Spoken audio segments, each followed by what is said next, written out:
Good evening, late night exhale. How's everybody doing tonight? I am your host, Ali. I'm up in this house tonight. We also got Culler up in here. How's it going, Culler? Oh, pretty good, man. How about yourself? Oh, I'm doing pretty good, man. I cannot get over that amazing intro that we got going on. I know, I love it. I love the music. It is amazing. I'm Goes excited. really good with my pancakes. It does go good with the pancakes. That's absolutely true. Man, Claire, I just started the show and now you got me hungry for pancakes. Shame on you. That's what I'm talking about. Anyway, hopefully everybody's doing great. How is everybody doing? We got an interesting show for you guys tonight. Let's do the rundown before we do some more greetings. We got TMI Tuesdays on Tonk 7 on Tuesdays with Culler and Tonk. Check them out every Tuesday night around 9. We got Culler commentary up in this house, usually on Thursdays. Sometimes during the day, you can have a cup of coffee with him. You got me every Saturday night, usually. Late Night XL with Culler and myself. Check out El Capitan Sunday, Monday, Wednesday, Friday, every other night with some great content all the time. What else do we got? Make sure oops, wrong one. Sorry, folks. I got the reins tonight and I'm getting used to it. Sorry about that, everybody. So make sure you check out the links in the description below. We got Backroom Collection, Fanatic Gear. Check them out. With Backroom Collections, make sure you use the code #TFTG at checkout for 10% off of your Backroom Collection purchases. Also, don't forget, we also have Venmo, Cash App. We also have our members, Culler. We got quite a few members now. So yeah, shout out to all of them. Love you all, man. Yeah, everybody's down there at the bottom. Check them out. Awesome. Shout out to everybody. I know there's a lot of people to remember here. But also, if you are interested in becoming a member, there's 3 different levels. We got Familia, Amigos, and MVP. So check that out anytime you can. We got merch. We have our own merch. I can't, unfortunately, for some reason, show it up on screen right now, but that's okay. So definitely check out our merch. We got hats, beanie hats, hoodies, t-shirts, tank tops, yoga pants, believe it or not. Sandals. We got an awesome flag, like hardcore awesome flag.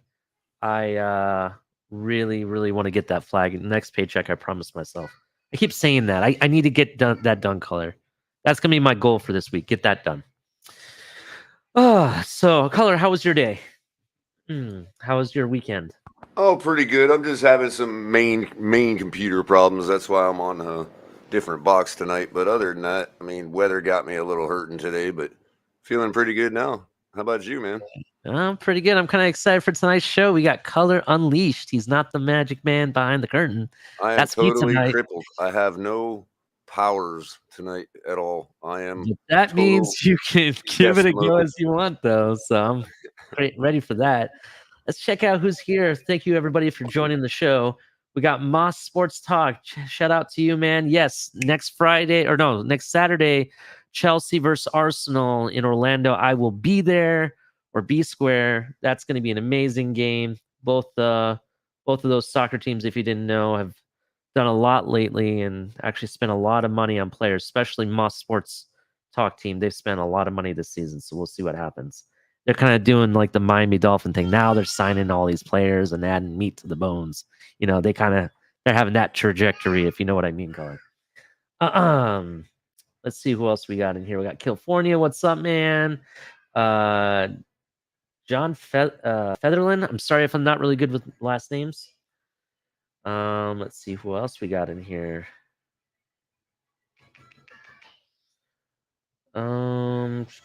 California. Omar, what's up, man? Fins all day. That's right. Let's see here. I thought I saw Vonjo in here. Is he still in here? Pretty sure you could just start randomly saying names and they're probably in the chat. Yeah, sorry. We got such an awesome audience that shows up every night. Yeah, EM Dolphin. What's up, man? What's up? Shout out to you. Shout out to everybody here on this show tonight. So it's going to be a really interesting show. It's fantasy night. We'll be talking fantasy sports. Who's your prediction? Who I'm going to share my dynasty team with you guys. I have some decisions I have to make. I want your guys' opinions on my fantasy team. I have to find players that I want to keep and ones that I want to let go to be auctioned off. Maybe for a better contract. We have with my dynasty team, it's like ran like an actual team. Right. So you usually go season long or in dynasty type stuff? With Dynasty, we have 14 games that we primarily actually no.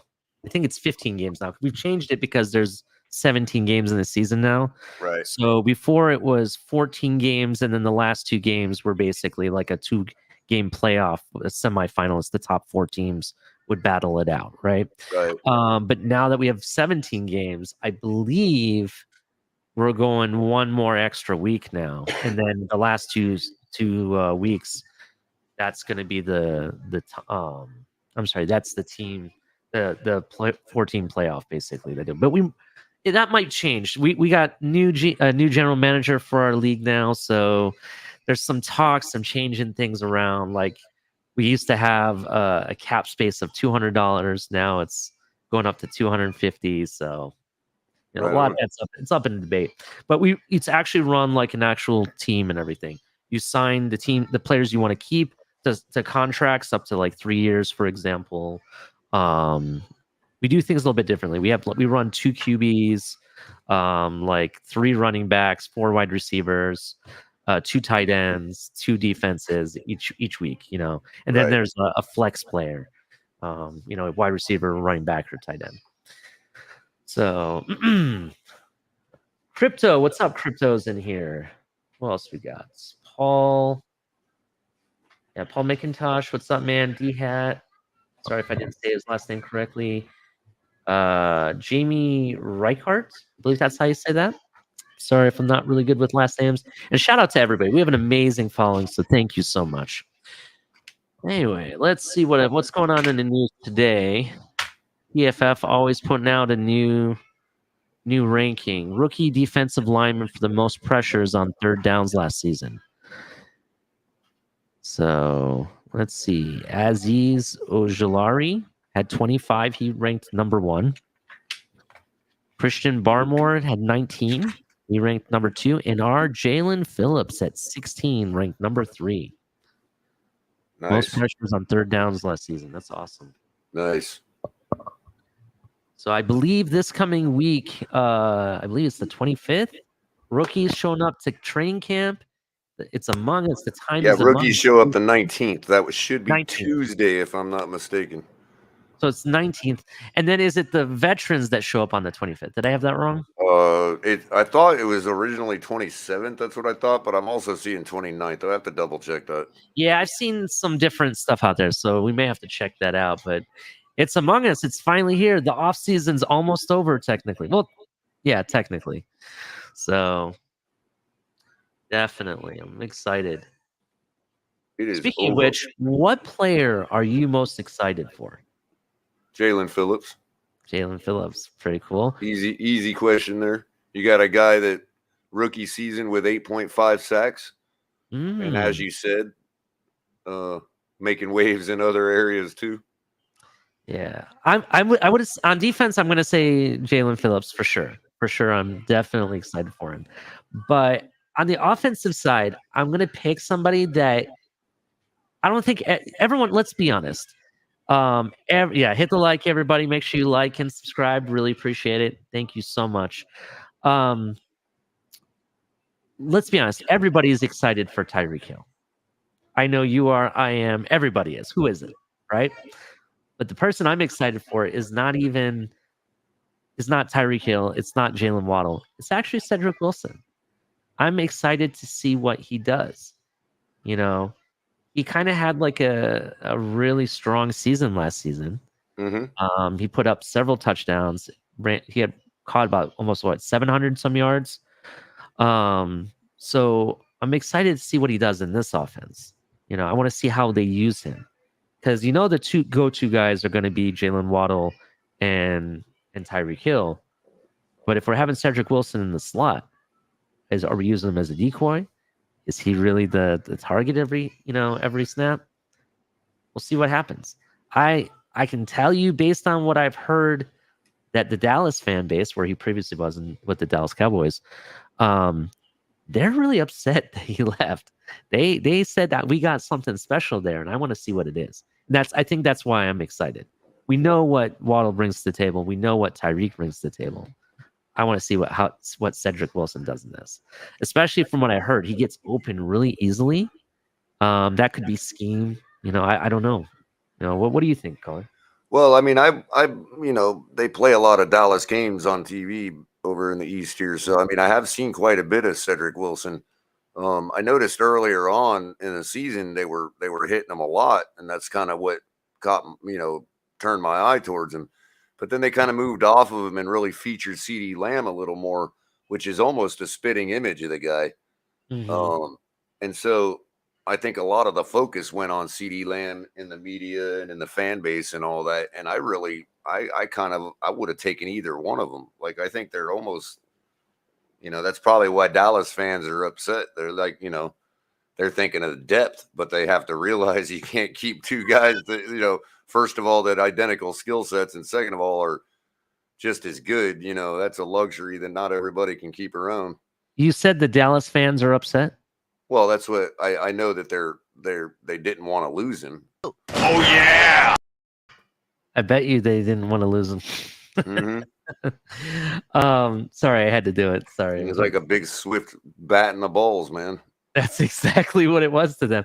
Basically, from what I'm hearing, he was kind of like Mac. What's his name? Mac Hollins. Mm-hmm. Hollins. He was their version of him that we had. Like, we had Mac Hollins. That was their version of that type of receiver. Like, defenses lose track of him. Yeah. Next thing you know, he's standing down there by the end zone, wide open.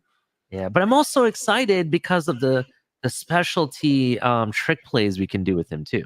Because you have to understand this scheme. Yeah, we're running a wide zone, running scheme and everything. But it adds a lot of different things to it. You can play action the ball. That's right, and that's what I was talking about with those trick plays. He can throw the ball, and you never know when he could do something. He could run off a jet sweep, and it could be really a post route that the other receiver is running, and he could be throwing it up to him. You know what I mean? There's a lot of different things you could do with that. That's kind of why I'm really excited. Let's see what the audience thinks. Who do you guys think is you're excited for? Who do you think is going to have a breakout season? Yeah, what's up, Iceman? I see you there. Personal sleeper. Let's see here. What do these people got? I saw somebody said Chase Edmonds. I am kind of excited to see what he can bring. Definitely. I'm really excited. Mostert, that's another one. Mostert, I don't know. What are your expectations for the first game? Do you think he'll play? Do you think we'll kind of hold off really using him? Like, how do you feel? I kind of feel like El Capitan does. He's been saying it along. If we can, I understand he's probably feeling fine and all that, but just coming off injury, if we don't have to, if we can, save enough running backs to not really put him out there yet, then yeah, put him on the pup list and, hold him there. But, I mean, it's tough. I don't think he's that kind of running back where it's like, oh my God, get him right out there.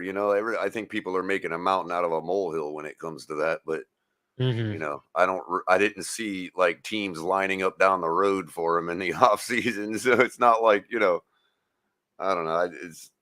I mean, he's a stud running back. Definitely hits the hole hard. He's fast. Mm-hmm. But if it comes down to, burning him out in 2 weeks because of a recurring injury, then that's kind of pointless. Yeah, I see what you're saying. I don't think in other words, I don't think he rises up above everybody else so much that we're like in dire straits if he's on the, if he's not playing week 1. Mm-hmm. I think we can still win without him on week 1. I feel like, well, we did last year. Yeah, and that is true. That is definitely true. So I kind of feel like we could win without him. I feel like we could essentially, maybe try to hold off using him as much as we can, because this is going to be a 17 game season, and as we get later in the stretch, if we're going to be running so much, you want to try to manage injuries with these running backs and stuff, and tiring them out. So if you But could, are we going to be running so much? that's a good question. I kind of feel like we may. I think it might be more balanced. I know crypto says 70-30, but it could be more, like I'm almost starting to think training camp is shaping up to be a competition between the running back and the wide receiver room. Like, whoever we get the most depth out of is probably who we're going to game plan for. that's actually true. That's a good I point mean, as well. really, it's like, Mhm. you can't feed everybody the ball that we got in the backfield. You can't, there's not enough balls to go around in the wide receiver room. See, I gotta get okay. All right. If it's me, and I do understand this is my opinion, I think we got to get out of the mindset about enough balls going around. All right. Well, we I think could if it wasn't for a guy that requires 140 targets a year I to be understand. happy. Do you think he requires that though? Well, Do we you don't really know. think? We don't know. Because here's the truth behind it. We gave him the bag. Do you understand what I'm saying? He has the bag, and it's not like he's having to work that much harder to prove he's something to get that bag. We've already given it to him. Well, that's the Um, thing. He has to earn that bag, and he's this is true. it's not so much whether he wants the ball fed so much as the organization has to. We have to get. I mean, why'd we do that if we're not going to feed him the ball? Yeah, I understand, and I'm not saying we're not going to He's feed him not. the In other ball. words, he's not a decoy if there's no threat for him to get the ball. I see what you're saying. Yeah, I completely understand to that. Um, I just think if we're winning, it doesn't matter who's getting the ball. Do you Well, at understand what I'm that point, saying? and then that's what you have to decide for yourself, because Mhm, we don't know Tyreek that. I mean, obviously, he comes off like a very genuine individual, mhm. but at the same time, we're not swimming around inside his head. This is If he's true. at the point in his career where he's like, yeah, it's all about dynasty now, it's all about legacy, then Mhm, yeah, that ring is going to matter because he's going to be hopping, to hop around to another team and get another ring. That's mhm. Deion Sanders level. You know what I mean? So And to win it without his boy wonder Mahomes, that would yeah, be a whole nother yeah. level So too. I'm sure he's willing So, to ease off a bit, mhm. for the good of the team. Sure. Yeah, and here's the other flip side of it, Color. The other flip side is that, and this is just my opinion. I have no factual, know anything about this, but maybe it's all part of his game. Talk the big game, talk the big talk. You know, walk the big walk. Yes, he can be very successful. Yes, he's one of the fastest receivers in the league and everything. Right, all that walk, all that talk, fastest everything. But maybe it's a big mind game. Maybe that's why he interviewed the safety of the Bills the other night. Right. You understand? Maybe that's why he did it. Maybe he's already playing 4D chess and we just don't know. You know what I And there's mean? also the thought that, so you get less targets. That means you've got to make each one more Mhm. valuable. So if Plus, he's running for 60 yards on every touch, who cares if he only gets 5, that's true. And then the other flip side of it is that maybe that's why he's putting the banner out there. The Right. banner that, hey, I'm the guy. They're going to throw to me 140 times. What does that do? That drags double, triple coverage in defenses, leaving other people open. Sure. And that You know, one time where they slip is his 70-yarder to the house. If yeah, he does that enough times in the season, he'll get his numbers without the targets. exactly. So, so we don't know. We'll find out what it looks like. I know I'm going to a couple preseason games. I don't know about you. I'm going to be on training camp as well. So I'm trying to get my account manager on my phone worked out because it's been wonked for a year now, and there mhm, seems to be no webmaster to call to fix the thing, that's crazy. and I don't want to start a whole nother account, like, oh, these people, man. Anybody in the audience that has a friend that's an account manager with the Miami Dolphins, please reach out to Culler so he knows who to reach out to. All they help need to him out do with is like this. delete my account and create a new one. Like it's just work. It's just bricked. You know what I mean? Like it doesn't let me log in. It's logging me in, but it's not letting me access. Like it just pulls up a page that says call the box office. There's a problem with your account. It's like I don't even have like what problem could there be? Like I don't use it for anything. Yeah, I understand. Color, is there a reason why you want to, like, let's say, would it be just easier to like create a new account with a new different email, or is there a reason you want to keep the same stuff? Well, I wanted to avoid that because I'm not I don't like getting all spread out like that. You know what I mean? At the same Oh, okay. time, there's a Mm, likelihood that when I put in my information, different mm. email or not, it's going to be, oh, we already got a customer name with that info. You know what I mean? Oh, that's true. That's definitely true. And again, for all of you that think AI is going to take over the world, you're paranoid. It can never understand human context enough to take us over. Trust me. Mhm. Yeah, definitely, definitely. There's literally nothing wrong with my account. It's some kind of bug when they started the Ticketmaster dual login that caused a bug when I log in through the Miami Dolphins version of it. I can Mhm. log into Ticketmaster and it logs me into what Miami Dolphins too. It just doesn't finish logging in. Like, and if I do it on my phone, because it automatically resets and redirects, it keeps pumping in the same username and password again, and my phone just keeps resetting the app. Like I'm like, okay, and yes, I've done all. I'm an expert. I've done all the stuff, reinstalled. Nobody needs to put all that in chat. You know what I mean? So I call the number it tells me to call. This guy, he doesn't have anything. It's not even. It tells me to call the box office and gives me this number, but that's not actually the box office. The guy's like, yeah, I don't know what the problem is. He's telling me all the regular stuff. Use your phone, or, oh, Hmm. you need to go to the Dolphins website. I know, bro. I know all that. Oh, let's call this number. That's the actual box office, but they're at lunch right now, so give it a couple hours. I'm like, all right. And I just forgot to do it. So I have no way to actually um, um, garage the tickets. You know what I mean? Oh yeah, definitely. I completely understand that. Forget the Um, old days where you could just like bring a piece of paper saying, hey, you know, yeah, I understand. I completely understand where you're coming from, especially with what you said about not spreading yourself out there with the different accounts and all well, that the stuff. crappy thing was when I first noticed it that I couldn't Mhm. log in, I had Mhm. tickets sitting in there and couldn't get into the freaking game. Hmm. Yeah, they know exactly what they're doing. Now, average person decides to give up on it, or some rich person's like, "Oh, just let me buy another ticket. I don't care." You know, it's nonsense. Let us print out our tickets on paper, man. Come on, we're not that far advanced, people. Mm. This ain't Atlantis. You know what I mean? Yeah, I kind of don't like the. To be honest, I kind of find Ticketmaster be kind of wonky too. At the same time, I think Yeah, like that's what their exactly. application, their website.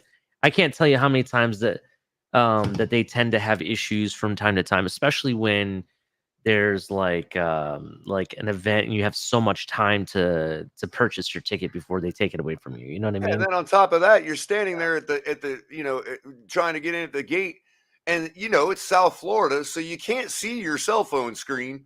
You know what I Mm, mean?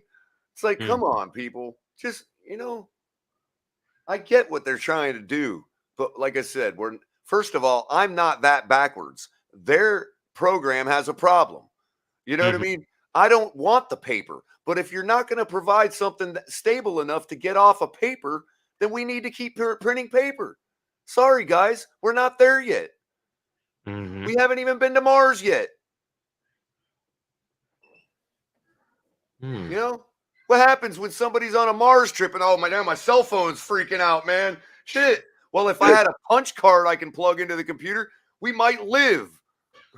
That's true. God. Like really, people. Mm. There's more processing power in our cell phone than there is in the entire space program that got us to the moon. That's actually facts. That's not a joke. So I'm sorry. I figured that the audience has been starved of a color rant, so I figured I'd give one on something we can all relate to. I'm the man behind the curtain tonight. You're unleashed, so do as you wish, Mr. I Culler. don't know where that came from, everybody. It just spilled out. It's what I've been dealing with trying to get my training camp tickets. Did you see this? Resistance is futile in the comments. Exactly. User error. There's Filthy Cat. Yep. It's always user Is error. that's so funny. All right, man. So let's get to tonight. It's look fantasy at night. Hopeful. Hopeful says we were on Mars before Earth. That's actually funny. That's plausible. Some people believe that, to be honest. So I don't know. We'll see. All right, it's fantasy night, everybody. So we're gonna be talking some fantasy football. I'm gonna be sharing my team shortly, my dynasty team. I'm gonna get your guys' opinions. I have decisions I have to make: who to re-sign and who to just wave off the team by a certain date. And I want your guys' opinions so I can figure out what I want to do here. So we're gonna be talking about that. But let's actually talk some predictional sleepers or busts or breakouts. Color. You talking Let's about talk about season this stuff. long or we can't get the We week can to week. go. We can go season long if you want. Yeah, Like it's almost way too early for DFS, but we can still kind of dabble in it by the end of it. yeah. I mean, you know what the teams did to improve. You know what they did not to improve, and you can get some predictions off of that. For example, like for example, let's talk about quarterback sleepers, right? So, ESPN, football sleepers, busts, and breakouts for 2022. They're saying that Derek Carr of the Raiders is a big time sleeper quarterback. How do you feel about it? I don't really feel he's a sleeper though. I don't.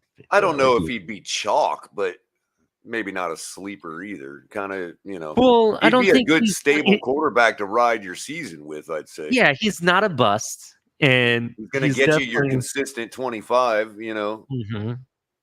That is absolutely true. Let's see. They got Kinda what I Aaron did with Rodgers Tannehill. on this. They got Aaron Rodgers on this sleeper list. Can you believe that? Wow. I don't understand how these guys are. Trey Lance. Okay, that's one I could say maybe is a sleeper. Yeah, Possibly. and a dual threat, which is a great thing to have at quarterback in fantasy. That is correct. Dual quarterbacks are very beneficial. You get the benefits of the running game touchdowns and as well as passing touchdowns and the yardage for both as well. Mhm. Depending on your league. I know with my league, they count both rushing yards and passing yards. Some are just one or the other and so forth. Yeah, a running quarterback can definitely be a slate breaker for sure. Mhm. That's why I would Definitely. probably also look into, Lamar Jackson, because if you look at what's going on, I understand he hasn't necessarily produced as much since his MVP season.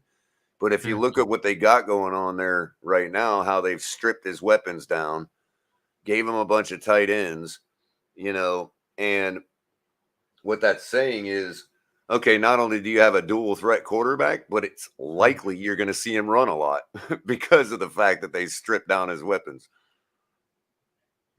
Interesting. So where if you're trying to decide between a guy like Trey Lance and a guy like Lamar Jackson or Jalen Hurts or any of these other running quarterbacks, Josh Allen, you got to think, well, Josh Allen's going to have a lot more people to throw to, a lot more non sequitur plays, like incomplete passes and stuff like that. Whereas Lamar, it ain't going to be an incomplete pass. It's going to be a 5 or 10 yard run. That's true. That is definitely true. Kyler's another one. Yeah.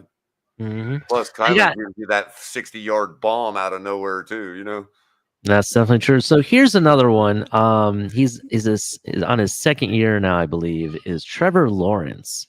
How do you feel him as a sleeper? I could easily go with him for the season, simply because I trust his coach that much, and I actually believe he has abilities that have been squandered because of coaching. We make the same excuse for our quarterback. Why not theirs? We're talking about Urban Meyer, who didn't even make it through the whole season. This is true. This is true. Now, according to CBS Fantasy Sports, their player outlook on Trevor Lawrence says it'll be hard to forget everything you saw from Lawrence in 2021, but a new coaching staff, complete with a Super Bowl winning head coach Doug Peterson. I know you're a big fan, Colin. Should get you excited to take Lawrence as a late breakout candidate.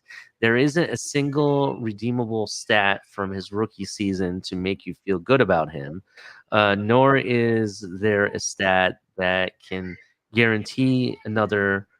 Guarantee another terrible year ahead. How do you feel about that statement? Well, I mean, for a dual quarterback league, he almost seems like a shoe-in for your second quarterback. Yeah, I mean that is sound pretty consistent, You know, but be ready on the trigger and be ready on the waiver wire in case he just doesn't pan out. But mhm. Yeah, it says here he'll have an overhauled receiving corp and a retooled playbook while playing behind an improved offensive line. Now let's talk well, here's about. another thing: if you're Go ahead. going through your draft and taking Trevor a little later means you can get Jonathan Taylor. You Mhm. know, This is absolutely true. Now, let's actually talk about their receiving corp. We know they added Christian Kirk for ridiculous money. I don't know how they don't liquidate after that, to be honest. It was that right? much money they provided him. And here's the thing, though.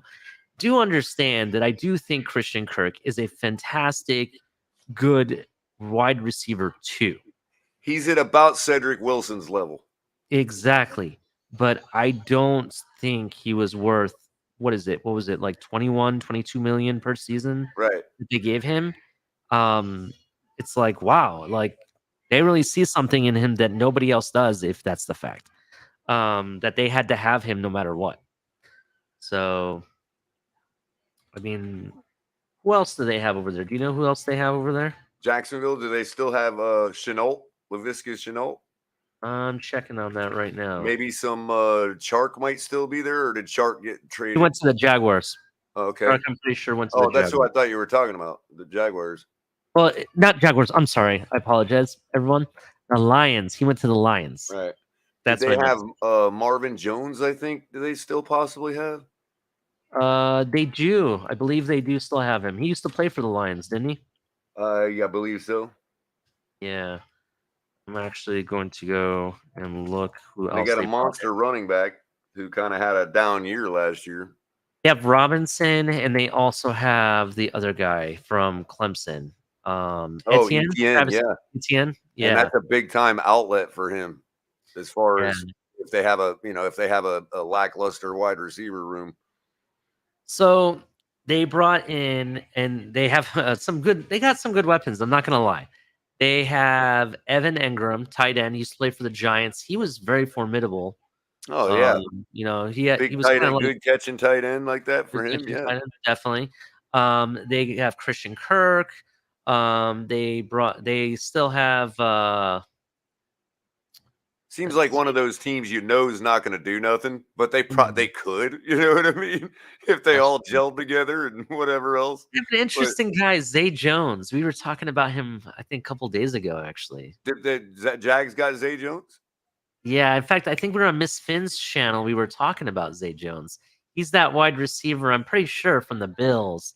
Either the That Bills or the Raiders. I think he was with the Bills at the time, but he basically was high on some type of drug of some kind and was running through the hotel naked through a Oh yeah. window. Yeah, so that's how I know Zay Jones, because there's a very funny video that was on YouTube for a while about it. Wherever he was at, I think they were using him to take the top off the defense, and he did a couple times. I thought it was the Raiders, but it could be. It could be Buffalo. Yeah, I think it was Buffalo for a You hot might minute. be you might be thinking of him over Zach Moss, who No, it played for wasn't Zach. Buffalo. No, I'm pretty sure Zay Jones played for Buffalo. I'm about to check it right now, though. I'm pretty positive. Let's see. Yeah, it was Buffalo. Yeah, it was Buffalo. He played for the Raiders too, though, it looks like. Oh yeah, so he was with the Raiders for a year. Yeah, for the last 3 years, right? Yeah. But it's funny. That's why we're both thinking the same thing, because he played for both damn teams. That's right, he did. You're right. I do remember seeing him with a Buffalo uniform on too. Yeah. Yeah. So they But also with have this Brandon. E, I was thinking Zach Moss. Yeah. So I believe they brought in Brandon Scherf too, the guard. They brought him in Oh, to yeah? improve the offensive line. Yeah, I think that's pretty much everybody I see here. They brought in some defensive players too. Corner. They got Laquan Treadwell. Laquan Treadwell. That's Yeah. isn't he a running back? He's a wide receiver. Oh, wide receiver. Treadwell caught 31 Oh, of his Laquan 33 Treadwell. passes. Yeah, Yeah. I'm sorry. Were you going to say he caught Brady's historic pass or something? It says here Treadwell, who caught 31 of his 33 Breeze. receptions last season in the final 7 games, and has had his only touchdown catch in the season finale. I believe he played for the Saints, didn't he? Yeah. He was the guy that caught Breeze's record pass. Okay. I think. I'm actually looking here. Yeah, that's interesting. They're gonna have an interesting team. I'm not gonna say it's definitely like playoff contender or anything like that.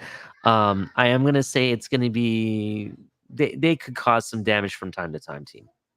That's what I think is gonna happen here.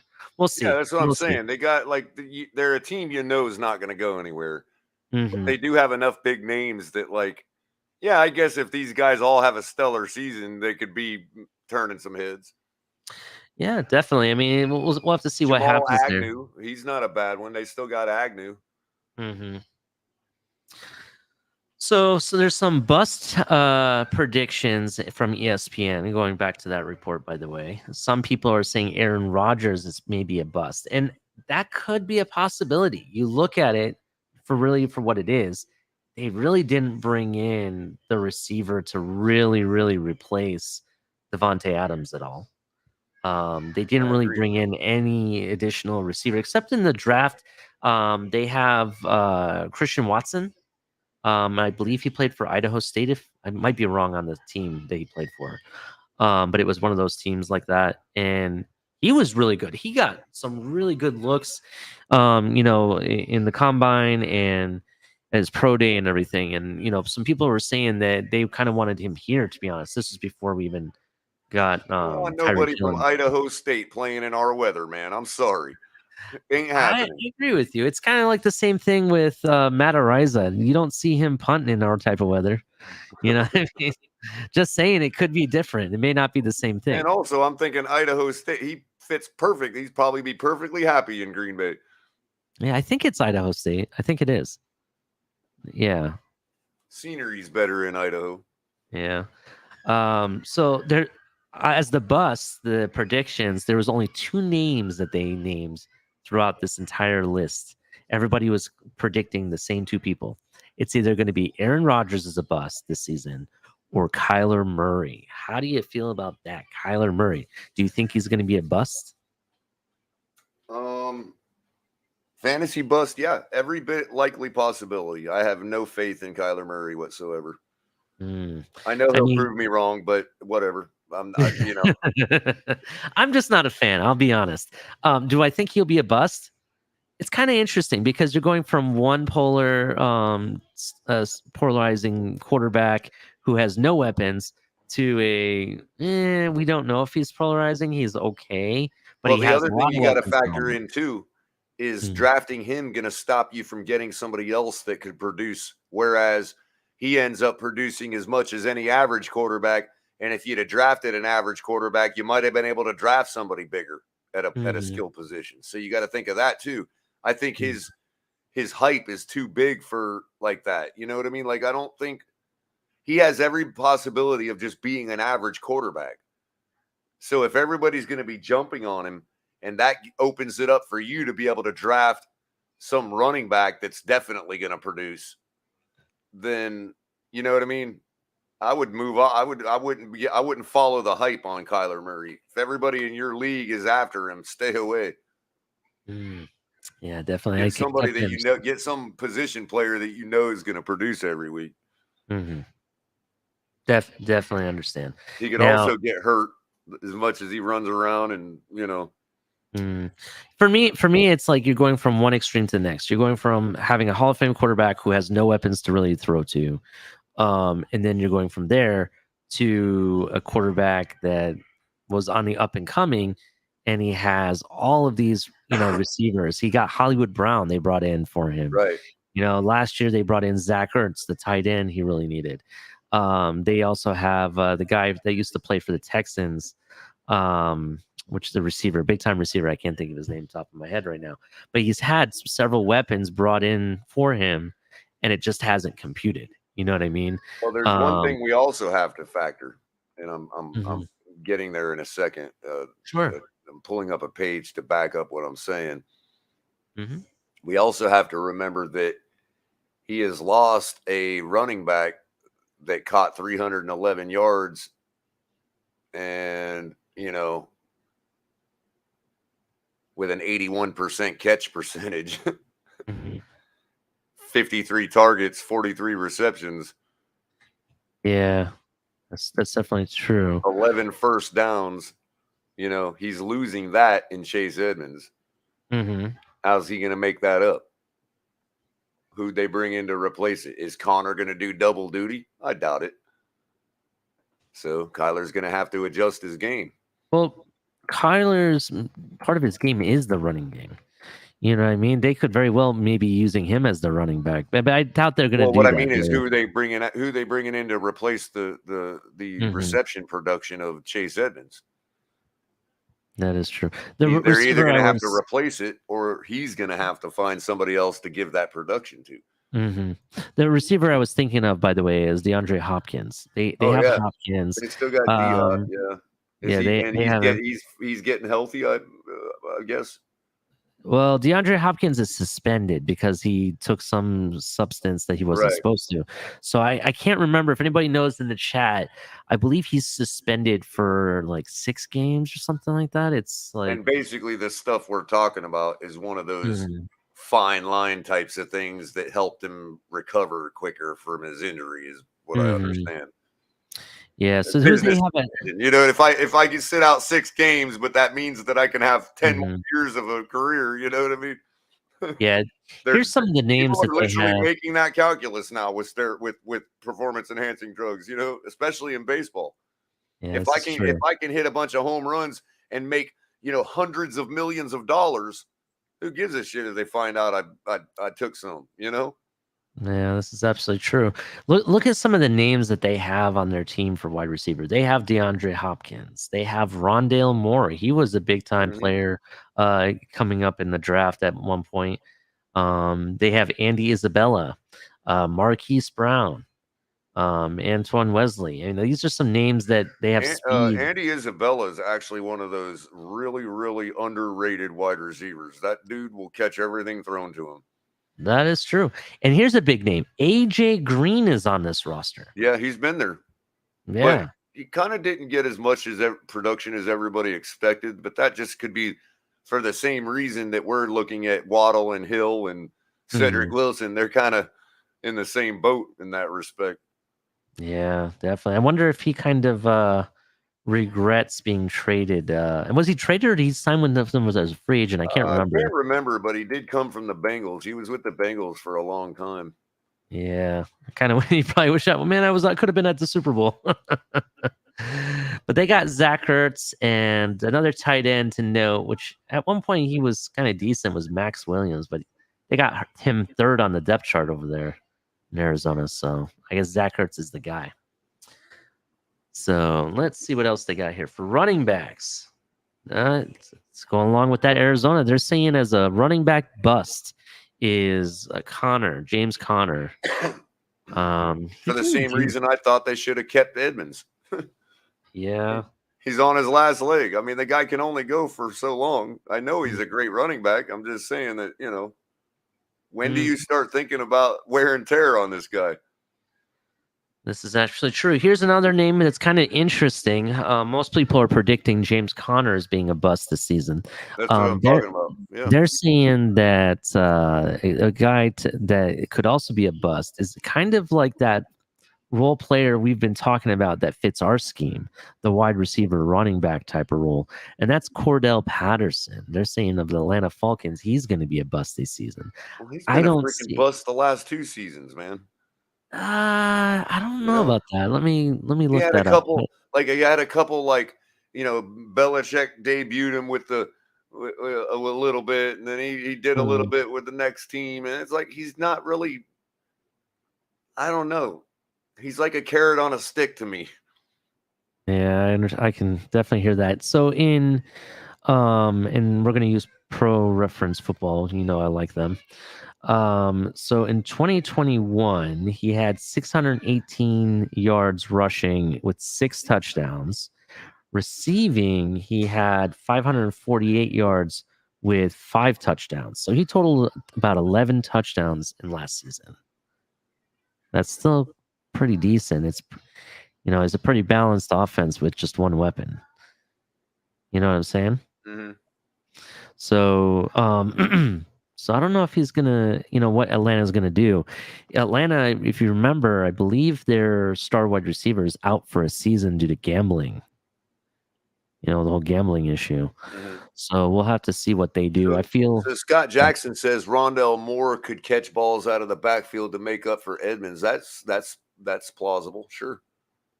Yeah, isn't Rondell Moore like one of those short type receivers too? Yeah, he is kind of a speedster like that. Yeah, yeah. Pretty interesting.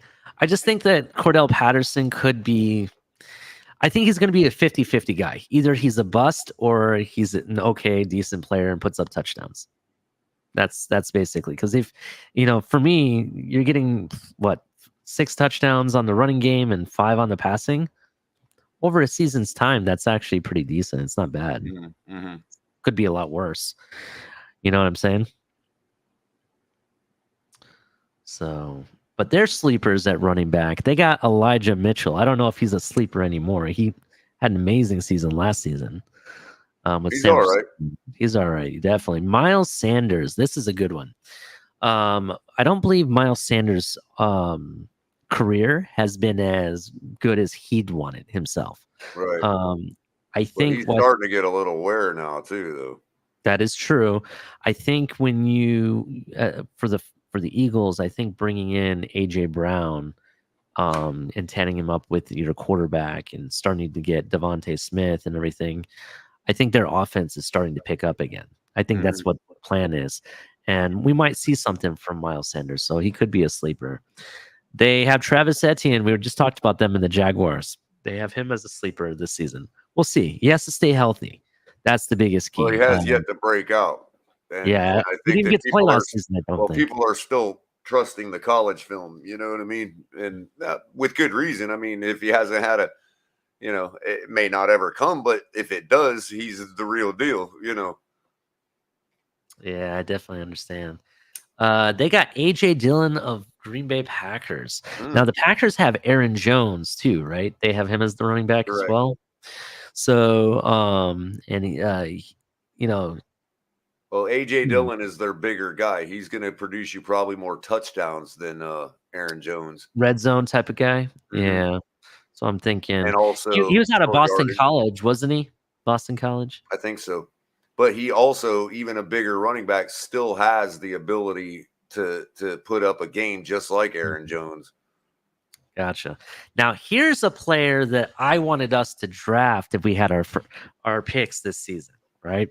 Now, it didn't turn out this way because obviously we traded for Tyreek Hill, which, trust me, I'm behind that all day long. But prior to knowing or believing that could be a possibility, this is the guy I wanted. So Seattle Seahawks have a new running back, Ken Walker III, out of Michigan State. Prior to the draft, there was people that believed that he was a borderline first-round talent. I'm kind of interested to see what they bring. I'm not really sure what Seattle actually brings to the table this season regarding their running backs. I do know they are kind of in a rebuild state, but part of that might be running the ball more, just to kind of get through until they can, when they, just to get through the season. I'm not saying that they're tanking, but I mean, your quarterbacks now, you went from having Russell Wilson to having Geno Smith and the guy from the Broncos. I can't think of his name off the top of my head. If you know who I'm Drew talking about. Lock Drew and Lock, yeah. Geno now Smith. Sam Darnold. Oh, so Seattle has Sam Darnold now? Yeah. So When did they're that happen? going in a Yesterday? three-way competition with those three quarterbacks, and and everybody think like, really? Can you spell tank any clearer than that? Yeah. When did I miss that? I missed that, huh? A couple days ago. No, Sam Darnold is still at the Panthers, from what I heard. I thought they already did a deal. No. Let me check that. Hold on. I'm pretty positive he's still with the Panthers. I could be wrong though. I don't really follow outside of the Didn't the Dolphins. Panthers just get No, Baker the only thing Mayfield? I'm seeing, yeah, they got Baker Mayfield, but they came out and said it was going to be open QB competition. That Who is did going to be. Seattle just pick up? I know Seattle just picked up somebody. Let me see.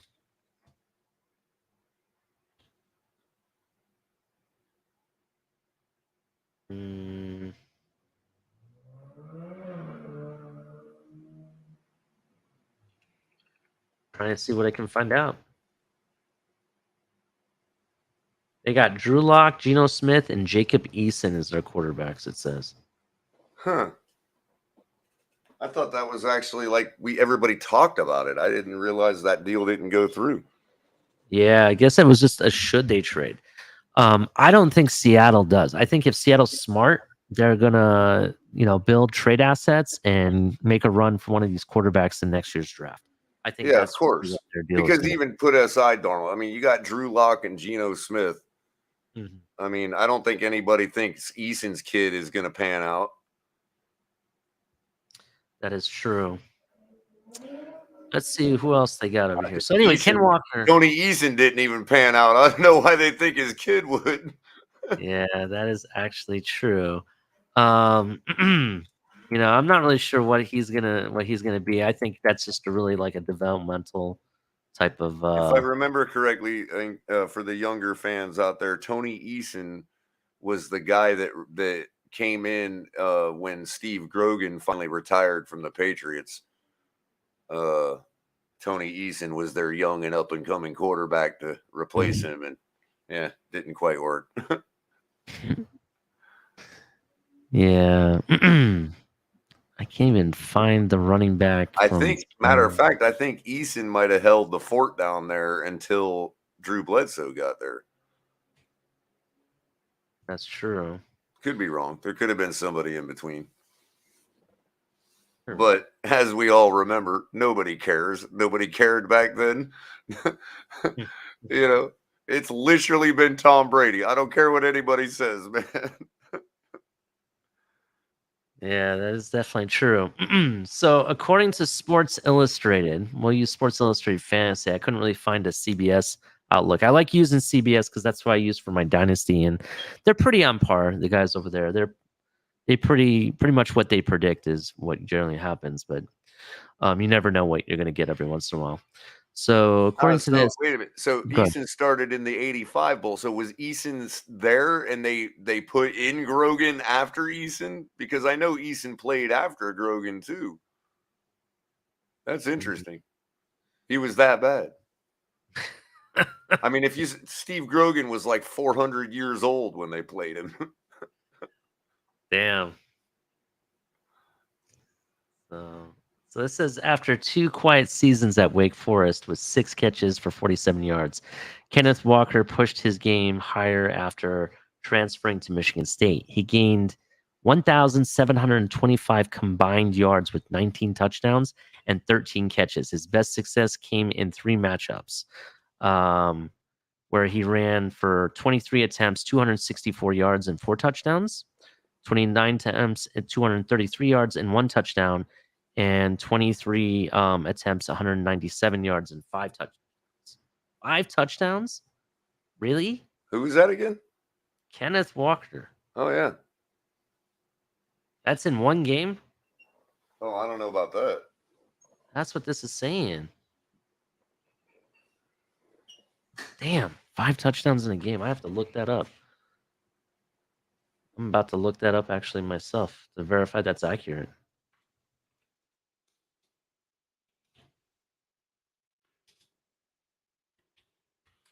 Let's see And- here. Then again, if you think about it, with these running backs running for multiple touchdowns a game, we used to have one of those guys. I believe his name was Kenneth Balaj. Oh, Kalen Ballage, yeah, he Balaj, might I'm sorry. still be playing. I think the last time I saw him, he was with the Raiders. Oh, I Or thought he no? went to the USFL or something like that.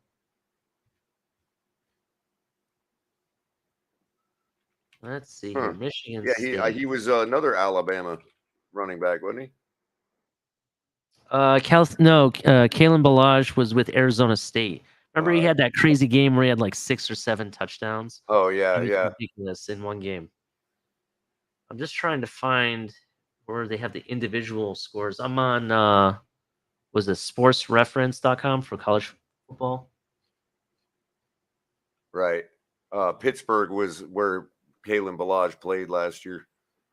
Oh, Pittsburgh. I didn't know Yeah, that. and it looks like he's a free agent right now.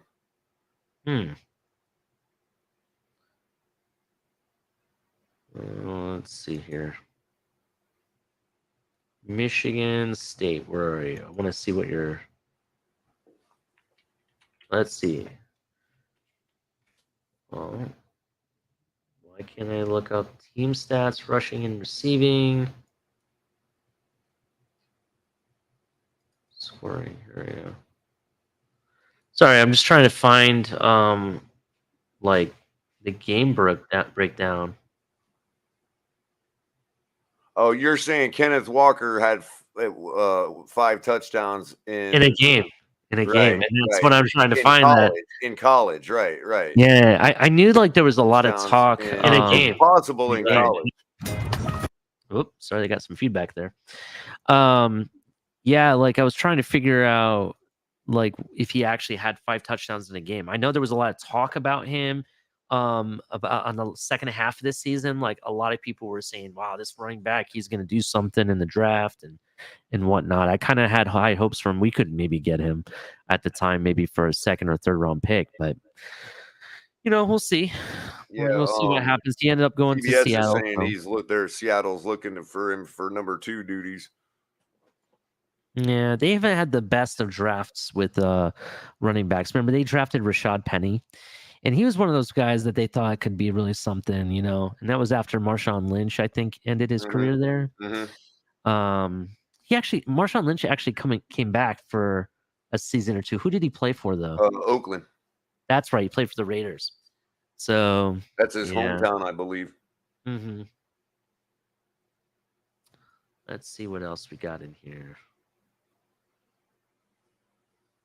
I think Chris Carson and Rashad Penny were products of the fact that they had such a decent offensive line for Marshawn Lynch. I'm not sure if either of those guys. Like I know Chris Carson has turned some heads, but I don't know if either one of them are trustworthy to roll with for a full season. This is true. Although Seattle is going to be doing a lot of running this year. That's right. They're going to be doing a lot of running, I feel. They may be doing a lot of fumbling. Who knows? So, we'll see what they do.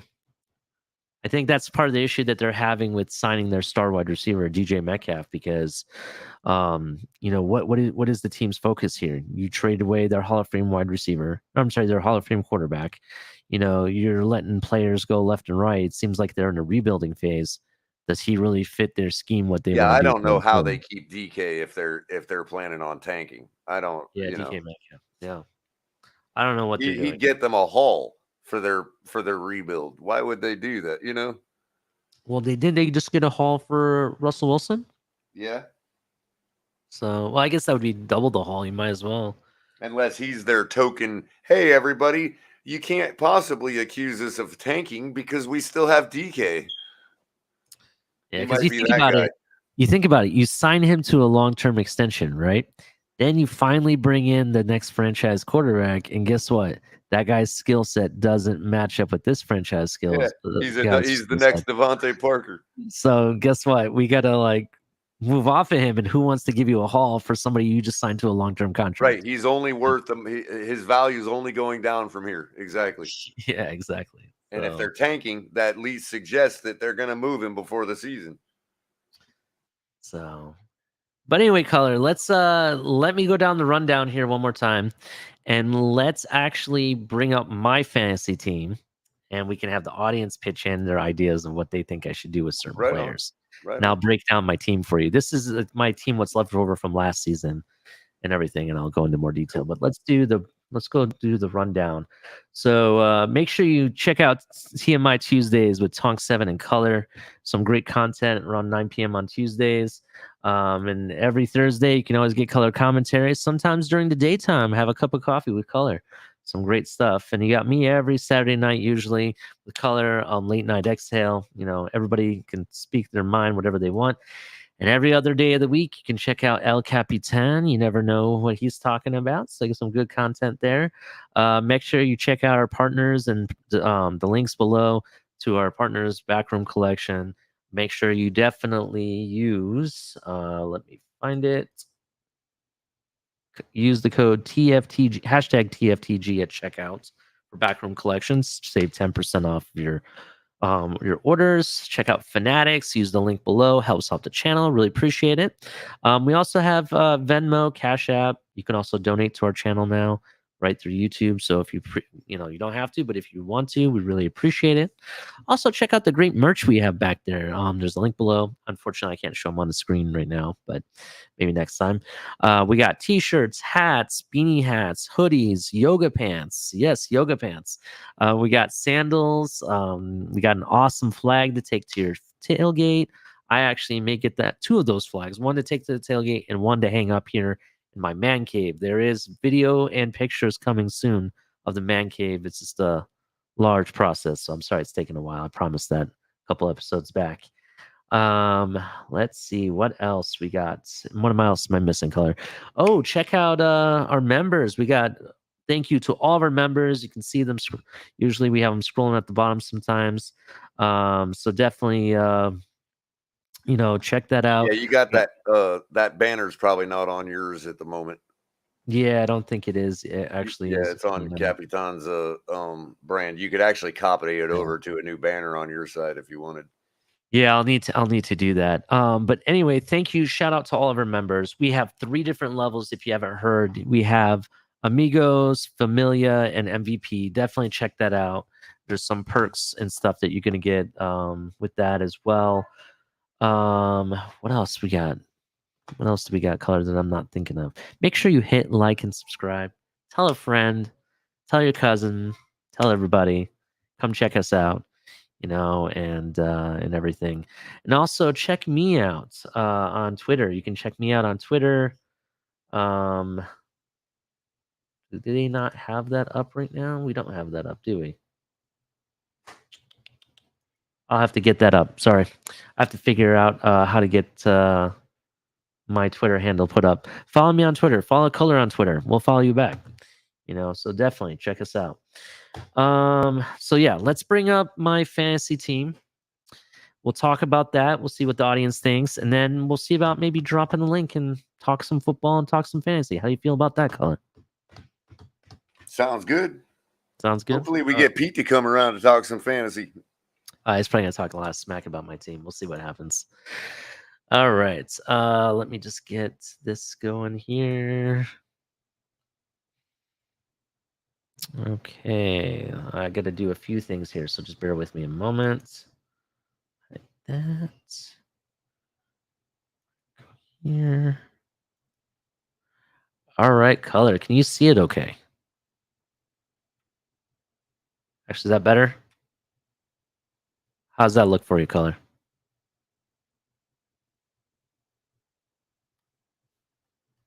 Oh, Culler's on mute.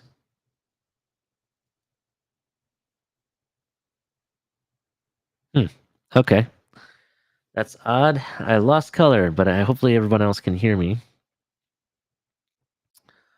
And I'll break down my team here, so just bear with me One moment, please, folks. Sorry, man. I literally dropped my mic. What did I miss? I just want to make sure you can see the screen fairly well. You think the viewers can see it too? Are they okay? You may want to go into your regular page zoom and bump it up a little bit. Oh, just a little bit more? How's that?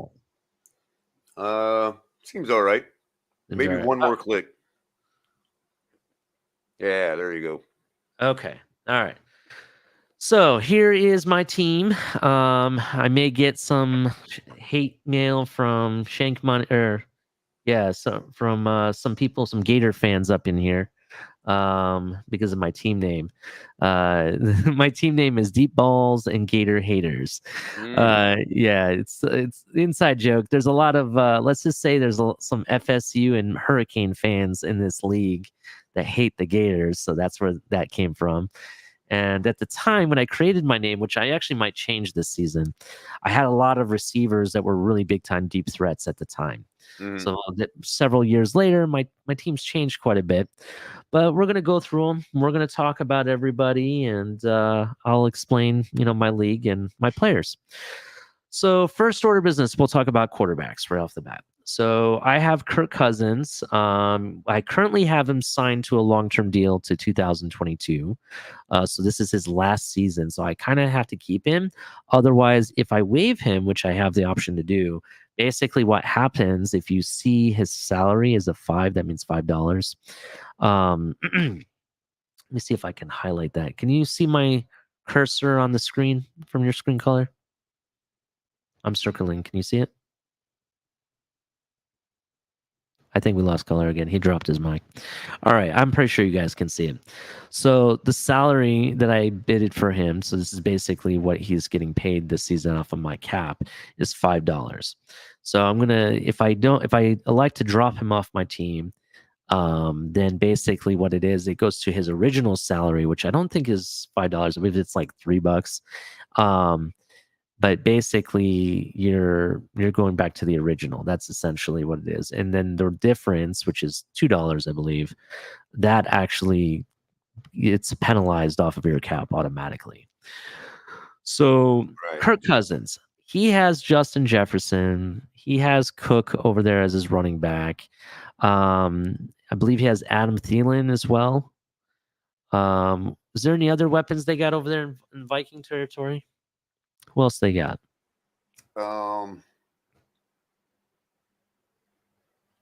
Cook. Well, I mentioned Cook. They have running back. I know they have Justin Jefferson. They have Thielen. They don't have Rudolph anymore as their running back, or not as their tight end. I mean, Right. Do they have any other receivers you can name off the top of your head? No, not everybody off the top of my head. Yeah, they did like major additions on their defense. I know. I know they improved their offensive line. Oh, that's good to know. That's something that's I'm kind of thinking about keeping him because of the fact that, one, he's super cheap. He's only $5 right now. And I already got him on a 1-year deal just for this season anyway. Might as well just write him out.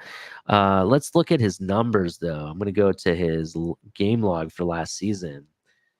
And he put up pretty consistent. I mean, the first 3 games, he had over 20 points, 25 here 2 times. Then against Cleveland and Detroit, he dropped off. I mean, look at this. He dropped off against Detroit. All these people that think that like hate on me because I think Detroit actually might do something this year. Look at this. This guy was put up big numbers against Cincinnati, against Arizona. Okay, their defense is actually halfway decent with Arizona. And then Seattle. And then you go to Cleveland and Detroit, and he has like 2 off games. You know what I mean? We talking about second cousins? Yeah, let's see what else we got here. Then he starts. Shout out to Shay Shay. I just robbed his joke. Yeah, so then he brings it back up again, and he falls off. It's weird. It's like he's an every other game kind of guy in this. As you look, he has those 2 games that was bad. And then he goes 28 points, then back to 13. 20 points, then he drops down to 17. 25 points. Ryan Tannehill by any other name would smell just as sweet. Yeah, that's what I'm talking about. I mean, he did ball out in the last game against Chicago, but who didn't ball out against Chicago, to be honest? You Ryan know, Tannehill. did he really? I didn't. I don't know. I don't know. You had me, Color. I actually believed you. I was like, wow. Oh man. But we didn't play them much. yeah, that's true. I mean, I don't blame him for getting smoked against the Rams. I mean, they're the Super Bowl winning champions. I understand that. He had a big game against Detroit the second Well, time. Garoppolo didn't get smoked by the Rams. That's true. They beat them twice, but couldn't beat them in the offseason, could they? 58-36 total in 2 games. Wow. This is true. I just think he's a okay, borderline good quarterback that I can keep on my bench, not necessarily as a starter, but you can put him in situations I think he could be formidable. You know what I mean? To win out the week. You know what I'm saying? So that's why I'm thinking about keeping him. My next one is my big boy quarterback here, and this is Patrick Mahomes. Now, I'd love to keep Patrick Mahomes. Now, this season, you and I both said that he's still going to put up good numbers, but there is a chance that they may regress a bit. I'm not going to say it's going to be a big amount difference. It's Do just you going think he regresses to the point where he's no longer chalk? Like, No. you know, I don't think close. I think he's still going to put up decent numbers. I think it's going to look different though. I don't think it's going to. I don't think it's going to be like wham bam touchdown. and you're going to have those occasional one-off weeks where he only gets you like 17 points or something. Yeah, you're not going to see like like for example, we'll click on him and look at his weeks last season. Let's go to game log. Here we go. Look, right off the bat, 33.28 points in the first game against Go to the couple games that didn't have Tyreek and see what they looked like. I mean, look at that. I think the lowest one we're seeing is 30 points. was it last season that he didn't have Tyreek, or was it the season before? I think it was last season. Hmm. And I don't see any drop-offs except that one against, Philly for 30. Oh, there's 129. Yeah, let me actually look that up, Color. I want to say it was 2020, I thought. Let me just verify that, okay? Sure. Oh,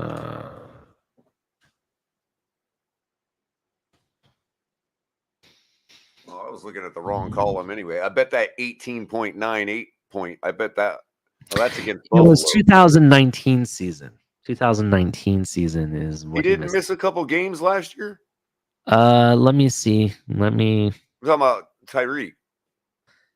Let me find out if he missed any games last season. First of all, go to our best friends Pro Football Reference.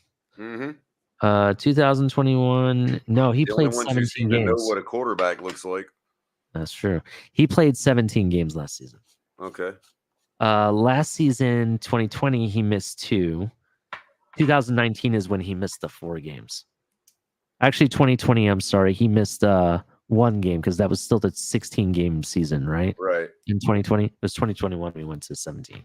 So yeah, 2019 is when he missed, and I don't believe there's a way for me to look at his 2019 stats from this page, unfortunately. But I can. That 18.98 point performance. It's against the Bills. That's still pretty decent, to be honest. I know, but see, there you go. When people are like, "Oh, that's just fantasy. That doesn't mean anything." Like, you can plain as day see on this list who's got a better defense. You know what I mean? Like, it's a total correlation. Yeah, Pat could have had a bad day. He could have had a tummy ache. But it's more likely that Buffalo just has a better defense than the rest of the teams they played. That's true. That is definitely true. You can take things from fantasy, and they will point to what's actually happening in reality. It's not like Madden. It actually does correlate with the performance of these players on the field. So I actually have access to look at Patrick Mahomes. In other words, they're not popularity points. Patrick Mahomes had to throw a bunch of yards to get those fantasy points. Yeah. So I do have the 2019 game logs from CBS that actually give us the fantasy points in those games. So I was able to find it, right? So, and actually, let me share this. Let me know if you can see it on your screen, Color. Can you see it? It needs to be zoomed, but yeah, I can. I mean, yeah, there you go. Can you see it pretty clearly there? Yeah, it's good for me. It's good for you. Okay. And hopefully everybody in our audience can see this as well. So I believe the 4 games that were missed was after week 2. Actually, week 2 is when he got injured, and then week 3, 4, 5, and 6 is what Tyreek missed, right? So the first game against Baltimore, granted they only won 33-28, he still put up 374 yards and 3 touchdowns, put up 32 points. Not very much regression there. Yeah, right? but then Really good. But then go to Detroit. Detroit again, they only won 34-30. He had 315 yards, but no touchdowns were allowed. That's kind of big, and he only put up 17 points. So that probably also, these fantasy points also probably include their rushing yards. Does it give me the rushing yardage? Yeah, I guess Detroit, he had 54 yards running. So, and did he have a touchdown? that could be a case where he was just throttling them. Yeah, that's true. That's definitely true. Like, it's just Detroit. I'm not gonna, maybe he had a little extra fun that week. And then we got Indiana. They lost 19-13. He only had 321 yards and a passing touchdown, and only 5 points. I'm kidding. And that looks like a case where he thought he could throttle Indy and got burned. Yeah, 17. Yeah, 17 yards rushing only, 19 fantasy points, more than the week prior though. That's interesting. And then Houston, they lost to Houston, 31-24. Davis Mills beat him. Oh no, that was back in 19. So that would have been Deshaun Watson. Yeah, 31-24. Guy threw for 273 yards, 3 passing touchdowns. Are we saying I'm not even going to go there. The guy is a terrible human being that's not on our team anyway. But I just want to point out that for all those people that argued, there you go. Yeah, he put up 24 fantasy points. The guy puts up points. That's basically what the argument is here is for Mahomes. He's going to put up consistent points to me. Do I think it's going to be a huge drop?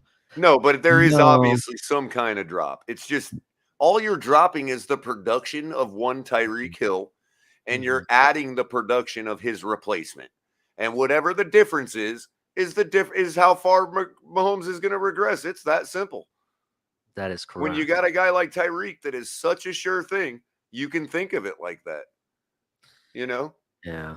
And Mahomes is allowed to have his bad days too. If you look here, week 7. That's what I mean by tummy ache. Like everybody has a tummy ache, like that's correct. But look at this Color. He only put up 7.74 fantasy points. Wow. Against Tennessee, 206 yards passing, 1 interception, no touchdowns. He was sacked. Their 4 defense is stellar.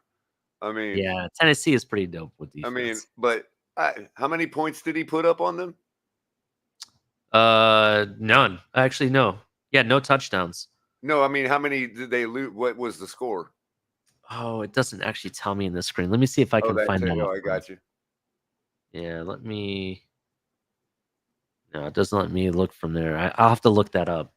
Someone in the audience would like to look up what the last season. Well, what I'm trying to get at is as long as he scored more than 3, we're all right. That is definitely true. We got the Giants. It might have to change my whole calculus if he didn't even score 3 against Tennessee. I might be like, damn, Tua. Yeah. What I'm getting at here with what I'm seeing here, it seems like the games he fumbles or has a tummy ache, as you like to say, he really has a tummy ache. Because look at this Color. We just looked at that week 7, right? So then he looks like he's coming back to normal, about 14 points. It's not the best, but it's not horrible. But then he drops to 10.64 points against Green Bay. Yeah, they have a good offense, but he only could throw 166 yards passing, 1 touchdown. He only took 1 sack. Is that he bleeds. He's human. That's true. But then he's like superhuman against Las Vegas. 36.24 points. He threw Well, for he had to show up 406 Derek. yards and 5 touchdowns. He had Yeah, to it's show true. up Derek, you know. It's a rival. That's true. It's their rival too. Probably on so prime time. That's true. Probably. And then they got Dallas. They put up 260 yards, no touchdowns, 1 interception, and 3 sacks, 7.5 points. Another See what I good said? defense, though. When he has the tummy ache, he really has the tummy ache. It's either a tummy ache or a good defense, it seems like. Yeah. And then you look at the rest of the season, he averaged the Denver game, he had 12.56 points with 184 yards, no touchdowns again, 1 interception. I think they had like 3 games. We could also be looking at games where, yeah, Tyreek might have been back, but they might have been underutilizing him because he was still healing. This is true. This is absolutely true. Because I do remember there was a couple games where he played that year, but they did nothing because he was still healing. Like it was still, we don't expect much out of him today because they just have to have him on the field, but he's not really ready to come back, Yeah, so I mean, this is pretty interesting here.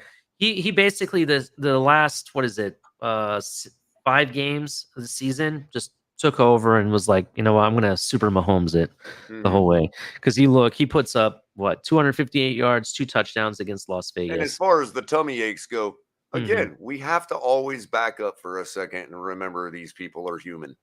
There is no telling what was going on in his life those couple weeks, you know what I mean? That just it slacked him off a little bit. Yeah.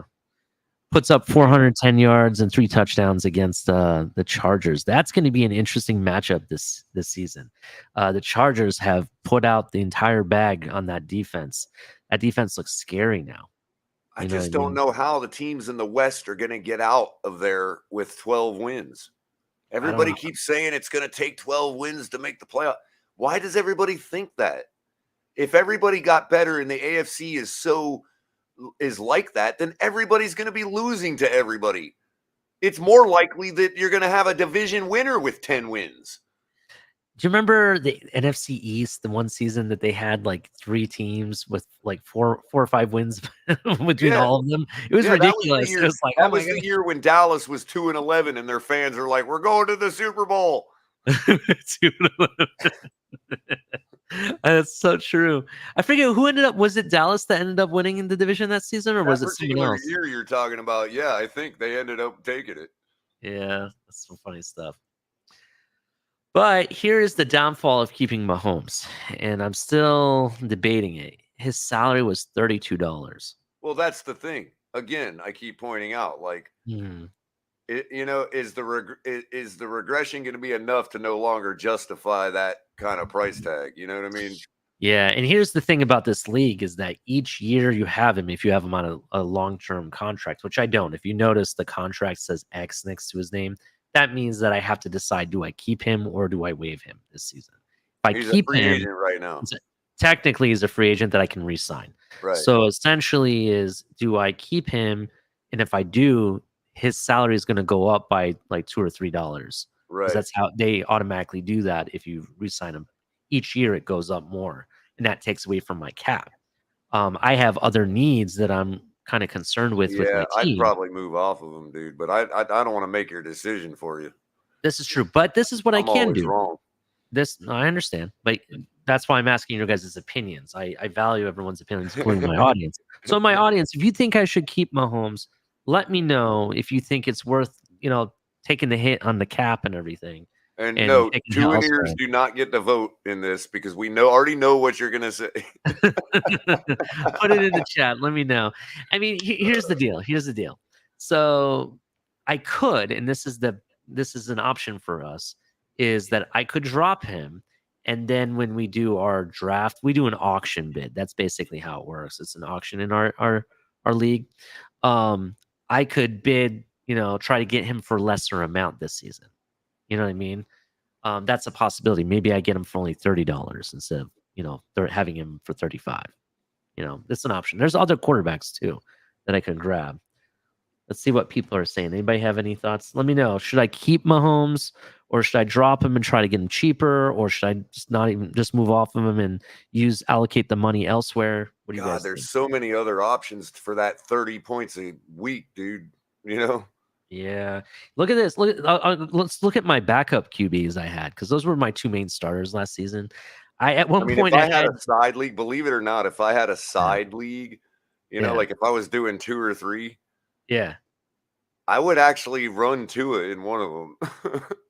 I've thought about it. Unfortunately, he's on another team right now. I have to see if that guy Right. drops But him you or get what. what I'm saying, because in fantasy, it's about upside. It's like, hey, if I can get this guy for a really cheap salary, and gosh, he should improve. You know what I mean? Like, all things being equal. Yeah. Look at this. So my backups, That's and why this I is the kept funny playing thing. him in DFS last year. I'm like, one of these games, he's got to have one. You know what I mean? Yeah. My backups was Jimmy G and Baker Mayfield, believe it or not. There was a good string of games. I'll click on Baker right here to And give you an Ron makes idea. a good point too. He says What do I- he always went after QBs on losing teams because they're always behind and throwing the ball a ton. That's a good Yeah. point. You get all the junk time points. Yeah, it's true. Dak Prescott's great for that. Mm. So there was a couple games that he put up some ridiculous amount, like 23 points, for example, against the Chargers.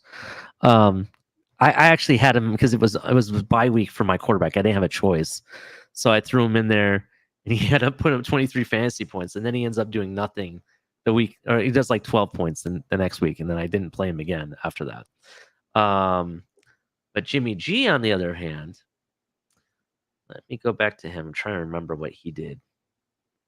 He had like consistent, like 15 points, around 15 points. 13 to 15 is what he was doing a lot of.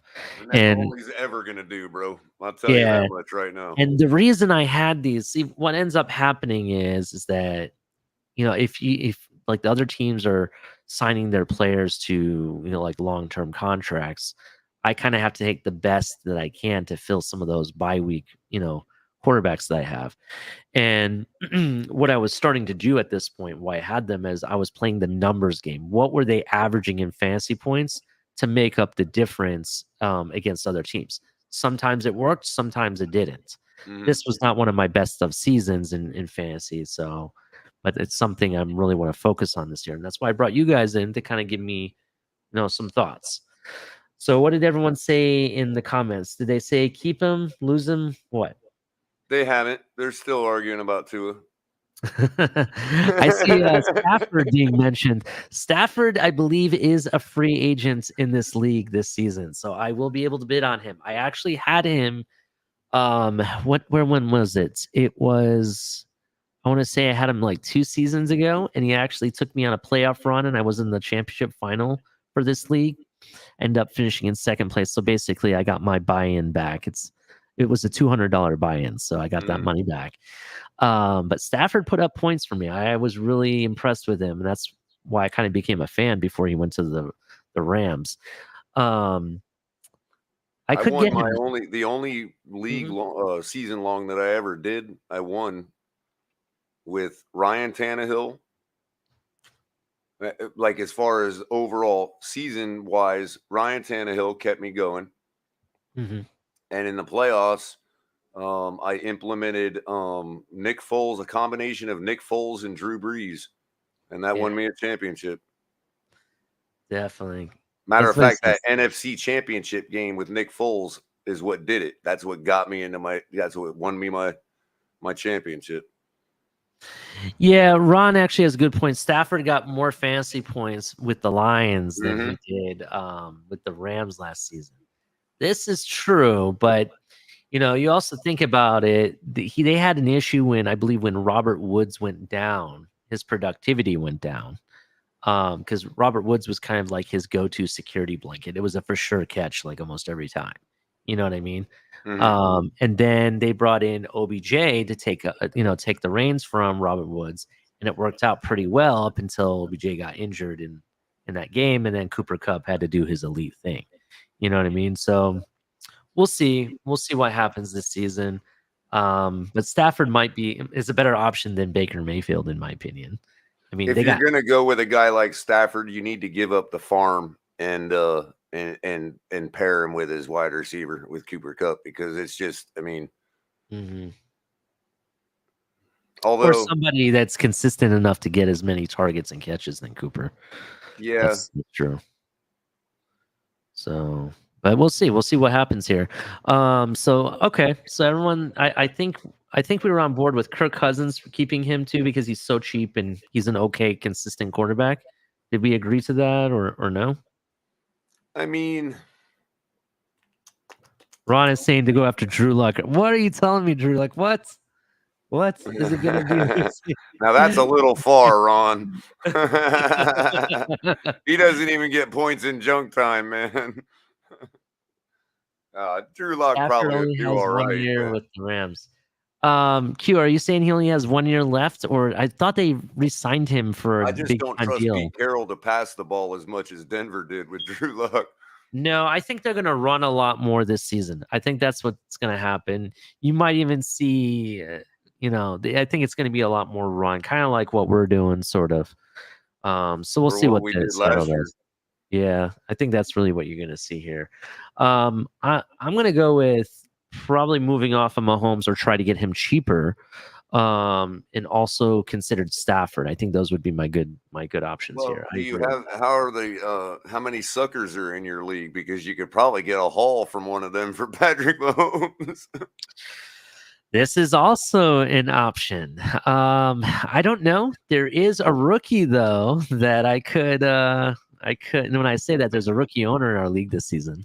I'm pretty sure there's people out there that don't either don't see what we see or don't buy into what we're saying about Patrick Mahomes. So sure, he's still the guy. He's still like if you dangled him in front of everybody, there'd be plenty of takers. Yeah, that's true. They'd probably be making fun of you. You believe this guy traded me Patrick Mahomes for blah, blah, blah? They'll be making fun of you. Yeah, that's well, we'll have to see what happens here. That's a good point. So maybe I should put Patrick Mahomes on the trade block. See what people, what they want to do. Because 32, even though it's kind of expensive for my blood, it's not as expensive for others. Well, I was going to say that's the research you got to do to make sure you're not going to burn yourself with having to pay higher for less value. This is true. And the other flip side of it is our cap is going up this season. So I could technically find the guy with Derek Carr and be like, "Hey, I'll give you Patrick Mahomes for Derek Carr and Darren Waller." He actually might take that deal. He might take that deal. Unfortunately for him, because I know who it is. He's actually a big time Raider fan, so it'll be funny if he takes it. If he takes it, I'm gonna laugh so hard. Carr's his Tua. He ain't giving him up. Yeah. We also can trade not just for players. We for rookies, we actually have a rookie draft. So you get 3 picks, first round, second round, third round. And we basically do that before we do our auction. So whatever that year's rookies are, we have a draft. And how the draft order goes is basically it's kind of weird. We did it to kind of be kind of different, but this second to last place person gets the first pick in the no, wait a minute, hold on, let me think about that. No, they've changed it a little. I'm sorry, they've changed it. It used to be where it was like the second or last person was the first pick in the rookie draft, and then it was like reverse order from there, from the worst team to the whoever won the championship last season. And then it's like a snake draft like that. But now I heard they were trying to do something where it's kind of like the NBA where teams last place to the 5th place person, they have like a lottery, and then if you were in the playoff, it's just receding order of who finished first, second, third from there. Right.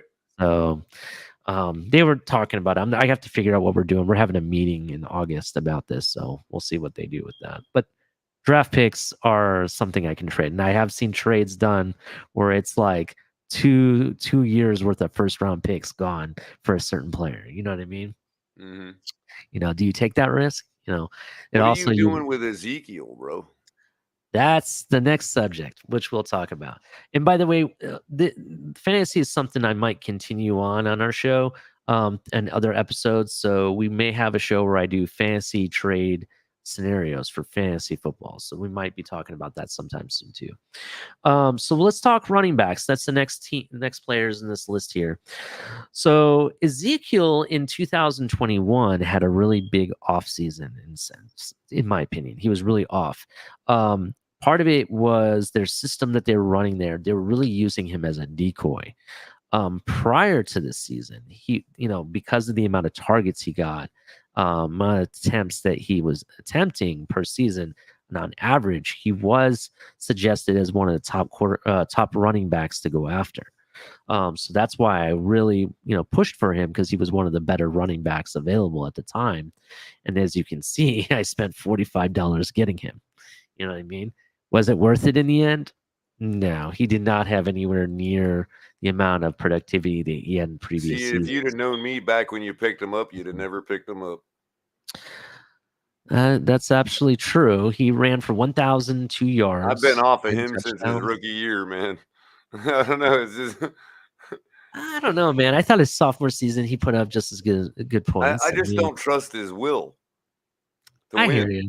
You know, I hear it you. just seems like he just doesn't care. Maybe I'm wrong. I don't know. I'd have to sit down and talk to him man to man, but to know that. But my experience in fantasy football is that your running game, you're only as strong as your running game. The strongest teams generally have the best running backs, and especially in this league. So I have Ezekiel Elliott. He was pretty much the top running back available in that season at the time. So that's why I went after him. I also have Dante Foreman. People that don't know who he is. He actually was the running back that backed up Derrick Henry when he went down. And we all know what he did to the Dolphins. And it wasn't just the Dolphins he did that to. He was pretty consistent, and he was actually pretty decent. I kind of felt I got him in a steal as a free agent, actually, in the midseason, to be honest. And then I have Najee Harris. He was my rookie running back that I drafted. I thought that was a top pick for me. He had a really good season last season. I expect him to continue that this season. and Ron makes a good point. I bet you could. If he's available, I bet you could pick up Kamara. Even if he gets suspended, he'll still have a year-over-year better year than Ezekiel Elliott in the long run. Let's actually look at his stats. I think he's on another team at this point, but I could always entice maybe a. And it's also one of those things where he comes back from suspension and everybody's screaming for a running back at that time, and they're all like, "How'd this guy get Kamara?" This is true. Let's look at his game log. Let's see what he did here. So, let's see. 15 points. Okay, first game against Green Bay, had 83 yards. Not bad. Receiving touchdown. Look at his fantasy points, dude. Jeez. Yeah, 15.1. Carolina, he didn't show up. I think he was injured in that game or something happened. Then New England, he comes back against 17.8 points. This is 89 yards rushing. He had another receiving touchdown. And that's against the defense with a coach that makes it his mission to take out your best player, and he's still got 17 points on him. Yeah. And then New York Giants, he put up 12 points, 120 yards, no rushing touchdowns. And then Washington, he blew up 24 points. See how important them touchdowns are? Do you guys get a bonus for over 100 yards rushing? No. It's just, I think it's like 0.5 points per 10 yards or something like that. See, in DFS, usually you'll get the over 100 yard bonus. I gotcha. So he had put up 24.2 yards. He had 2 touchdowns, 1 rushing, 1 receiving, and he had over 100 total yards. So that's actually pretty good against Washington. In Seattle, he blows up again. This time around, he had 128 yards receiving and 51 yards rushing, but had a receiving touchdown. And then, of course, you got Tampa Bay, who had the best run defense last year. That is true. And he still manages his average 13-6. You know what I mean? So, and then Atlanta, 16.4. He had 50 yards rushing with a rushing touchdown another 50 or 54 yards receiving. So I mean, he's getting roughly over 100 yards every game. Except for the one, I don't know what happened against Carolina. I think he either got injured or maybe they were winning and they just didn't need him. At that point, I don't know what happened there. Look at that! Look at that, y'all. You know what? From now on, the next person that uses the word horrific in the same sentence as our defense is no longer going to get the privilege to talk to me. Bottom line. Bottom line. That's right. He had 13 attempts, stop the run. 52 yards only, no rushing touchdown, and I believe there was no receiving touchdowns here, right? Oh, wait a minute. Except for that 3.1. His second worst fantasy performance of the year. Actually, it would be his third worst. Carolina was, third worst. Where was the other 3 bad games and performances. I don't know what happened with the 4 games he missed. I don't know. He must not have played those games.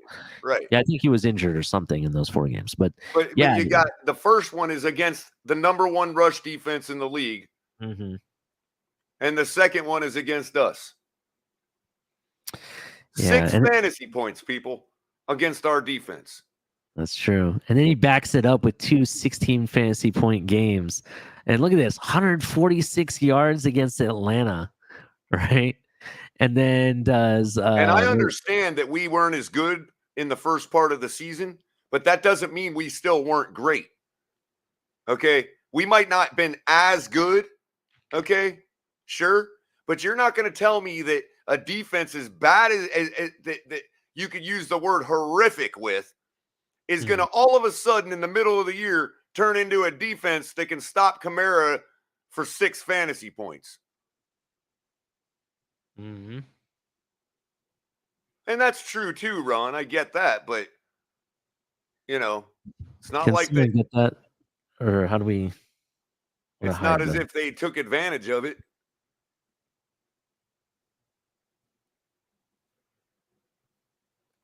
And if we're holding their running back to 6 fantasy points, how the hell are we not putting up more points in that game?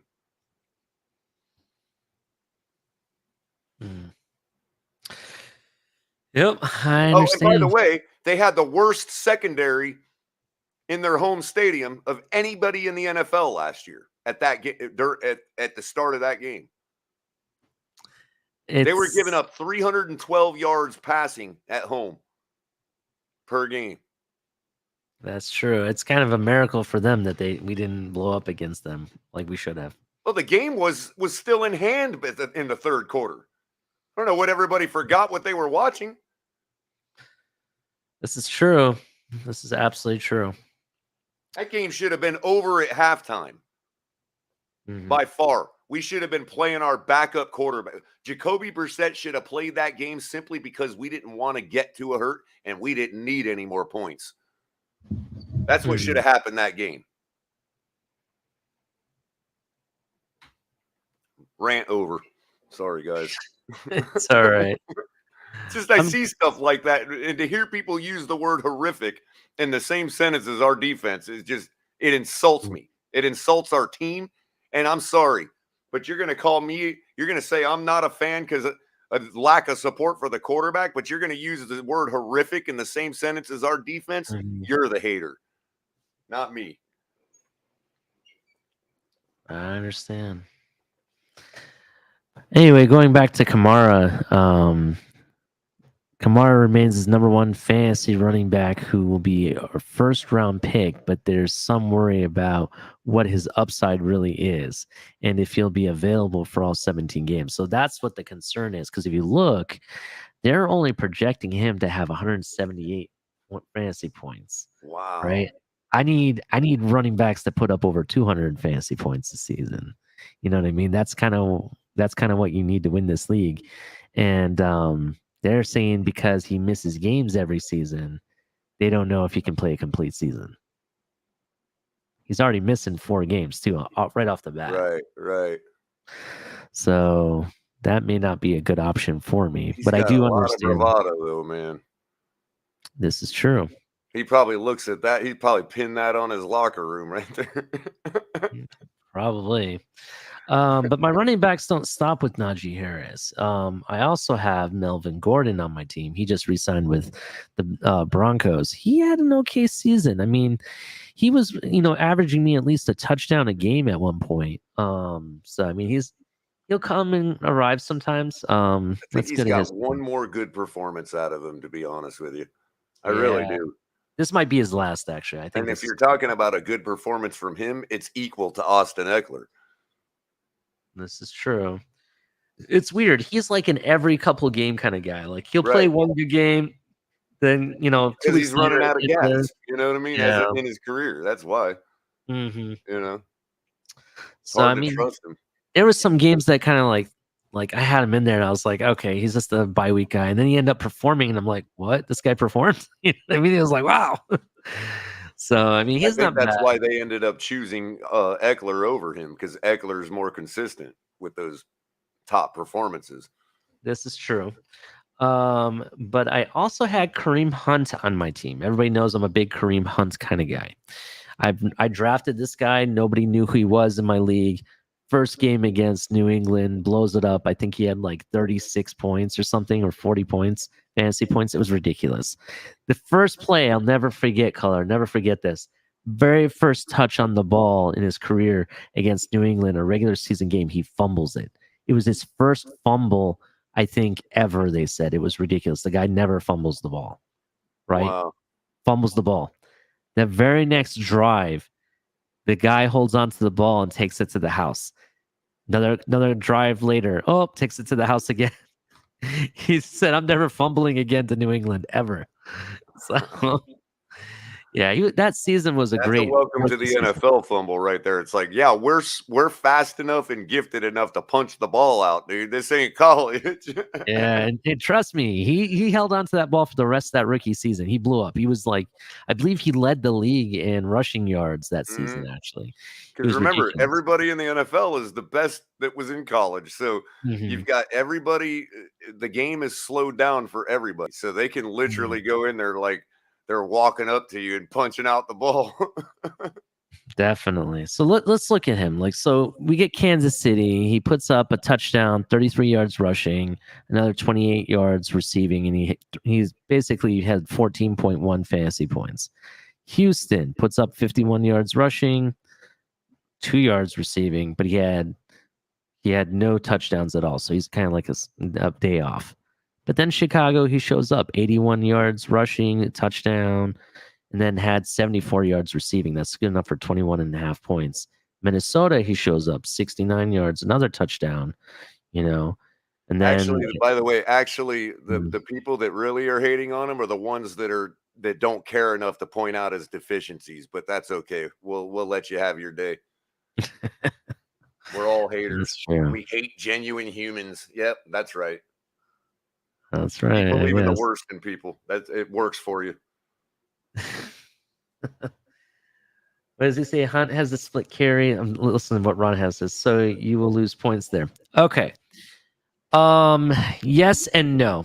Even though he split carries the season prior to this and still put up decent numbers.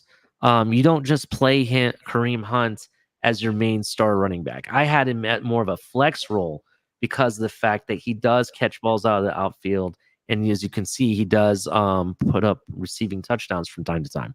This season was a bad season for him because if you look, he missed 5 games, comes back for 2, didn't really show up, and then missed the regular rest of the season. He just had injury. It really, this was not his season at all. The 2020 and 2019 seasons were much better in comparison.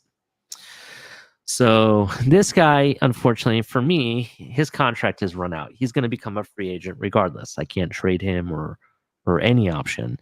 But he was very formidable. I am thinking about bringing him back because he does put up consistent numbers when healthy. That's kind of what I'm thinking about, especially in that 5-game run. He had like 5 games that he had over 15 points every game. So that's why I was considering him. But let's see. Do I have any other running backs besides Kareem Hunt? I believe that's all I have for running What backs. you doing with Allen Robinson on your roster, man? Hey, man, I had to play with what I had in money I had. I There was got you. other receivers, and my money's low because I overspent on Ezekiel and Patrick Mahomes. I saw him on Yeah. one of those best tandem memes the other day. Do you believe that? For what? For who? One of those, who do you think is the best tandem in the league? And it had Oh, one with Allen Robinson. I'm like, and really? Stafford. With Stafford, that's a possibility, dude. Don't discount that. With Oh, come Stafford, on, that might man. be a possibility. Come on. Listen, I have had this argument with people, and I keep getting shot down because of it. People are saying that Allen Robinson has a lot left in the tank. What you've seen, and they're trying to make that Devontae Parker argument with him. No, it's a valid right? argument. Mm-hmm. It's a highly valid argument. Okay. And what those people are saying about Allen Robinson is no Mhm. different than what the Patriots are saying about Devontae Parker. This is true. Now, Now, granted, if you put their stats next to each other, career stats, yeah, Mhm. Allen Robinson has produced a little bit more. But when you look at the overall picture, it's the same guy. Yeah, that's true. I mean, I agree. I think it's really the same kind of guy. But if you think about it, though, look at the quarterbacks Chicago has had, right? They had Yeah, Justin look at the Fields. quarterbacks we've had. This is true. This is absolutely true. But I mean, in comparison, Ryan Tannehill was a better quarterback than I would say Justin Fields or who's the guy? But that's The not who he Bengals was going had. against. Allen Robinson's been in the league for like 7 years. I understand. I'm talking about who's throwing him. Right, but who was throwing him the ball in those earlier parts of his career? People that were not that much worse than Tannehill. Cutler, maybe? Was Cutler, Cutler yeah. there? I'd Yeah, I say think it Cutler was was Cutler. still there. Yeah, I'm pretty sure it is actually Cutler. I mean, and again, we're sitting here talking about Mhm. I are having this argument, debate, which means that he should never be on one of those memes. Mhm. Before we get in the receiver talk, though, I don't want to interrupt you, Color, but I think we forgot. So Ezekiel Elliott, I've decided to move off of. If you notice, there's not a blue check mark next to him. I've decided to move off of him. I might offer him a trade to somebody if they're willing to take it, whatever. Mhm.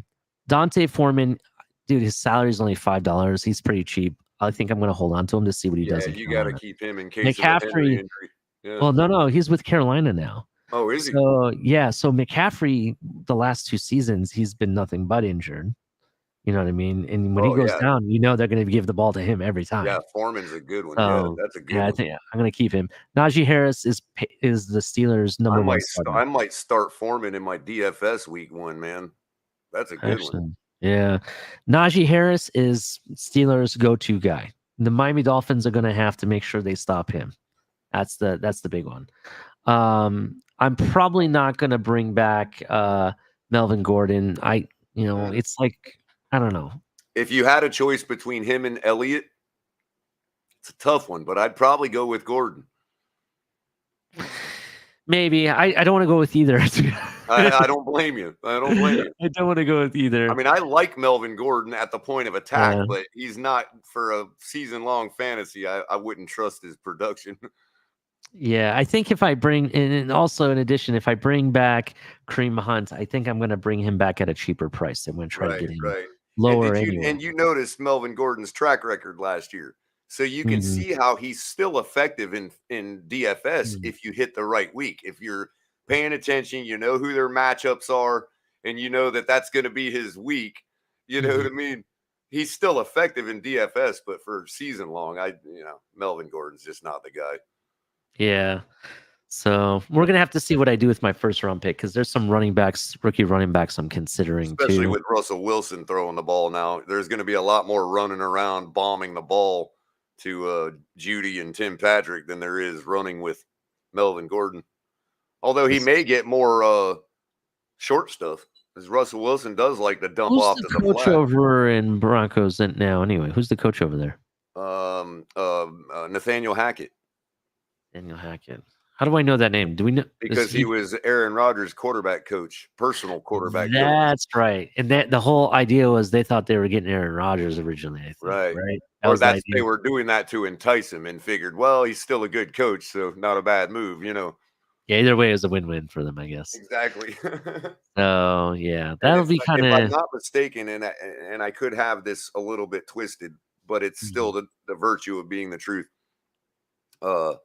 His father, Paul Hackett, I believe, was Joe Montana's quarterback coach. I believe you're kind of right, actually. It was either Paul or Bob. I can't remember which one. I know Paul Hackett played in the league. But either case, the guy, I had no idea. Like when they say he was a San Fran fan and, you know, this and that, like he actually kind of, if you think about it, you're telling me the guy didn't ever talk to Montana growing up. You know what I mean? That is definitely true. Yeah, that's what Paul Hackett. I was thinking of Paul Hackett, the KC offensive coordinator. That is definitely true. All right. So let's go to wide receiver talk. You talked about wide receivers. So I got Rashad Bateman. He's a rookie I picked up last season. Formerly with the Ravens, or is he still there? He's the Ravens' only receiver they have. He can take the top off of defense, but he's very inconsistent. Yeah, he's kind of like that. He had that like Christian Kirk type of season last season. There was some games that was like, wow, he really showed up. In fact, I'll show you.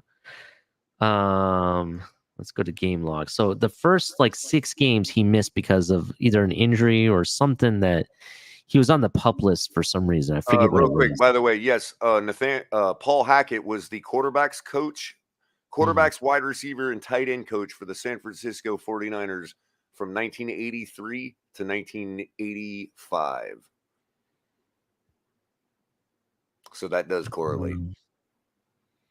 Sorry. Yeah, definitely. Just bear with me 1 second. I got you, Dolphins realtor. I was just kind of putting that out there for the whole also. I got you. No hard feelings, man. All right. Okay, sorry about that, Culler. I was speaking for all the people that get looped into the hater word that might not be haters. That's who I was speaking for. Sorry to make I didn't mean to make it personal. Definitely. All right. So Culler. So we look up what he did in the season. Now, in this season, he kind of started off rough. You know, he didn't play the first like 5 games at all. He started coming in slowly after the 6th game. You know, he had 6 targets, 4 receptions, 29 yards, no touchdowns. And he had 2.9 points. Against Cincinnati, another 6 targets. He had 3 catches for 80 yards. So he started showing up a little bit. He had 8 fantasy points. Let me ask you this. Do you think he's going to be like the new girlfriend that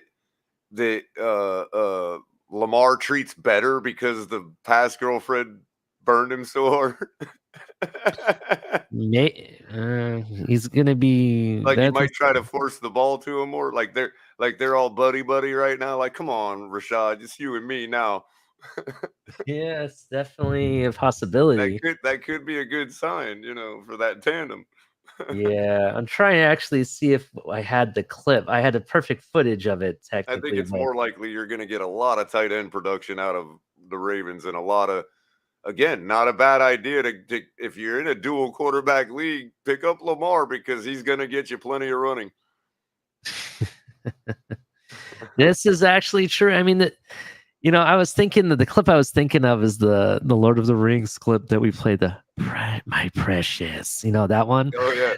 And don't forget. That's Lamar holding on to the receiver. And don't forget, have you seen the latest picture of Lamar? That dude has been in the gym.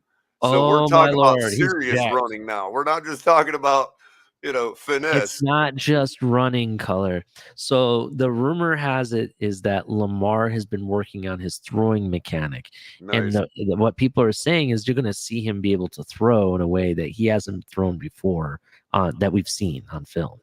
So whatever that means that he's coming to throw. And to be an armchair coach, the guy just needs to turn it up like to, 10 o'clock, 10:30 in his throwing motion. It's not much. It just sails on him. Because when you throw sidearm like that, the ball's trajectory is always upward. It takes longer for it to start on a downward trajectory. So if it stops you from being able to really control. It's sort of the same with Tua, where he's putting his whole body into it. So as such, you end up losing a little bit of control on the long ball. So it's same the other way around. When you're slinging it sidearm where you can throw it out of the stadium, well, yeah, if you can throw it out of the stadium, but we don't have receivers in the parking lot. You know what I mean? So you got to find a way to tone that down. And that has to do with the arch that he's throwing at. It needs to be a little more over the top. Just a little bit. One little tweak, and he's there.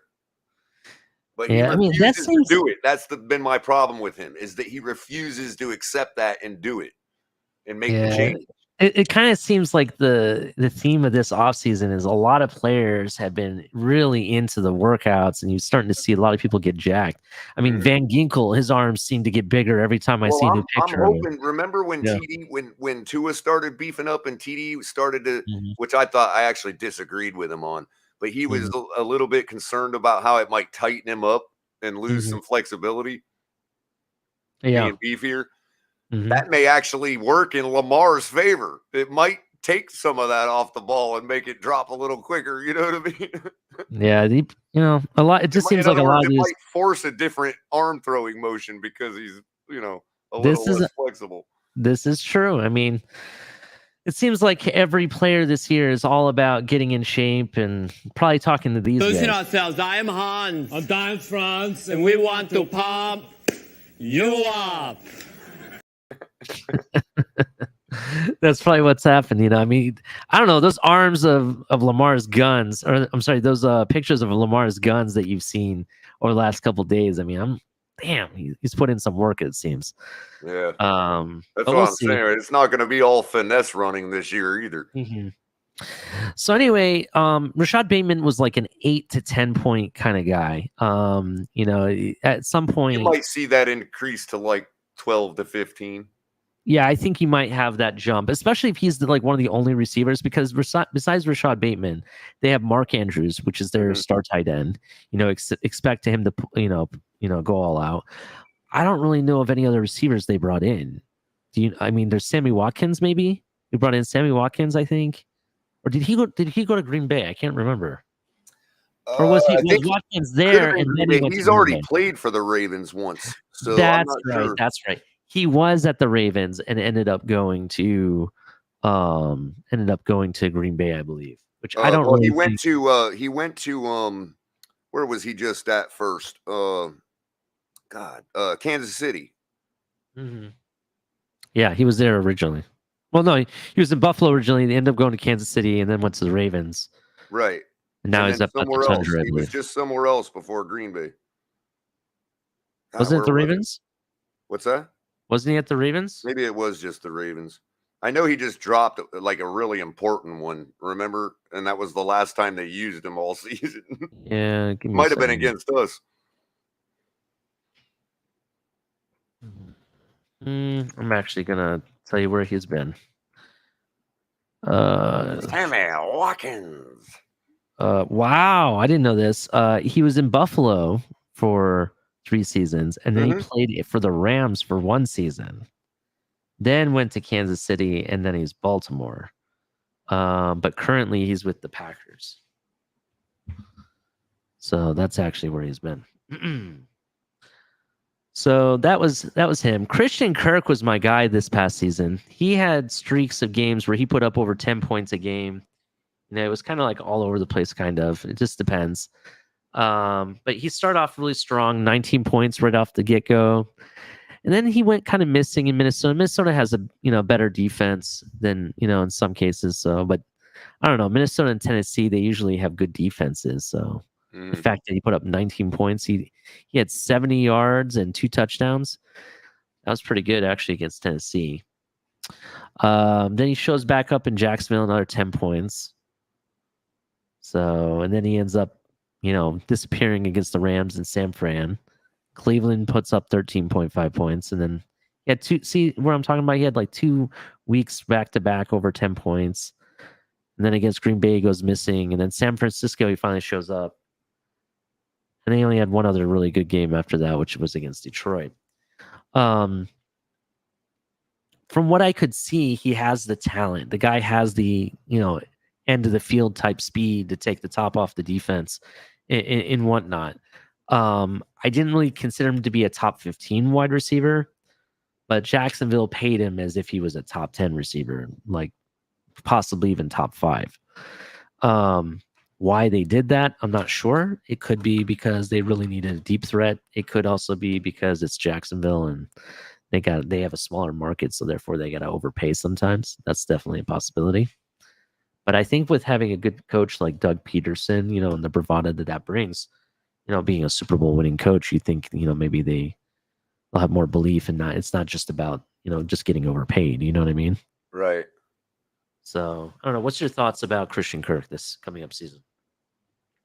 It's hard to know, really. Yeah, they only project him having 120. His production is going to be directly tied to the improvement of Trevor Lawrence or lack thereof. Yeah, they're only projecting him to have 122 points too. That's another part of it that it's like, holy crap. Well, they're factoring it on the fact that on his regular wide receiver 2/3 performance with the Cardinals, and their doubt that Trevor Lawrence is going to be anything elite. I mean, if Trevor Lawrence makes a shift into an above average or elite style quarterback, then Christian Kirk should improve to a wide receiver 1 level. He has that ability. Mm-hmm. But I think you're putting all your faith in Doug Peterson with Christian Kirk, to be honest with you. It's not a bad place to put your faith. I'm just saying that's what you're doing. That's what the bet you're making there is that Doug Peterson writes everything going on there. Mm-hmm. Now, one thing before we continue on Christian Kirk, if you didn't notice, Najee Harris and Rashad Bateman right here, under the contract, they have our 2022. So basically, I get them for 2 seasons right off the bat, the rookie season and then the sophomore season, before I have to sign them to an extension. So those 2 players, I'm going to keep their, on the rookie contract. Let's see what they have for another year before I make a decision to sign to long term. And by the way, I was just looking at the Ravens wide receiver crew. They actually have a lot of wide receivers. They're just nobodies. That's what I'm talking about. Yeah, that's what I'm referencing when I reference them. They have wide receivers on the roster. I mean, Duvernay's all right, I guess. Yeah, but I mean, who do they have that's really going to pick up where Hollywood Brown left? Exactly. You don't really have anybody.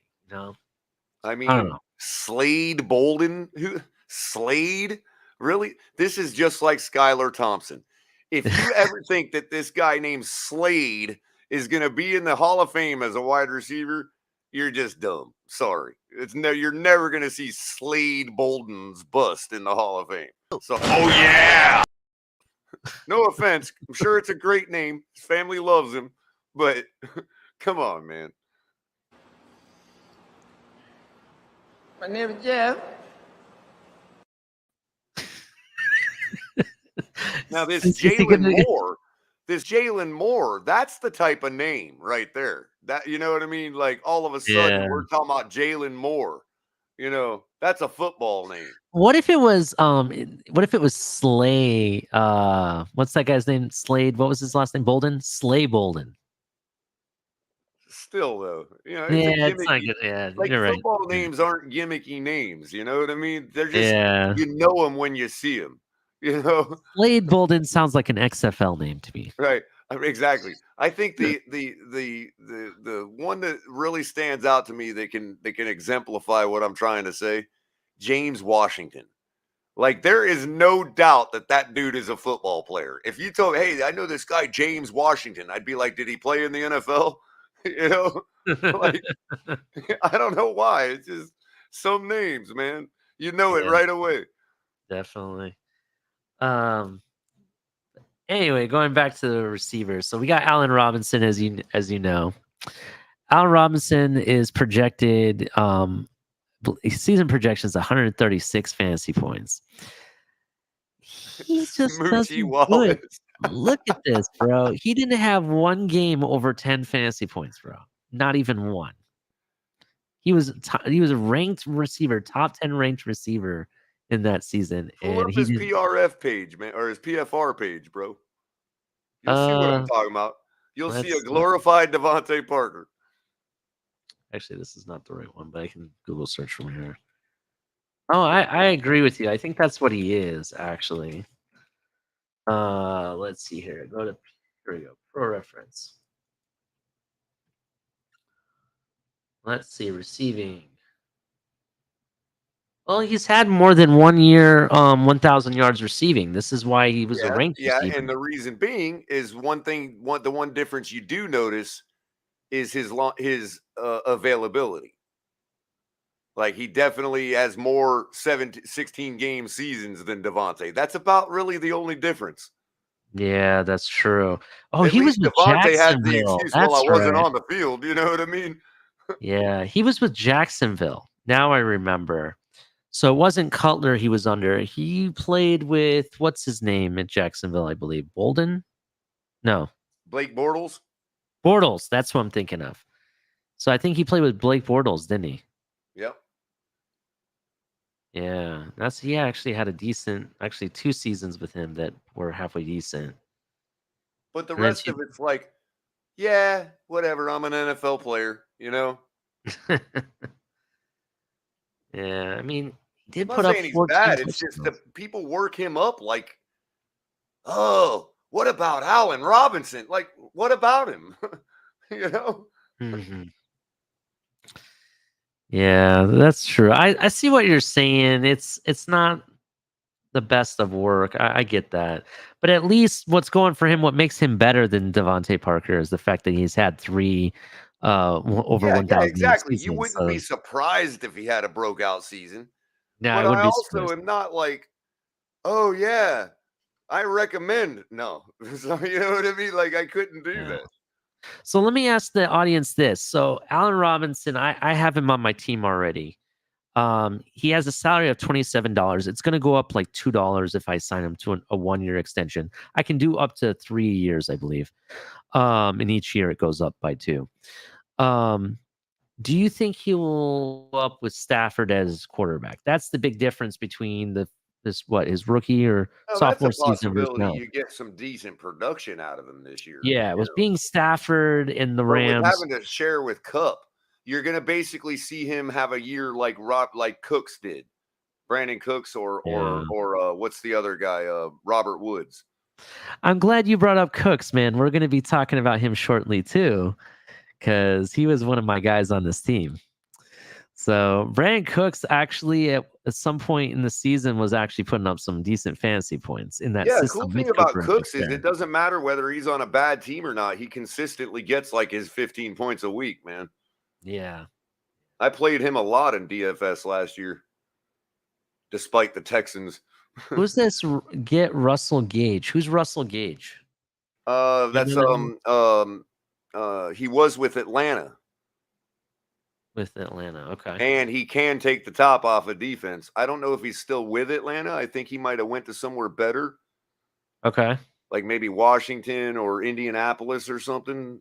I want to say he could still be with Atlanta. If he's still with Atlanta, I'd be a little concerned. I don't see Marcus Mariota even finishing the season, to be honest with you. Mm-hmm. Interesting. I really think they're trying to fast track Desmond Ridder. I honestly don't think you bring in Rosen, you bring in Marcus Mariota, Does anybody really seriously think those guys are going to replace Matt Ryan? I think they're just a Band-Aid. Get the first pick in. Or they really believe in Ritter and they're going to fast track Desmond Ritter. Yeah, that's true. Who knows if he doesn't develop some kind of connection with one of their wide receivers where, oh, where'd that guy come from? You know what I mean? Mm-hmm. He might not be great, but like I said, he could develop this one connection where him and this other receiver are putting up serious fantasy points, even if Atlanta's losing every game. Moss Sports, who's Pittman with? Pittman. I know that name. Indianapolis. He's a wide receiver? Big time production for them. Yeah. I was at that point because I was destroyed us. I mean, yeah, my biggest mistake last season is I made the wrong choice at running back and I overpaid for it. You know what I mean? I got the running back I wanted with Ezekiel Elliott because at the time, all the experts were saying these are the guys you want to get no matter what, based on the amount of attempts on the ball and everything they were getting, and what they were projected to get. And I think a lot of people just don't believe that Ezekiel won't be that bell cow again, or that Dallas. I think Dallas is off of him, to be honest with you. I think when Pollard came in and showed he could produce, they're like, "What are we doing?" After that season, I don't think he'll be the bell cow anymore. What was it, Tony Pollard? I think it's Tony Pollard. Yeah, Pollard. I think he really showed that you don't need to have him on the team. What he also showed was that Saquon was a bad choice for the Giants. Mm-hmm. That's true. It's precisely why we're doing what we're doing in our running back room, because that's the way it is in the NFL now. Mm-hmm. Sure, you can have those teams. Those guys. Derrick Henry is an outlier. I mean, come on. Did I tell you what I read on there was? And by the way, real quick, I'm sorry, Ali. It still is actually running back by committee in Tennessee because the Derrick Henry is like 3 running backs in one, so it still is running back by committee. That's true. I think they messed up letting Dante Foreman go, though.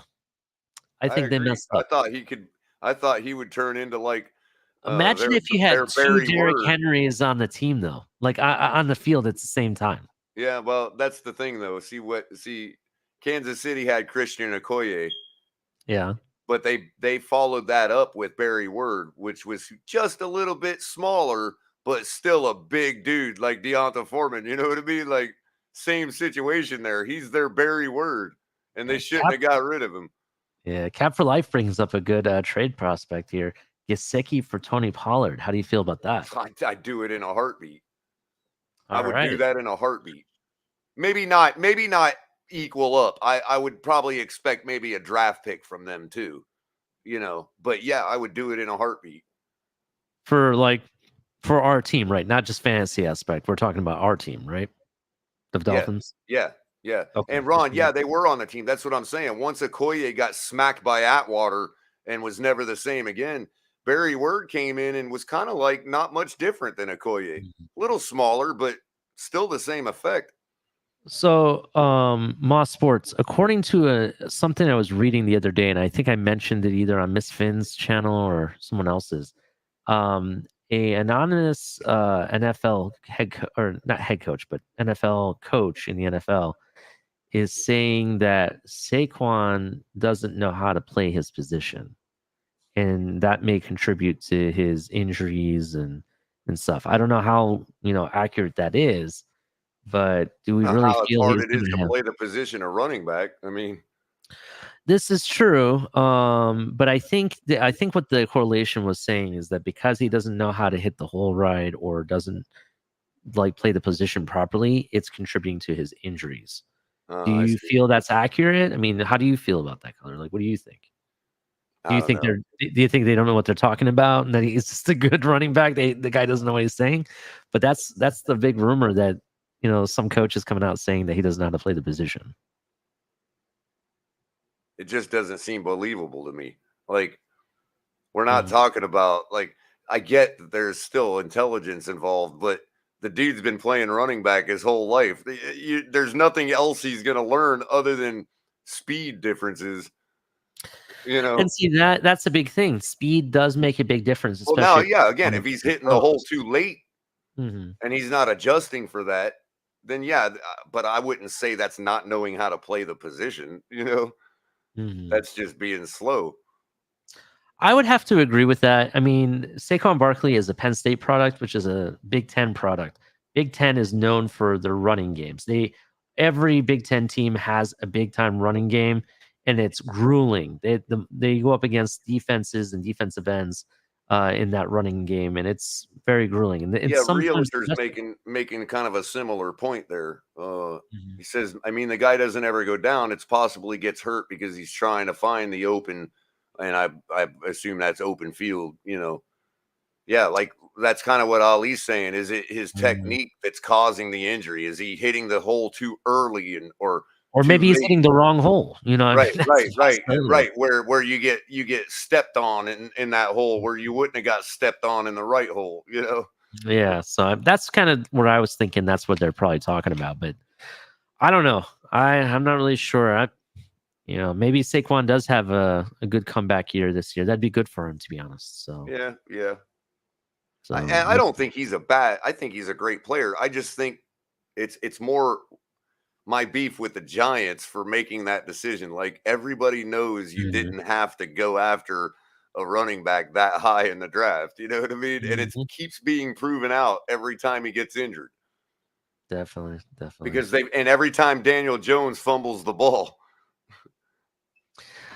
All right, Culler, let's get over these last couple players I have here to talk about, and then we're gonna talk. I'm gonna make a few housekeeping stuff, and we'll do the rundown, and we'll drop the link, and we'll talk some fantasy and whatever else anybody wants to talk about. Okay.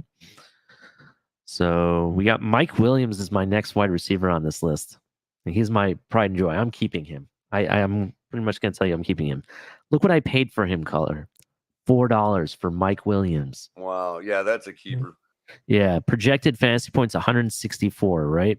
And he's showing no signs of slowing down. Yeah, and he had 170 points last season. Look at this. That's actually not the game log. That would have been awesome though. Look at this. First 3 games right off the bat. 14.2 points, 15.2 points. Kansas City, 26.2 points against Kansas City. And you know the Chargers always ball out against Kansas City. They always do. They don't always win them all, but they ball out. I remember when Phillip Rivers was there. You never know what was going to happen. Look, New England knew who to take out. Look at that. Baltimore, New England, and Philly and Minnesota knew what was up after that. But then Pittsburgh, nope, they didn't know. 15.7 points. But I'd be interested to see what Keenan Allen's numbers are in those games. You know what I mean? Yeah. Like you can't take out both of them. Yeah, I think he had like right around this region, around week 15 or something like that. There was like an injury concern. He had like I want to say it was like a knee injury at some point of some kind, but he was still kind of serviceable. So, I mean, the last game against Las Vegas, I believe this is the game that they had the tie and both teams got to go or something, if you remember. They put up 17.9 points is what he put up. That was 119 yards and a touchdown. You know what I mean? Mm-hmm. So this guy is a keeper to me. I think they just signed him to a new deal. So he's going to be with Herbert for a while. So I'm excited to see what he does. Careful about the new deal, though. Oh, you think it's going to be a down year because of that? I mean, he finally, he's put out a lot and he got his money, and they do have Keenan Allen. It's not like he has to be the guy, That I can make the same argument. Be careful there, because I can make the same argument for Tyreek Hill. He doesn't have to be the guy. So could I. That's precisely the argument Pete's been making, but everybody wants to shit on him. We all want him to be the guy. We all want him to be successful. I think he will be successful, but it could be also part of the game as well, is what my point is. Right. He may know that he might be talking so much trash talk, if you want to call it that, that he wants to drag that extra corner over to his side. He wants the 3-man coverage against him, the triple coverage against him, just so it leaves other people open, and he's making the other players look better because of that. You know what I mean? Mhm. It's like having a second quarterback on your team because Right. we say that the quarterback enhances the players based Well, on their for play. us, it's But the first quarterback, but just you know what I'm joking, talking just about, though. joking. I know, but you know what I'm talking about? It's another level of enhancing the players because you're taking up more of the coverage so the other people are open. He's Right, already right, getting paid. What does he care? You know what I right. mean? He's getting paid, he's getting the money. You know, he's probably getting endorsements left and right too on top of it. So Cleveland, 28.5 points, had 165 yards, 2 touchdowns. Longest, he had a 72-yard touchdown, or not touchdown, but a 72-yard catch in that game. I think I've seen quite a few of those deep bombs that they used to throw to him. But he was my pride and joy wide receiver. Now we're gonna move on to tight ends. Let me just check something. We talked about Robert Woods. This is just real quickly. We talked about Robert Woods. I have him on this team, but he got injured. Like I want to say it was like the middle, like I want Mhm. to say like week 8, week 8 or Right. 9, he got injured and that he was nowhere to be found. I had Rob Gronkowski as one of my tight ends. He actually, and we'll pull him up real quick here. He started off strong. I mean, 21 points, 15.9 against Dallas and Atlanta. That was pretty good, right? And then got injured. He ended up coming back week 12, 12.3, 17.8, and then show up to the last 2 games, New Jersey and Carolina. You know what I mean? Everybody shows up against New Jersey or Jets. I always call them New Jersey because they are technically the New York, New Jersey Jets, technically. So, I think so Brady has just been using him as a crutch lately. yeah, that's true. Well, Gronk says he's retired. Supposedly, he said that even if Brady calls him to say, "Hey, come back," he wouldn't really consider it. I don't know how accurate that is, but I'm gonna go on the limb that he's retired. So I'm not keeping him, of course. I'm gonna be dropping him off. Yeah, because even if he comes out of retirement, like I said, it's going to be for a Brady crutch. Mm-hmm. Yeah. So my 2 starting tight ends. This is another 2 players that one of them I found as a gem. The other one I was like, ugh, I gotta take what I gotta take at this point. So Gronk was one of my number 1 guys I got last season, and then I picked up Zach Ertz, Dalton Schultz. Dalton Schultz, if people don't know, had an injury in I want to say the 2020 season, came back in 2021 and really balled out. He had for the season he had 130 points, 8 points. But he was consistent, and that's why I liked him. 20 points against Philly, 11.8 against Carolina. But even on his off days, he still put up fantasy points, technically. I mean, it's only about 8 points against the Giants, New England, but it was consistent. But the last 4 games, actually, no, 3 out of the 4 last games, he really bowled out. Is he still with Dallas? Yes. Dallas? Yes, he re-signed with I thought Dallas. it said something else. No, he's with Dallas still. Oh, there it is. Yeah, he's with Dallas. He resigned.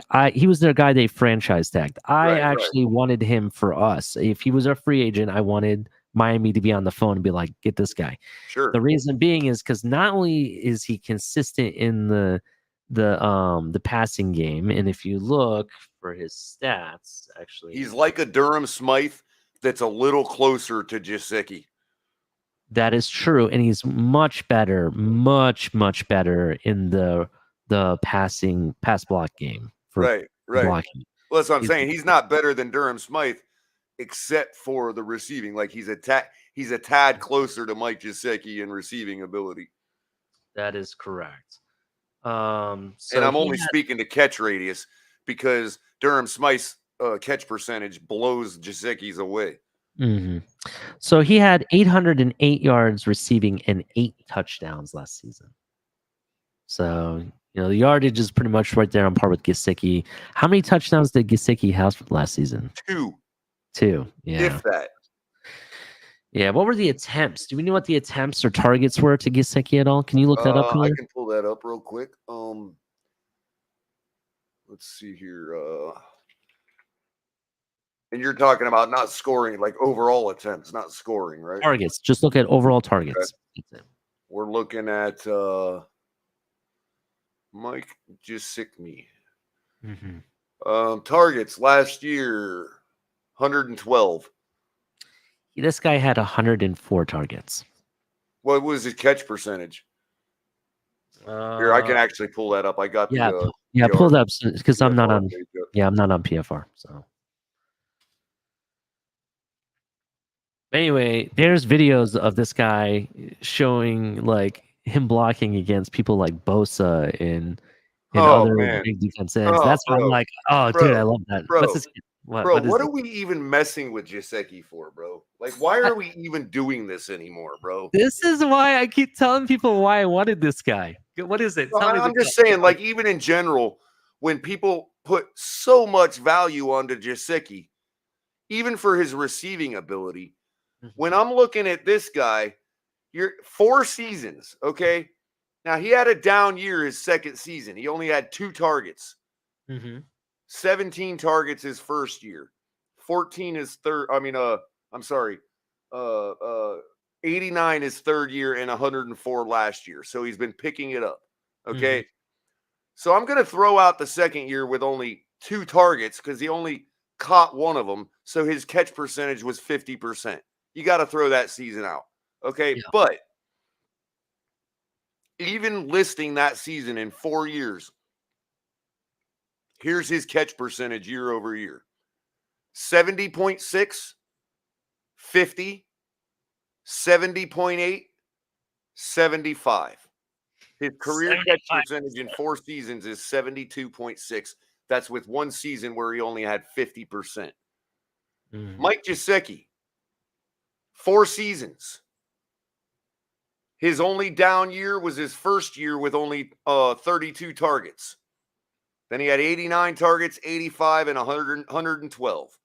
Here's his catch percentage year over year in order.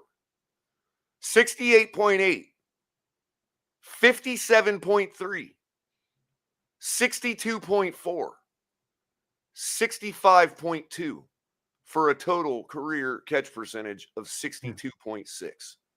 What are we even messing with this guy for?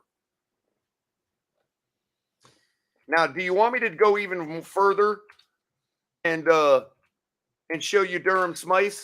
Yeah, sure, the targets are way lower. Okay, I get that.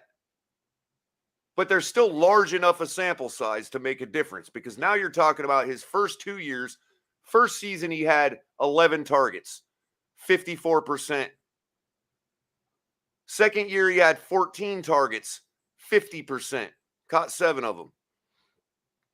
Third year, Durham Smythe, 29 targets, 89.7%.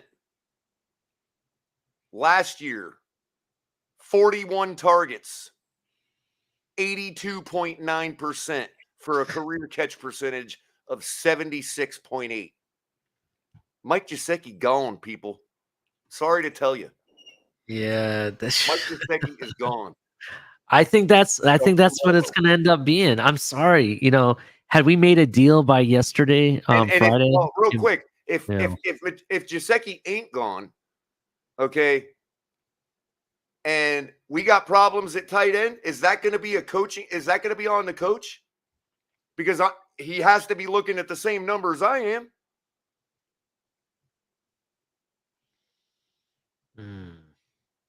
And yes, he only got 2 touchdowns last year. It could be also on the front office too. You can't just look at the coach for that. Well, I get you, but why are we even arguing with the guy about contracts? There ain't no wonder we didn't come to a deal with him.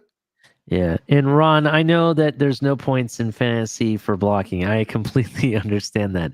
The perspective of why I brought it up is why we're talking fantasy. I forgot about that.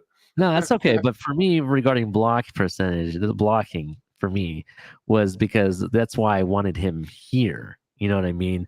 We're talking about this scheme where blocking by the tight ends is going to be very important and focal, not just in the passing game. And we all know that Gesicki is not the best of blockers. Right. And by the way, That's the only fault on his game, to be honest, besides the fact that I think his route running can be a little bit better. That's the and only by the way, Dalton Schultz last year, Mhm. 8 touchdowns.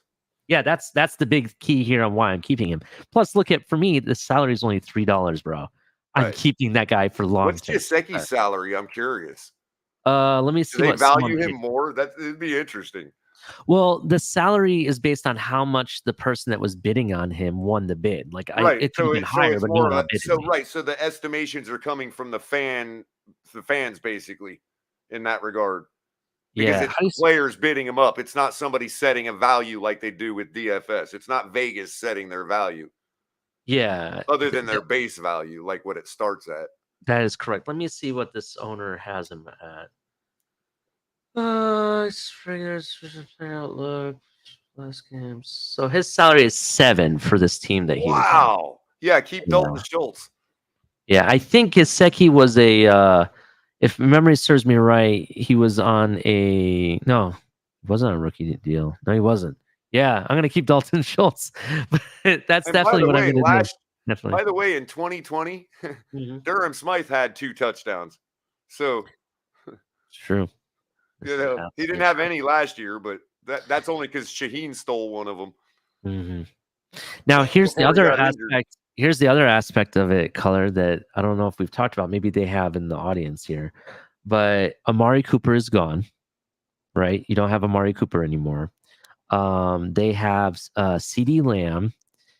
Who else do they have as receivers over in Dallas? Michael Gallup. But that's a great point Realtor's making. What did he say? Where is it? No Cedric. That should increase Schultz's targets. Exactly. That was my point about they don't have the same receivers anymore. And the fact that he was getting that many targets with those receivers, that's pretty impressive right there. Well, Dak is good about distributing the football. I mean, he does get a lot of pass attempts in a game. Because even when they're not in a game, they're predicated, even with Ezekiel Elliott, they're still predicated upon Dak Prescott passing. So you got the games that they're where they're divisional games or primetime games, like important games where it's toe to toe. And then you also got those games where Dallas sucks and he's getting the stuff in junk time. So Prescott's actually not a bad, like, I'd probably think if depending on if it benefited you or not, I might move Kirk Cousins for Prescott. Believe it or not, I had Dak Prescott originally too when he famously took over for Tony Romo because he had a baller preseason. He ended up balling that season. I ended up trading him for a killing, to be honest. So we'll see. Well, we'll see what happens. Bless his heart, but God, these tight ends are so hard, dude, in DFS because you just never know. There's so few consistent tight ends. And in other words, they're great tight ends, but it's not their fault. Week to week, the team just might not use them. You know what I mean? And it's that's absolutely true. But Dalton Schultz is one of those guys that's like, yes, when they do use him, he is an elite tight end. And you know what's even crazy about that, Culler? Can you believe it that most of the top 10 tight ends were not picked in the first round or even the second round? Darren Waller was a 6th round pick. That makes my brain just blow out thinking about that. Darren Waller is a 6th round pick. Can you believe that? Because their production just doesn't justify the high picks. Yeah. In other words, picking a tight end in the 3rd round is effectively picking one in the 1st round. You know what I mean? That's like the same thing. Like, this guy's so good that we're going to pick him in the 3rd round. You know what I mean? Yeah, I think Kittle was like a 5th or a 4th round pick. Right. What about guys like Bavaro or Cross? You know what I mean? Those guys, they probably went 5th, 6th round, Well, I don't think they had a 7th round back then. So Zach Ertz is part of that Kyle Murray offense. And that's another one too. Zach Ertz. the only thing about him is that he's getting older by the year, man. And Yeah, I'm thinking about letting him go. I have him really cheap, but I think there's other tight ends I could actually get that might be more beneficial. If you look, my other guy here, who was technically my other starter, but he got injured, was Robert Tonyan. He was an up and coming tight end for the Green Bay Packers. And was supposed to be a sleeper last Green season. Bay and Aaron Rodgers is gonna need him. Yeah, but he's kind of injury prone now. That's why I'm kind of concerned. Yeah. They didn't really use him If you want to either. get some tight end utilization from Aaron Rodgers, I wouldn't even. Mhm. I mean, again, tight ends can be a punt sometimes, Yeah. at least in DFS. But I would entertain Marcellus. What's his name? Matt Bennett. Bennett. No. Is that who's with Green Bay? God, what the heck is his name? It might be Bennett. Let me see. Let me see what it is. Hold on. No, Mercedes Lewis. That's who I was thinking. The guy, he used to play for Jacksonville, didn't he? Possibly. Hold on, But let me he'll look have him up, games where 'cause- Rodgers will just tear him up, man. You know what I mean?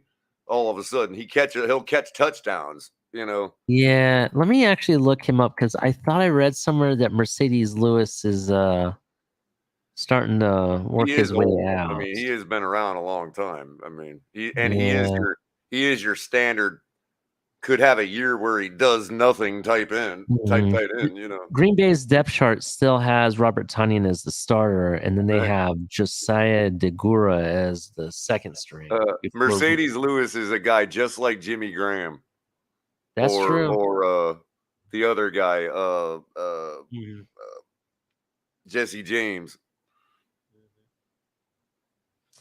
Kickers, I'm not even going to talk about. You know, I got Jason Sanders and I got Justin. You got the Tucker. two best kickers in the league. That's funny, man. Yeah, Jason Sanders had an off season last season too. On top of it, so, you know, that's funny. I don't even need to even talk about that. But yeah, that's my team. I think I'm gonna drop Zach Ertz. I'm gonna keep Dalton Schultz for sure the long Do you term. guys do individual defensive players or just defense? Just defense, and it's a draft. It's not like I get to bid on them or anything like that. It's like a snake draft type deal. And I had my defenses were the Bills and Browns, and then the Panthers and Raiders. Those were my defenses. The one I was in, we had defensive players, like two of them. Yeah, I've played in leagues like that before. The guys that really got me through that year, the main ones, I picked up on Quan Alexander before anybody did, bro. I'm like, this guy's balling. I gotta get him. Ron, I agree with you. Sanders is going to bounce back this season. I'm pretty positive of that. We're going to be scoring a lot more, and we're going to. I don't think we're going to mess around. We're going to take the points when we can get them, regardless. Yeah. You know, I don't think it's about, hey, let's not try to go for that field goal and like trying to get the first down. You know, if we're in field goal range and we're getting points, I don't see why not. We'll just take the points. So I think that's what's going to happen. I think there really is something to be said about the holder too. I think people really underestimate that. You know, is the holder going to be the punter that we picked up? Is that who it is? Okay. I don't know what type of guy McDaniel will be. He's never been a head coach, so we don't know what type he is on that, whether he does a backup quarterback or. I'm just saying, you know, but the league itself has shifted over to the punter. We got a quarterback that's looking for a position on this team for the main roster. He can be your holder. I was just thinking the same thing. Like, could he keep Skylar just to be a holder? I would do it, dude. I would do it. Seriously, I would do it. Just to be. I mean, I don't know if is that an official position in NFL or they usually allocate a guy like Skylar on the kick team. You know, as a quarterback, like. Mm-hmm. If we ever got to fake it, he brings a large skill set to the table. You know what I mean? Yeah, you think about it. You know what a weapon that could be. Not just when it works, but also to mess with the defense. Like the defense will never know what really is coming. You know what I mean? Because he can run, he can throw it. You know, so that's a good point. I think also. Tyler, can you block that spam that's coming through? I just did, but you actually have you have the power to block them where we can only hide them. Okay, I'm gonna block them. Now they're always different bot users, so even blocking them really doesn't matter. but at least that particular bot won't be able to come back if you block them from the comment section. I gotcha. Okay. But if you can't get to it, it's still, mods are still able to hide it. So it's like, you know, if we block the comment or remove it, we have to do each individual one. So I hiding gotcha. the user is the easier method, but you actually have a block user function. So at least that one bot won't come back, even though it'll be 50,000 other bots, you know. Definitely. All right, Color. Let's do the rundown one more time, and then we're gonna drop the link. I can do that. And what do you think about that? Is there anything else you'd like to talk about before we continue? Man, that just about covers it for season long. I'd love to talk more DFS, but it's just really hard because without knowing the 53-man rosters, it's completely pointless to even talk about way too early sleepers and all that. Like, I would talk about River Craycraft as a sleeper, but you know what I mean? I'm talking about him as a sleeper to even make the roster at this point. So there's just no point in talking really about DFS other than the big players. You know, the ones you know are in. Like, okay, what are you gonna do week 1 with your main lineup? Forget talking about sleepers and stuff like that. That's different, you know. But with the way it works with the salaries and all that, the way it works is you're gonna pick 4 guys. I guess you could talk about your core 4 at this point for week 1. But that's about it, because beyond that, your salary is already to the point where you're having to pick up mediocre players that at this point we don't even know if they're going to make their rosters or not. You know what I mean? So Yeah. you know, but you can get a core 4 in. We could talk core 4 if you want me to do a little off the cuff, quick preliminary, way too early core 4 for week 1. You know what I mean? Yeah, definitely. I think we should. For fantasy, what my plan is that on August 19th is my auction day / draft day for rookies and stuff. So I'll be picking up players. We also do a little college side as well. We pick up a quarterback and then either a wide receiver, running back, or tight end college player. And then those players, when they leave and go to the NFL, you automatically get them as a rookie on your team, in addition to draft picks that you have as well to pick. Right. So go ahead. If I were to just kind of off the cuff it, well, first of all, I'm a Dolphins fan, so I always do Dolphin stacks no matter what. Even if we had Blake Bortles as our quarterback, I'd be, you know what I mean? But that being said, given what we've done on paper, given the new coaching staff, given all the unknowns, given the fact that the unknowns have to do with, we do know that this guy is offensive minded. We're playing the Patriots the first game on 9/11 at home. It's a division matchup. Sure, our first matchup last year was a slow goer and low scoring. But I don't really suspect that's going to be the case this year. I think that you know, the referees are going to treat it like a primetime game. The referees are going to let people play. It's going to be high scoring. And if we're going to win, it has to be high scoring. Otherwise, the refs are going to screw us over on 9/11. I agree. Go ahead. Well, that being said, I'll start with a Tua stack. At least I'll go Tua and probably, God, man, it's really hard. I might even go him naked because I can't choose between Hill and Waddle. You know, it's going to depend on what they set their salaries at. You know what I mean? But salaries aside, God, I'd probably go Tua and Waddle just because Tyreek Hill will be the chalk. And remember what Coach McDaniel said. Yeah, and it's likely that we'll be trying him out as a decoy role in the first place anyway. Now, Belichick knows this. Belichick is a genius. So he may let Tyreek be the one-on-one guy. Is he that stupid, though? Because, you know what I mean? My point is, it really comes down to whether Belichick either his bravado says, okay, I'm going to double team Waddle and I'm going to unleash this cornerback on Hill that nobody saw coming. You know what I mean? Because maybe he has that insight. I don't know, but I think we may see some defensive lineups where they position players to look like they're doubling right. Tyreek, but it's really not a double Tyreek. And see, You I know what may I I mean? may stay away from that game. You know, I Yeah. may actually say, okay, maybe I'll do a naked Tua stack or a naked Tua because you I'm know, not touching the first one. I'm not what touching the if? first one. Well, the thing of it is though, if we put up a 30 burger or a 40 burger, the Mhm, ball is going to have to be distributed. If mhm. I can't decide whether it's going to be Hill and Waddle, then that means neither can Tua, and Yeah. so it may be distributed evenly. And in which case, Mhm. the only person that's going to benefit on the team from that in fantasy would be the quarterback. There's also the idea that Tua may use his legs a little more.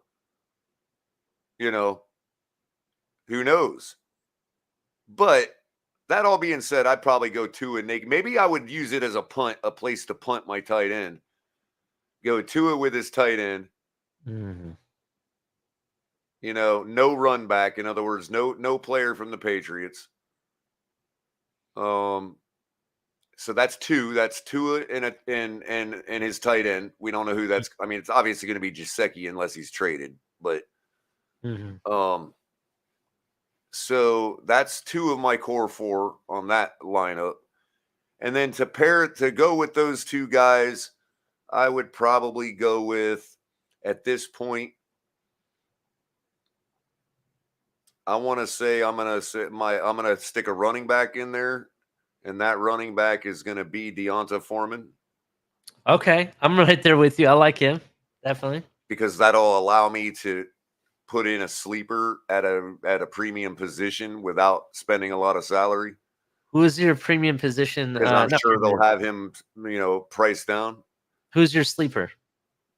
Well, my sleeper, if you're talking about premium sleeper, like if I'm spending the money on who I think nobody's going to go with, Mhm. who should be chalk, then that would be somebody like Derrick Henry. You know what I mean? Or Saquon Barkley, or Saquon Barkley, I find as a sleeper. I don't think Derrick Henry is a sleeper. People know what he is. right, right. Well, yeah, I guess you're right there. It would be more Yeah, shock with Derrick Henry. But I yeah. don't think I think that another reason Deonta Foreman's a good one is because everybody's going to be on Christian McCaffrey, and he just may not be the number one guy there anymore with a guy like Deonta Foreman. Plus, Deonta Foreman will likely be the one to get the touchdowns on 3rd and goal. Mhm. So there you go there. And for my fourth guy, so I got Tua, his tight end, Deonta Foreman, and we'll go with a star, Mike Williams. Mm. There you go. That's my core four. My way, way, way too early core four. I like Mike Williams. I'm not. Cap What happened? says, did Culler just say he wants to see Tua naked? Yeah, this is only Finn's night. Let me tell you. The sleeper, naked Tua? What's going on? No, I like Mike Williams. I don't want to pick any Dolphins. Actually, I want to stay away from this game as much as possible. The reason being is, in my experience, when you are a homer and you tend to pick your favorite team's players, it generally doesn't work out the way you want. Well, the So great thing about DFS lineups that cost you mm, $1 is you can do a dozen of them. that is true. That is definitely true. I do a homer lineup and then I stay away from them on others. Ron, I agree. It is always Finn's night. Definitely. I The definitely thing agree. of it is, Ollie, if Mm, if you have to have a homer lineup, because mhm, what happens is you have such an insight to the Dolphins that you're able to. A Dolphin fan is more likely going to be able to pick the cheap sleeper off mhm, their own team that nobody sees coming, because you might hear something that our game plan is going to do this and that, and nobody else is in the weeds, so they miss it. For example, mhm, I took first place in a showdown tournament, which is only 5 guys with a guy in the captain spot, right? for each, and it's only one. In other words, it's one game, and that game was our game against Jacksonville in London, right? So the only pool of players I had were from the Dolphins and the Jaguars, and you only pick 5 of them, and you have to put one of them in the captain spot, which gets 1.5 times the points, right? So you can see how the strategy would develop out of that, right? Yeah. You still kind of pick sleepers and stuff like that because the salary still pins you down. You know what I mean? And my sleeper that day, first of all, I took first place in that particular in one tournament. Okay. That's awesome. And the reason I took first place was because of my sleeper. It usually is. That's what differentiates your lineups, right?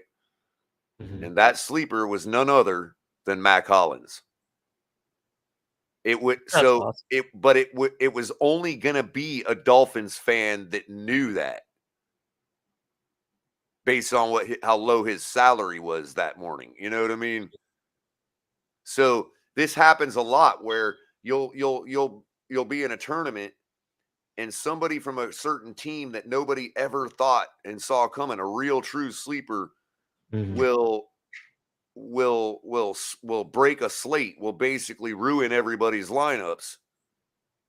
And so you think, okay, it ruined everybody's lineups, but the one thing's for certain, let's say the sleeper comes from San Francisco that week, breaks the slate. Nobody saw him coming. Some rookie wide receiver that hasn't even touched the ball yet. The first thing you say is, well, there's a lot of 49ers fans that are happy today because they're the ones that are going to pick that guy on their lineup. You know what I mean? Culler, can you explain what a naked bootleg is? In real football, a naked bootleg is just exactly what it is. No protection on a bootleg, but running to a naked, when I say running to a naked, I mean that I'm going to put him on a lineup with none of his other players on his team on that lineup. Captain, my sleeper last year was Dalton Schultz. He put up 8 touchdowns. Enough said. And that was Gesicki like numbers too. Culler did the comparison. He's off Gesicki now. He's like, we should have had Dalton Schultz. So, or just even that a guy like Dalton Schultz is out there. Not that we could get him or have to, but the fact that we're sitting here arguing over trash, comparing and whether we should deal with him or not. Yeah. No, he needs to be taking our offer if he wants to stay here. And our offer was the franchise tag. So there you go. Definitely. All right, Culler, let's do the I'm gonna do the rundown real quick, and we're going to drop the link here, everybody, so everybody can come in the back, and I'll start bringing you guys up. Before we get started, though, before I do the rundown, I just want to remind everybody that this platform we have is a platform of inclusion. We include everybody here at the Fins Tailgates. All right. Regardless of your ideas or beliefs or anything to do, want Culler to yell at you or not. Yeah. Regardless of your beliefs, we include you over here. You're free to speak your mind, regardless of what it be. You're a Tua fan, Tua hater, Tua undecided. Doesn't matter. We don't care how you identify. Doesn't matter to us. Give us your thoughts, give us your ideas, or if you want to talk about something else, let's talk about something else. All I ask, everyone act civilly. Please don't call each other and get personal and call each other nasty names that we're going to regret later. I recently learned, that I have to sometimes not be as passionate. We're all passionate fans, and being passionate is not really a crime, but we got to be responsible with it.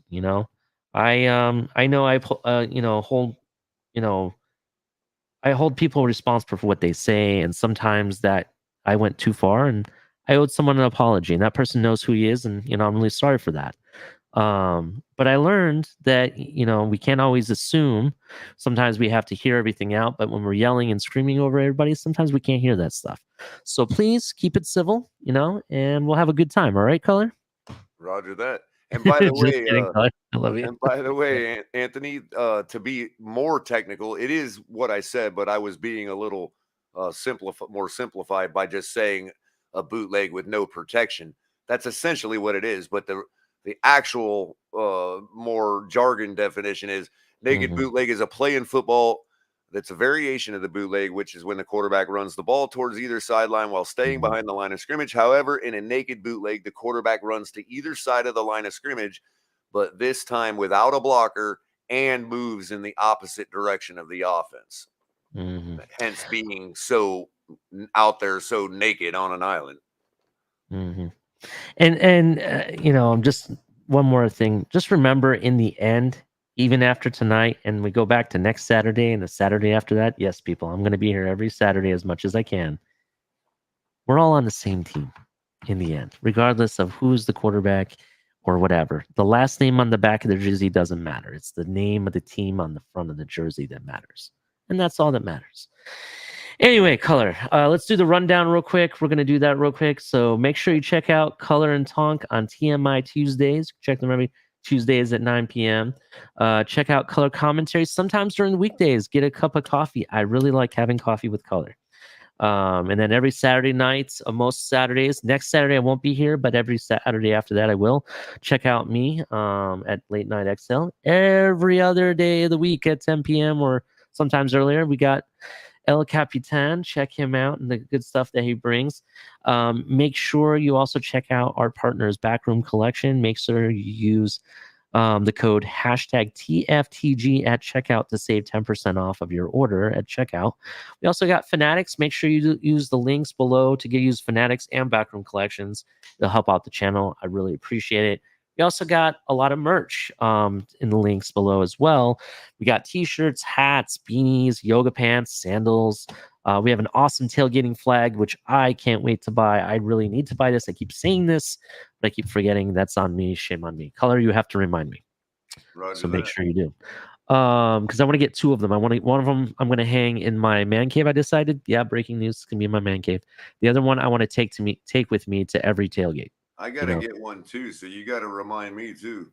Definitely, I will. I've had so many bills, man. It's not even funny recently that I've been paying people. I'm paying. How about I remind you to remind me to get a flag, and that will remind me. Yeah, definitely. And then I'll remind you to get. Yeah, in fact, they just took my second to last payment. MiamiDolphins just took it out of my bank account. It's the 17th, so that's. So now you're on house money. That's where all my money goes, man. Now you're on house money. Now you don't have to throw eggs at the team. You're like, well, I already paid for it. No, imagine being 0-5 and they haven't taken the last payment out yet. Let me ask you this, Culler. You've seen fans of teams bring paper bags to the stadiums. You've seen that before, right? Oh, yeah. Have you seen it in the last 2 years of going to games? I don't think I've never seen it at our stadium.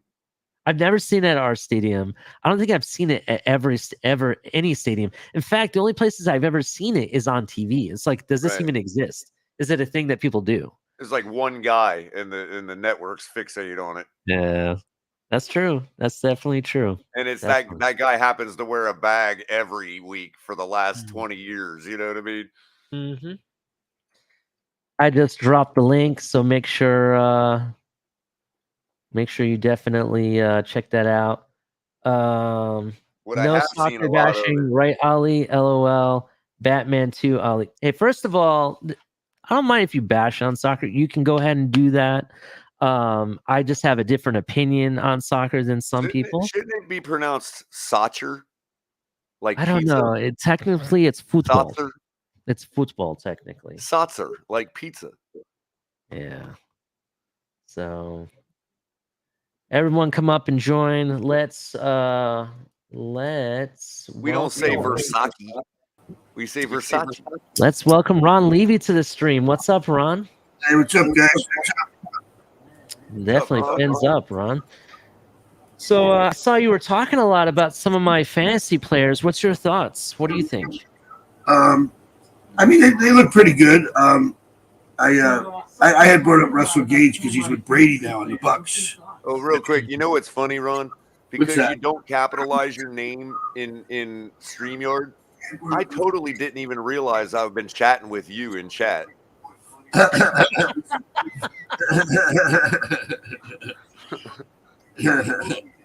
So that's cool. Anyway, go ahead, bro. I didn't mean to interrupt you.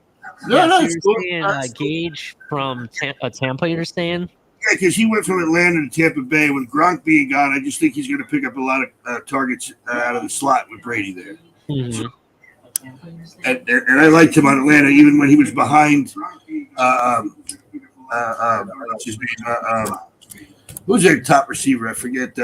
Julio Jones, and when he was still Julio Jones, and he was like their third receiver in Atlanta. He still got his targets and his catches, but I think he's underrated. I just thought that with Brady, he's going to get a lot more catches and a lot more points for you in fantasy. That's all. Who was Russell Gage with last season?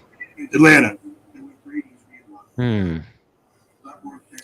Yeah, they have. And Russell Cage has been a slate breaker as far as sleepers go. Yeah, they have him run projected about 120.3 points next season. Speaking of, he's with Tampa now. He's with Tampa. Yeah, He's going to take Antonio Brown's role. Ooh, intriguing. He might get to my core four. I don't know. That's what I was saying. With Brady likes to distribute the ball to everybody, and Gronk's gone, Brown's gone. He'll get a lot of targets out of the slot. Mm-hmm. Speaking of soccer, Ron, congratulations, Chelsea winning against Club America 2-1 in preseason in Vegas. Just so you know. That was just a little joke there for you. It's all good. It's all good. Ron, you were in that late night stream that I got kicked off of when we were talking about soccer, right? Yes, I was. Yeah, we were talking late night. Yeah, we were talking about late night. They were arguing, has soccer already hit its peak in the United States or not? And I said it already has. What they were trying to describe, it's already been done. It's just not as popular as football, but it is still one of the top 4 sports in the United States today. So that was the argument. But anyway, let's talk more about fantasy. I do kind of think Russell Gage might be a good thing, but I'm going to go with Culler's perspective on names. Russell Gage, Culler, is that an NFL name or is that an XFL name? Well, it don't matter because he's already proven himself in the NFL, so it is now. Has he really proven himself though? I mean, oh yeah. Let me go to his stats. Let me check this out. Yeah, guy had a great year last year. The year before too, I think he had a good year too. Let's take he's a your look middle here. of the road wide receiver, but he's not. He's definitely worthy. Yeah, he's not going to be your number one, but on that team again, Brady spreads the ball. I remember Scott Miller on that team, or Scott whatever his last name was. Yeah, and he's also the type of guy that Brady could elevate. Seriously. Okay. They are saying they're projecting him to have about 112 targets next season. That's a lot. Yeah, that's what I'm saying. Like isn't Godwin coming back or something? He whispers into Gage's ear and he turns him into Wes Welker. For all we know. I like him as a sleeper. I do. I think he's gonna surprise some people on that team. We'll definitely see. And Let's Gage see who also has the ability to take the top off. Yes, he does. He's a burner. Let's welcome Jordan to the stream. What's up, Jordan? Hey guys, appreciate it. I didn't realize he went to Tampa. That is huge. Yeah. When's training camp starting? Don't forget, Color Brown's not there anymore either. So, I think it starts in 2 days. Let me verify that. I'm hearing someone's feedback, by the way. I think it starts in 2 days. Let me verify that.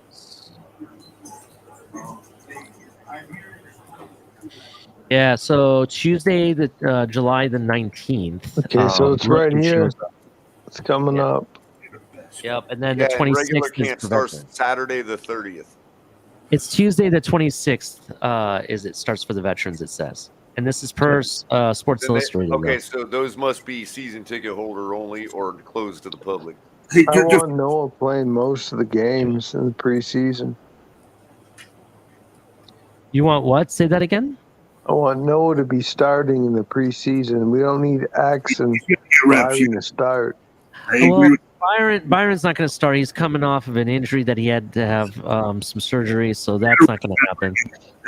Xavier Howard, we already know what he brings, so we don't really I have to wouldn't do start anything. Jalen Phillips either. Yeah, he may not need to. He may not need to. I would Let him have say a series. That's it. if Just you're to going make to see sure, just to get him some game starters speed going. if you're going to see starters start, it's going to be the second preseason game, and it's going to be the first half on the offensive side that And you're going to maybe see. not even that long. Probably a quarter. Yeah, I would say maybe a quarter. Yeah. Because it's mainly just getting them back up to game speed is all you need them to do. That's all you need. On the offensive side, though, these guys need to play together a little bit. That's what I was talking about. Yeah, the we do have a side. lot of unknowns when it comes to gelling and continuity. So yeah, I guess we might see a little more action. But Culler, let me ask you this, because I actually want everyone's opinion on the panel. Let's say you brought in all these coaches and the head coach that said that they could fix this offensive line. They have offensive line in mind. All of them do, right? Do you think that they have the? Do you think they already know what their starting offensive line is now, and then maybe they're just not putting it out there, or do you think that's still an unknown? That's my first question. Go ahead, Culler. We'll start with Culler and we'll work our way around. Well, I don't think it's unknown in the respect that they don't know what they have. I think they know where they're at, but I don't think it's finished yet.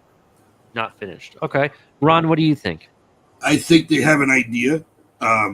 I don't think it's finished. I think they need to sign a backup left tackle, some veteran. But I think they do have it. We need at least 2 more offensive linemen. Sorry, I think it's okay. I think they do have an idea. In fact, I think I brought this up the last time I was up here, that when they signed Connor Williams, that they had actually approached the subject about moving him to center when they signed him. So I think they knew prior to that, they have an idea of what they want to do. Is it fit? I don't think they know for sure. It's not, entrenched in stone, but I got to trust these guys. Every one of their offensive coaches has offensive line experience. So, I'm going to trust them until they fail. Yeah. Jordan, what do you think? Well, I think I've been steadfast saying this for the last 6 months. I wanted some help for the offensive line. Yeah. I'm still holding out hope. I don't believe that the center is retiring from Cleveland. Now he's a free agent, J.C. Treader. But, I mean, they need to get someone. Jordan, but you guys see the guy from USFL, the top center from the Jersey team? He wants to play for Miami. He even said, somebody DM'd him, sign with the Dolphins. He goes, I wish, or I'd love that, or something like that. And he was the best center in the USFL during the season. I mean, the only problem with that is it's the USFL, not to take anything away from him, but big transition to the NFL.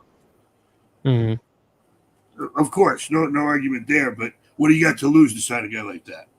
Hey, Jordan. Well, I'm not averse to it. I mean, I'm a Canadian, and there's been lots of guys that have came up here from the States, Cameron Wake, all sorts of people, and they get overlooked in college. Jordan, can I finish this or not? Sure. They get overlooked at NFL camps. They come up here, they play good, they eventually get a shot down in the NFL, and they play well. Not just Cameron Wake, but Doug Flutie took him a while. So I'm always for guys like that. I would like to get an established veteran like J.C. Treader, but it doesn't look like they're going to get him because they want Connor Williams to be the center. So you talked about getting a tackle. Yeah, a tackle makes more sense now, right? Well, yeah, because you got to plan on Armstead being hurt. I don't think they're completely. Let's welcome Crypto to the show. Connor Williams yet, Jordan. But that being said, here's my the question deal about what you said earlier. I was going to ask you a question. Was do you think that the effect you're talking about between the USFL and the NFL? Do you think that that's less a factor on a position like offensive line, or do you think it doesn't matter? Well, I mean, look, I'm not going to pretend to be some elite scout or coach. Okay, there's better people that can comment on that than me. However, I mean, the NFL is the NFL. I mean, Right. it's the best league in the world when it comes to Every football. position. Right. I'm not saying the guy in the USFL shouldn't be given a shot at all. By all means, bring him in. Mhm. I don't know what tackles are available. It petrifies me if Armstead goes down, and he will. Let's just hope it's not more than 3 games. And then we're starting Liam Eichenberg at right tackle, and our left tackle is Austin Jackson. Mhm. Okay, we better have a good running game. Excuse my French there, because I get worried about Tua.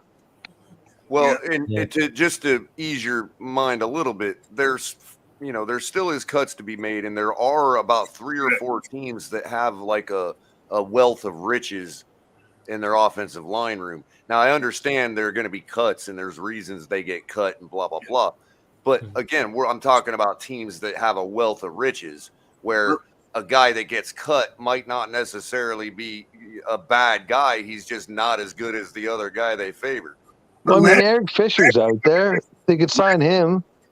Last year, the Raiders cut Rodney, the Pro Bowl center, during training camp, and Arizona scooped him right up. Eric Fisher's out there. That's true. Let me go to my next question here real quick. I don't mean to interrupt you guys, but it had to do with where do you think we are? Do we know what we have, or are we not finished or not? Let's say they know that what they have, and let's say they're finished. They kind of have their finished product in hand. Do you show that what that finished product is in preseason, or do you keep that kind of hidden in those non-public practices and just break it out on game 1, on game day? Well, our coaching staff is you new, so they're starting out behind the 8 ball. I don't think they have the ability to decide what they show and what they don't show. I don't think they know what they have yet, and preseason will be used to determine that. So I don't think that necessarily applies in our situation. I think they're gonna play, let them gel, but they're not gonna show our scheme right away. Okay, that makes I agree with that. That's definitely. What do you think, Jordan? In preseason?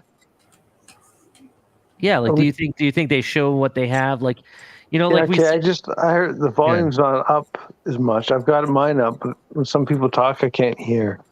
So if we can work on that, can't hear that good. Yeah, that's a tough call, because it's a real dilemma, because you want players to get acquainted with the offense, but yet you don't want to sell.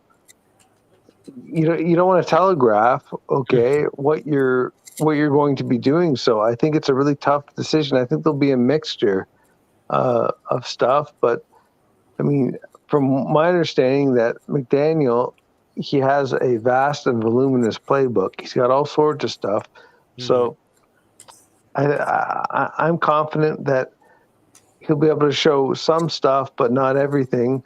Okay. I've said this many times. I really think this offense will go, if the offensive line can be just be a B, give a B, and I really think that'll help this team win 10 to 12 games. Is that fair? That's fair. That's fair. Okay, we got to be able to run the ball, because there's cold weather games, and guys, I don't believe we're going to win the division. We haven't won a playoff game in 22 years. I'm almost done.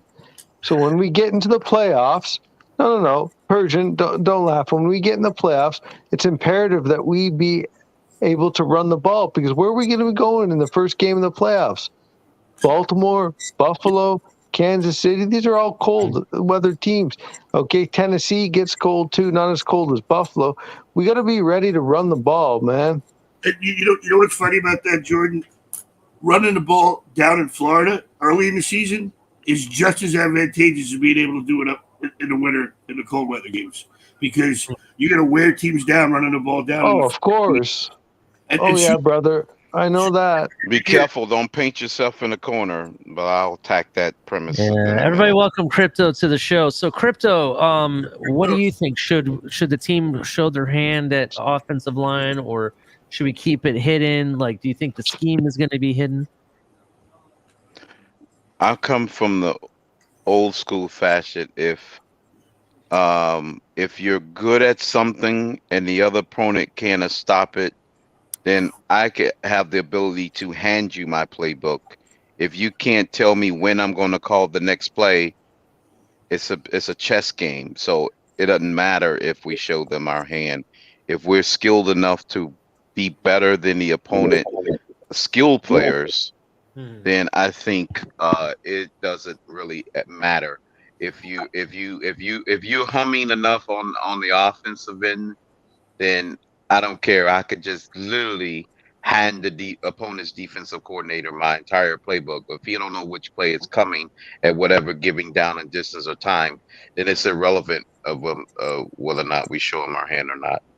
It's still going to come down to what defense you're going to call against the play that we call on offense. And I've always been that way. I knew the opponent's defensive coordinators had the entire Detroit Lions whole entire running scheme when Barry Sanders was in the backfield, and didn't do him a damn bit of good at stopping them. Yeah, I hear you. I hear you. Yeah. And likewise, everybody had Don Shula's passing game, and they didn't do a damn good at stopping Dan Marino.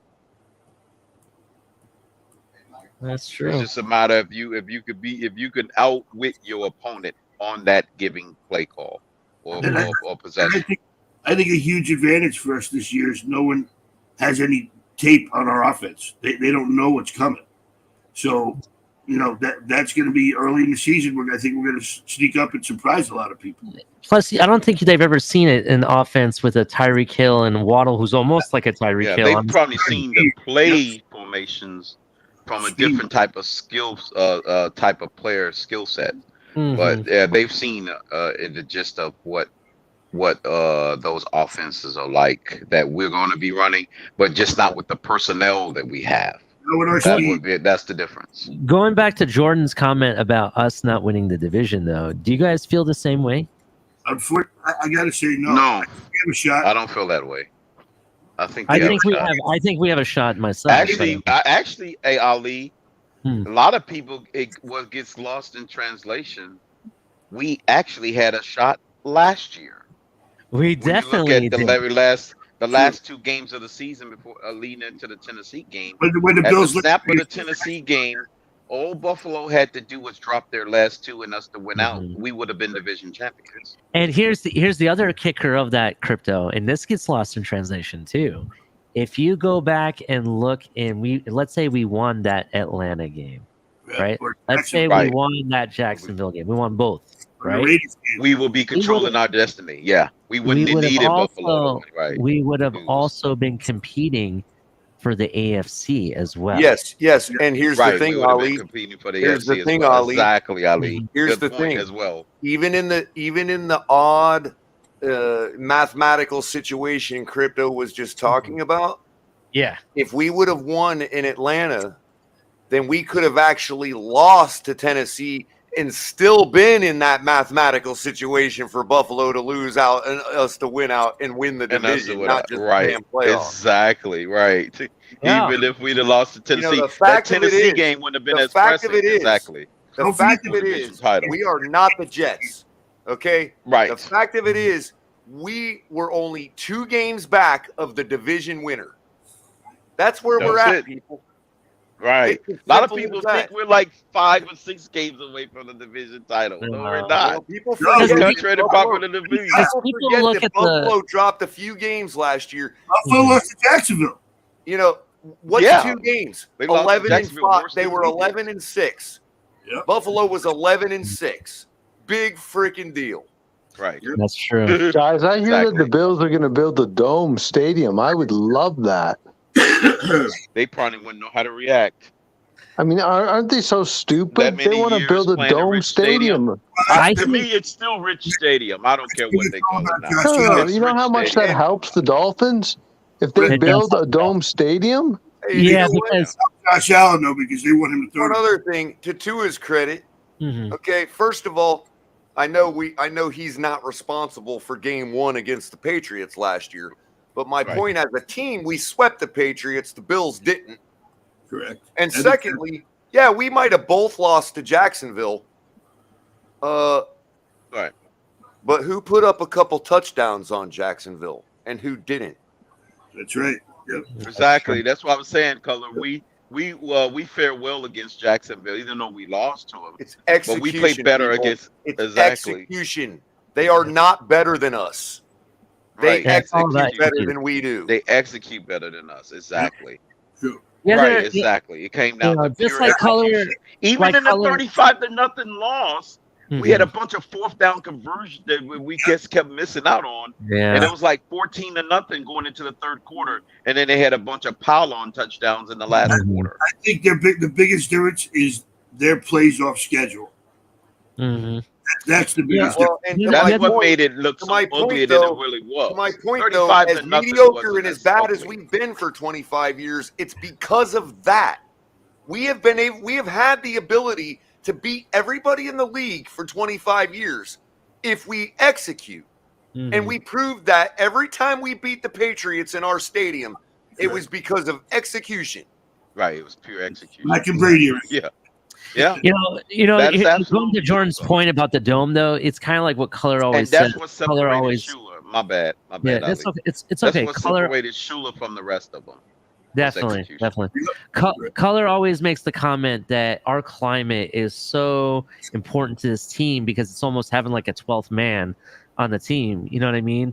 At all times. True. And because of how hot it gets and the humidity and how much it takes out of you playing in this weather, right? And we use it to our advantage. Well, the same thing goes in Buffalo, except theirs is during the winter. During the winter, those games are tough there. But You you know, got it's teams built for cold, that, though. That's the snows. problem. Well, But but if to they Ron's build- earlier point about Mhm. the stuff we need to do to take advantage of our climate also takes advantage of their climate. To his point, Yeah. there ain't no wonder we're the only ones that won every game of the season. Right. 'Cause Right. We ran the Yeah. ball to anybody and everybody then. That was pure Yeah. execution. Well, Toss not only right, that, toss but left. if you look at what we did in 72, our quarterback had just over 2,000 yards passing. Crypto. He Yeah. had 3,000 Shots something fired. yards Look at Irving. rushing. What happened? He threw Shots 12 fired passes to in the Irving. Super Bowl. Only Oh, 12 passes in Irving. the Super Bowl, Color. Right. But that's What the did Irving point. Is say? that people Look at his were name. dying playing us down here. And when we went up to northern climates, they were dying. They were getting, smacked in the mouth in the cold. Everybody welcome DVP's the GOAT wide receiver 1. Oh, hey, Pete. Oh. Hello, everyone. What's up? Right. No, just What's up, buddy? I'm just here. What's going on, Ali? What's going on, Crypto? I'm That's just here. Witness What the out witness of greatness. here today? What's up? And what outlandish take are we going to hear today? I don't know. Pete, was Pete up here yet? Pete's That's not here. Irving, not Pete. That's Ron. Irving. Oh, okay. That's me. I thought I saw DVP the goat. I thought that was Pete. I think It's me, just admiring the greatest jump ball receiver to ever play the game.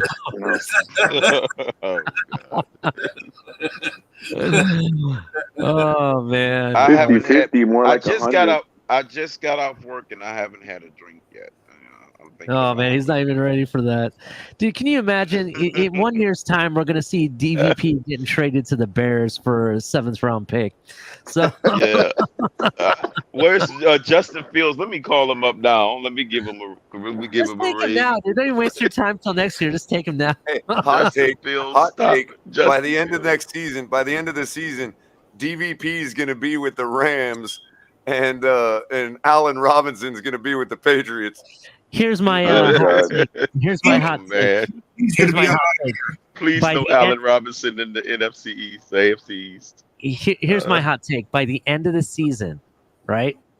Yeah. Cedric Wilson is going to be balled out, 6-7 touchdowns. And everybody's going to be like, DVP who? Right. I agree. Yeah. Azakuma. I agree. Azukuma's going on. Yeah, Give us that's those, a right. that's a That's possibility. possible. He But will do it. Cedric Wilson, I think, Cedric is definitely gonna will. get Yeah. it He was faster. my odds-on favorite when I was on Larry's show. We was giving Mhm. Ali, there's when your I was sleeper going through my fantasy. DVP rant, DVP is the I was greatest saying Dolphins Cedric receiver. Wilson my would be the sleeper. guy Is to that what you said, replace Ron? him. Yeah, he'd make a good sleeper for your fantasy team. Yeah. That's my prediction. I said he's my sleeper. I think he's Who? gonna Cedric Wilson. I'll tell you why. And let me I just, like Cedric Wilson. yeah. Let me tell you why. I Yeah, think he this was will my happen. guy. I was pounding the table to try to get in. Someone Yeah. mentioned Belichick covering Tyreek and covering Waddle. Who does that leave? Cedric and Gesicki, right? And they're going to eat. And I think Cedric Wilson has the speed and the ability to get himself open quickly, and that's why Right I think away. he's going to eat right away. So And I Only said, if Tua has enough time.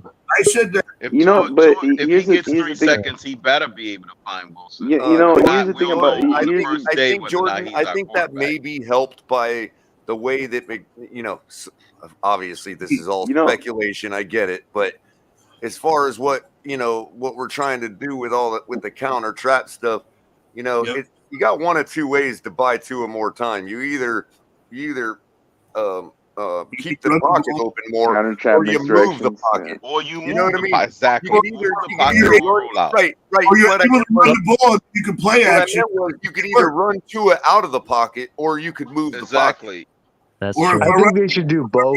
It's working. Of course, You Jordan. can use a manufacture variety of time. formations Absolutely, to run of the course, play and that's action. what I was thinking. And That they- we may see more time bought that way rather Right. than You relying so manufacture heavily you on study the offensive line line, itself. putting the If pressure they're on running them. the ball, he's gonna Yep. have more time no matter That's what. kind of what they did. That's kind of what they did last year, in order Yeah, to everyone they do walks in up to Seattle, give too. Tua a little bit more time to throw. What they do They in move the Seattle pocket. too. That's why Right. Russell Wilson is able to roll out of the pocket and throw a bomb to Tyler Lockett every other down. Guys, the best thing that we could ask for is if they can run the ball. That'll buy him so much more time. The linebackers will be frozen. They can't tee off on Tua, and you can play action, and they actually have to believe in the play action fake. What do you think, Jordan? All of the above, right?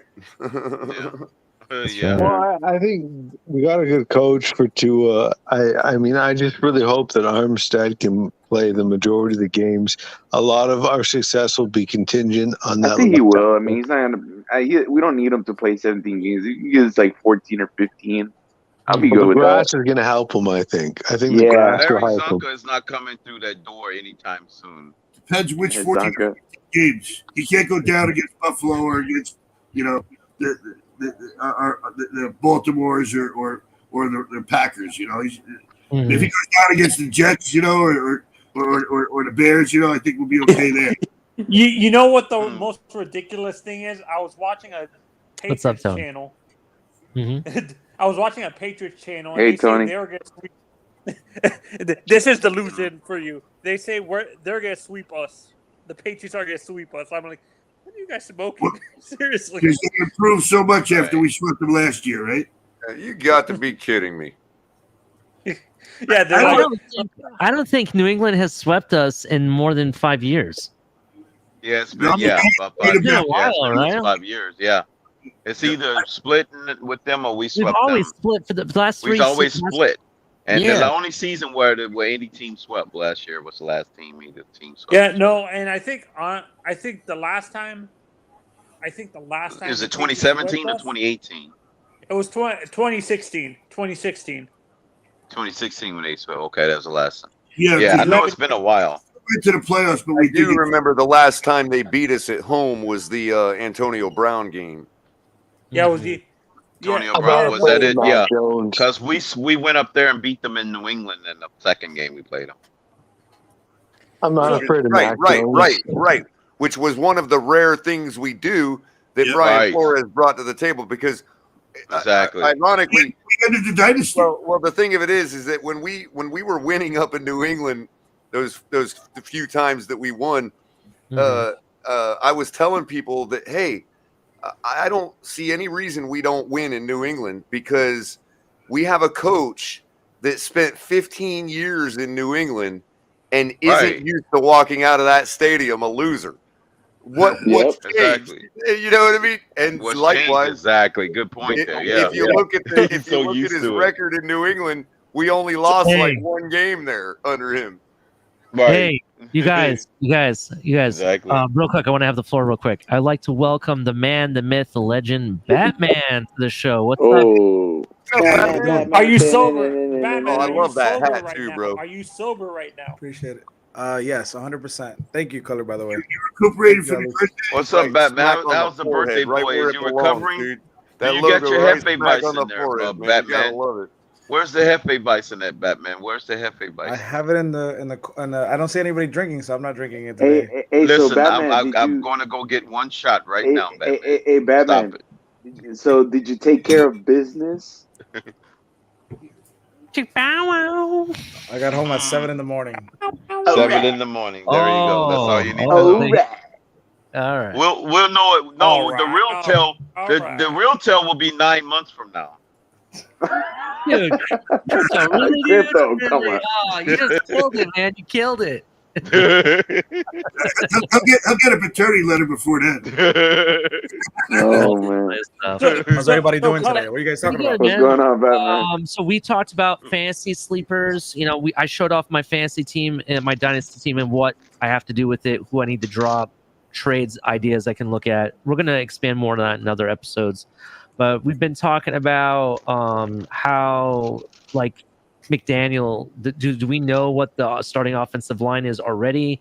Will they show it in the preseason, or are we just going to see what the other players have? Like, you know, will we really know what the starting offensive line is before the end of the start of the preseason, basically? Right. That's basically what I'm trying to figure out. Before we get there, though, Batman, did you see something about the Suns wanting a first-round pick from the Lakers to take on Westbrook? No, I haven't seen that. That came out today? There was something I saw, I think, I on didn't see that. Bleacher. That is, Let me see that if I is can insane. find. Let me see if I can Bleacher? find that. route. Did the I Lakers think do it already? it Did the Lakers Well, do it already? They're trying to get Westbrook off the books, basically, Right, for that's what I'm Kyrie. Mhm. They're the retirement They home take that already. gamble. It doesn't make a difference. Retirement home. Can't do that. Retirement home that happened to win an NBA championship in the last They got 3 years. lucky. They When was got the last lucky. time the Heat won? When was the last time the Heat won? Oh, got Ali, lucky. you really gonna They do got that? lucky. You gonna do Mic that? drop right there. That's a Mamba move right there. That's all I'm going to tell you. Who leads the NBA in championships? They're LA tied and with the the Celtics. We're It's tied. tied. It's tied Until- 18-18 now. Until you get to 18 up here with us, then we'll talk. First of all, we've only been a franchise for 20. You guys have been in almost since the league started. So that's True, Tony. an unfair It comparison. doesn't matter. It doesn't matter when you started. It matters how relevant you are now. Oh Right. wow! And in the last 3 seasons, we've won an NBA championship, and so happens to be against the Heat in the last one, I believe. Am I wrong? The It's against the Heat. Oh come on! You guys got 3 months Hey, off. don't tell me the please. COVID season doesn't You count. guys It does. got It 3 does. months It off. does. It It does. counts. Come Being in on. the bubble sucks. No, Batman, Being it in the doesn't. bubble Fuck for sucks. them. 3 months. You 3 know months. that crowd makes You the guys difference. You guys basically got an off season. My butt, dude. Whatever. Speaking of which, AD has been looking really hot in his workout videos. I don't know if you saw that, Batman. Mm-hmm. AD's been looking really good. Let me look up that article. I'll find out. I'll For share now. that. I'm Let's trying go to back look for it right now on Dolphins. Let's go Bleacher. back to I'm For trying to now. find on Bleacher right now. I was Hey, trying to look for it. Ali. Yes. Ali. Yes. Yes. Go ahead. Hey, would you guys? Well, I just had me a glass of Moscato. That's actually really good right now. Anthony Davis is just as reliable as I can't hear DDP. Anthony. I Oh, can't hear. let Tony talk. He was talking, man. Yeah, I couldn't hear. I'm sorry. Go Sorry, ahead. my bad. Sorry. When you were talking about fantasy, since his fantasy stats were down last year a little bit, would you guys consider Ezekiel Elliott a sleeper because of No. his fantasy? No. I think he's done, and I think Dallas knows that. I wouldn't be surprised. I wouldn't be surprised if he's no longer a Cowboy at the end of this season. I think You want to hear a sleeper? Very shit. The sleeper, the running back from Jacksonville. It's an E that he missed all season last year as a rookie. He Etienne, might be a sleeper. He might be a sleeper this year in fantasy. Cedric How about Wilson James is a Robinson? sleeper How for about me. James Robinson? Hey, so Batman, you're hearing any rumblings down in South Beach? I haven't heard anything. I just read right now that Deion Jones, the linebacker from the Falcons, is being shopped as a trade candidate. Really? I just Deion read that right now. Jones, huh? Does he I play didn't middle know. From linebacker? Atlanta Does he play Falcons? middle linebacker? Let me What check. about the Tennessee I'll linebacker? take him in a heartbeat, bro. What about the Tennessee guy? Any updates on Kevin Durant or Devin Mitchell? By chance? No, Nothing. apparently the It's a Knicks, no the good. Knicks, the Knicks Mitchell's going declined to the the trade. Knicks. Yeah, Mitchell's going to go Yeah, to the Knicks. Knicks are trying to do something now They too. So there's not. You could tell that's not a serious trade offer because they offered 6 first-round picks and I don't know. freaking Miami's. 4 of their best top players. So I which hope means Miami's that Miami's they not ain't caught being with. serious about trading them. I hope Miami's not caught with their pants down, bro. I really hope. No, and for me, with Pat Riley, he doesn't really need to prove anything. He's won us championships before, so I really don't think he needs to prove anything to us as a fan. Yeah, but Okay. I'm getting desperate. It's been through Deion since 2013. Deion Jones is an outside linebacker. I'm up here. Oh, in Jersey. yeah. I'm up here in Jersey. So what's going on with the Tennessee linebacker situation? Who? The guy that was a free agent, I didn't know if he signed or not. He was a free agent. The big, He was the first free agent to get off the board. He got that major deal. Didn't he go back to Tennessee for a lot of money? Or No, he he went to That's signed what, with maybe Minnesota. it was. Oh, Minnesota. Okay. That's what I'm trying to figure out. The Is outside Eric linebacker Kendrick- slash is defensive Eric end, right? Kendricks available? Is Eric Kendricks available? So Yeah. we heard Thursday night trying to- that he's still in play. I He's didn't still know in play. where in the hell he go, where he went. He had a bad season last year. But you're talking about the Yeah. linebacker. I'll tell you right now. I think it was Jacksonville, but I'm not. Or let me. I know who you're talking about. I know Capitan was. It was Capitan's number 1 free agent target. I remember that. The roughing linebacker. I know who you're talking about. We should have been talking to Minnesota. I remember Lewis was talking about him. The guy in Minnesota. It was a lot of guys that was out Yeah. there, man. So we got word on Thursday And that Lewis know who I'm talking about. Ruben Foster's a done deal. He's gonna be in Miami-Dolphins. Yay! We got word Let's on go. Thursday. When it's gonna happen, we don't know the exact date, but it's a done deal. He's gonna be a Dolphin. Let's go. finally, the Dolphins did something right there. That's I've been asking for that for a while. You're not paying more What's than his name again? I hope Ruben Foster. Ruben Foster. Oh, okay. They don't pay more than a minimum. Okay. Is he? He's basically an old school linebacker like Dante Hightower.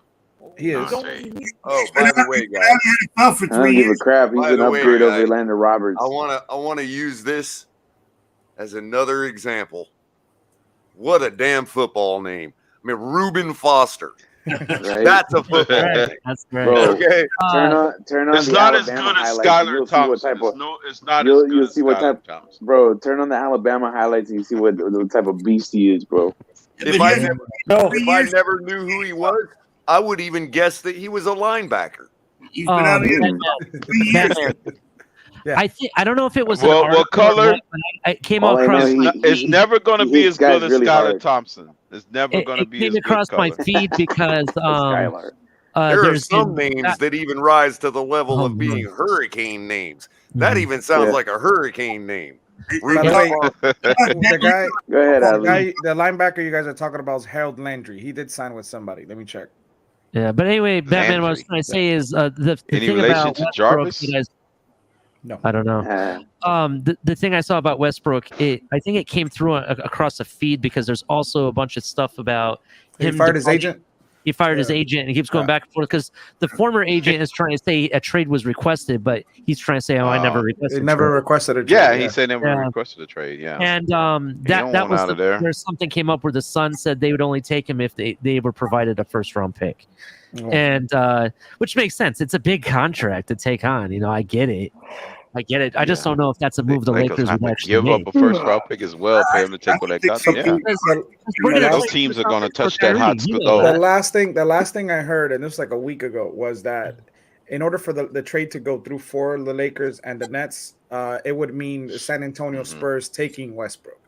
It was a 3-team trade. And They I would don't see take Westbrook's Popovich going contract. down And that I'm road. up here in Jersey, and I heard But that's the problem with that Batman. The Unless the Popovich Nets get what factor. they He's want, not they're taking not on trading. Westbrook.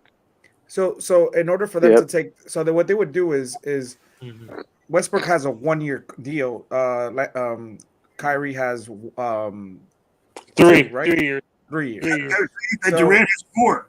Yeah, Durant has 4. So they want to keep Durant and they want to keep Kyrie, but Kyrie's already, like I said, he already bought a house in LA. He just bought it last week. Yeah. So Yeah, but Westbrook, it would he's mean happy to go back to the Nets, too. it would mean Westbrook going to San Antonio with like a first rounder for them to take the contract, and then San Antonio and Lakers combining picks and another player that the Lakers have to offer, nothing crazy, to make the deal work. But the problem is right now the compensation the Spurs are getting, they don't like. Everything else is fine. The trade is fine. The Spurs want more to absorb Westbrook. I've heard being up. I'm here in Jersey, so I hear about the Nets all day. But hey, speaking of former Lakers, what do you think about that trade offer for Durant to the Pelicans? I didn't see that. Yeah, there was something. I don't know if it was an actual offers, official man. trade offer or was You're just gonna have to something give like up a the house scenario. for these guys. all the talk is that the Nets don't get what they want. They don't have to do anything. Durant signed for 4 years. Kyrie signed for 3. You know, they're not they'll stand pat. nothing. Yeah, Yeah, it but was like No one's again. What I said this. I said this because yesterday. neither I said, players that's rumored are demanding a trade. well, All these players Kyrie, being rumored Kyrie to be wants, traded. Kyrie wants The players out. themselves never been demanded a trade. Durant- except Kyrie wants Durant. out. No, actually, crypto. Actually, yes. Durant asked for a trade. Yeah, Durant is the only one out of them. Kyrie didn't. But Kyrie New Jersey, but the Brooklyn holds all the cards because he has a 4-year contract. yeah, supposedly Brooklyn Nets offered Kevin Durant for Brandon Ingram, Larry Nance Jr., and multiple first-round picks. That's a great deal. That's a great deal. Yeah, that's Brandon that was Ingram. No, but they're not going to Brandon give Ingram up 7 is a poor first-round man's picks and all Durant. those players. He's a poor man's Durant, and Ingram is getting better and better. And the other thing they said was just because Durant asked to go to specific teams, they don't have to honor that either. Of course. Right, they don't have to. You could do buy by the player. You don't have to grant anything. You don't have to trade them. But again, I said this the other day. Yes, they're under contract, but you got to understand. I think the argument was how Ben Simmons demanded a trade and he ended up getting traded. But Ben Simmons wasn't the face of the franchise. That's Joel Embiid. Joel Embiid is the face of the franchise in Philly. So Kevin Durant is the face of the franchise in the Nets. Kyrie, I'm sure he doesn't want to go through another season trying to get Kyrie to get his COVID shots and all that stuff. And that hurts a teammate. That hurts your team. And I understand. Hey, listen, I'm all for if Kyrie doesn't want to do it, he doesn't have to, but he is affecting his team. And it affects how many wins they got and how much they could have done. But, you know, I'm sure that was frustrating for Kevin Durant, seeing his friend Kyrie, he missed 30 games or something, 40 games. Mm-hmm. And that sucks. That sucks. So, I mean, at the end of the day, if the trade works out, whether it's Miami, LA, whatever, Kevin Durant's not going to stay there. Kevin Durant will not, and he'll be displeased. And especially if they get a Westbrook in return, Kevin Durant's not going to be there. Has said he loves playing ball. There's no way he's going to miss. He's going to sit out or miss a season or something if they don't trade him. No. I don't think he would. I don't think he would sit, but Kyrie would. Question, Batman. Why is Reuben Foster on the street? Like, why has he not played a game? Culler, he's been out for 3.5 years. Well, yeah. And he had the legal issues outside of the injuries. And he's just been out of football. I wasn't aware of what because I noticed I was looking at his stats and he hasn't played since 18. He had some legal issues that actually I think some of them he got absolved from, right? He never got charged with anything. Yeah. Mm-hmm. And because I think 49ers who had him, he was with the 49ers at one point. Yes, he was. Mm-hmm. And they dropped him right after that. And it was actually Reds. He was with the Redskins, but why did the last team was the Redskins? What's the nature of the injuries? It was a knee injury. He has knee issues his whole career. Severe injuries. But Right. I'm assuming because he came back in April. He came to visit us in April. Right. So I'm assuming right. He what did happened. play for San Fran, but the pictures they showed when I looked him up, he finished his career in the Washington. He finished Oh, his okay, last year was Washington. San Fran because they had Reuben Foster. He had his problems at the same time. I forget who was the guy at San Fran that they kept giving second chances to. Right. Well, just real quick, guys. The Forrester. He didn't do much in his last year in 18, but in 17, in 10 games, 70 combined tackles, 59 solos, 13 assists, 7 tackles for loss, 5 QB hits. In 10 games. He got drafted. All pro and defensive rookie of the year, number 3. 29th overall. That was the year we drafted Charles Harris, and San Francisco picked him up 29th overall in that draft. And I remember we wanted him. Didn't have Buckner on the team too? 29th. Oh no, I'm sorry, 31st. They picked him 31st overall. 31st. Buckner's on that team. Here's the thing. He was born and raised in Auburn, but went to Alabama. He's Interesting. a traitor to his own people. Yeah. Same I state, like him though. already. Bring him on. Yeah, right. And his Cutthroat. workout tapes look cool. Like he looks like he's in shape. So this is what I'm assuming. This is my hypothetical. This is what happened. He came to visit Miami in April, right? A contract. He came to basically Miami wanted to take a look at him. He's been out of football for a while. So I'm assuming Miami said, listen, get in shape, get back in football shape. Because one thing is getting in shape, one thing is to be in football shape. You know, and then we'll revise everything again come July. And everything we've been seeing since then has been workout tapes, him working out in Miami at the gym where, you know, LeBron, Xavier Howard, Dwayne Wade train at. He's been working. He's been staying here in Miami. So he's been putting out these videos. He put up a video. Type. He should get along with our Georgia linebacker just fine, huh? Yeah, pretty much.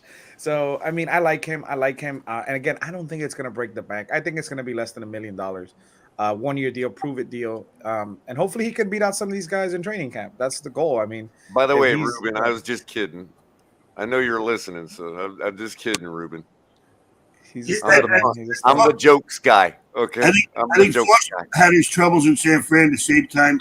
Alden Smith was going through his issues. So San Fran just said, you know, forget it. We're not gonna go through this. No, I think he was with the Raiders at that time already, or Cowboys. One of those two. I don't think he was with San Francisco. He was playing with Patrick Willis around Patrick Willis retired.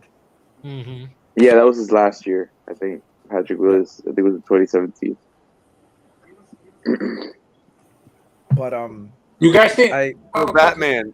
You only get one DFS lineup, core 4, and 2 a stack.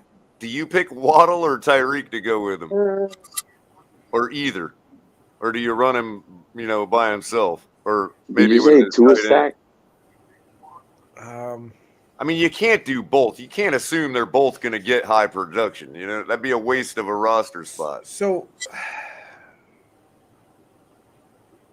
I mean, if you're going to do 2 wide receivers, you would go his third. You would go Cedric for the one-off touchdown.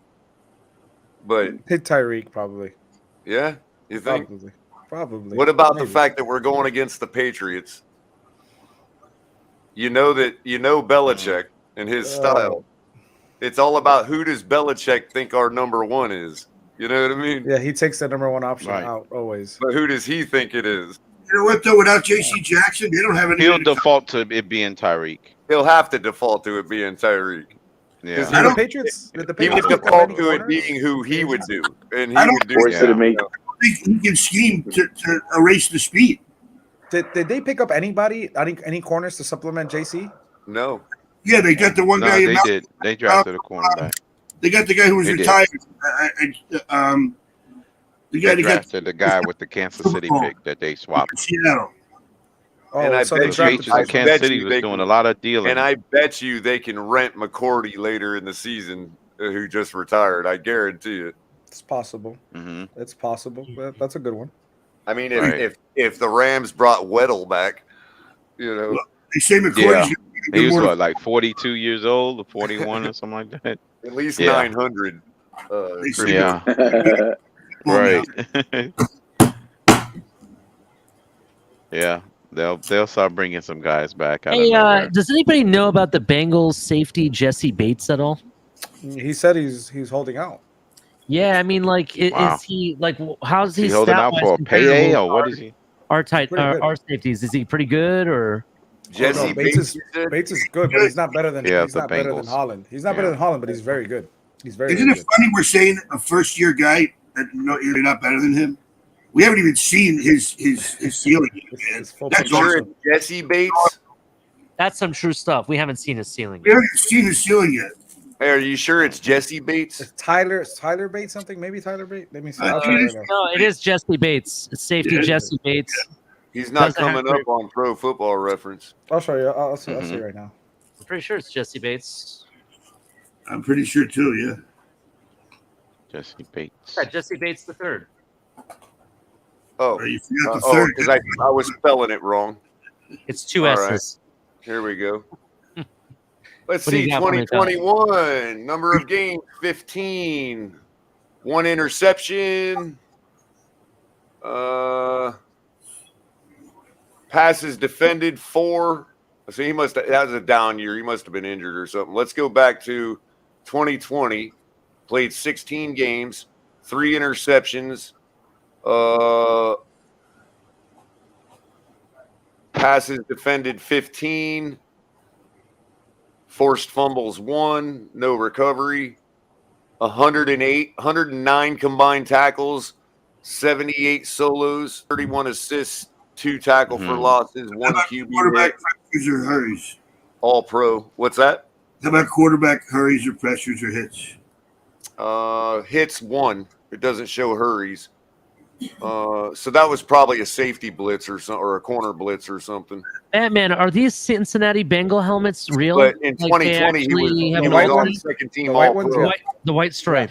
Yeah.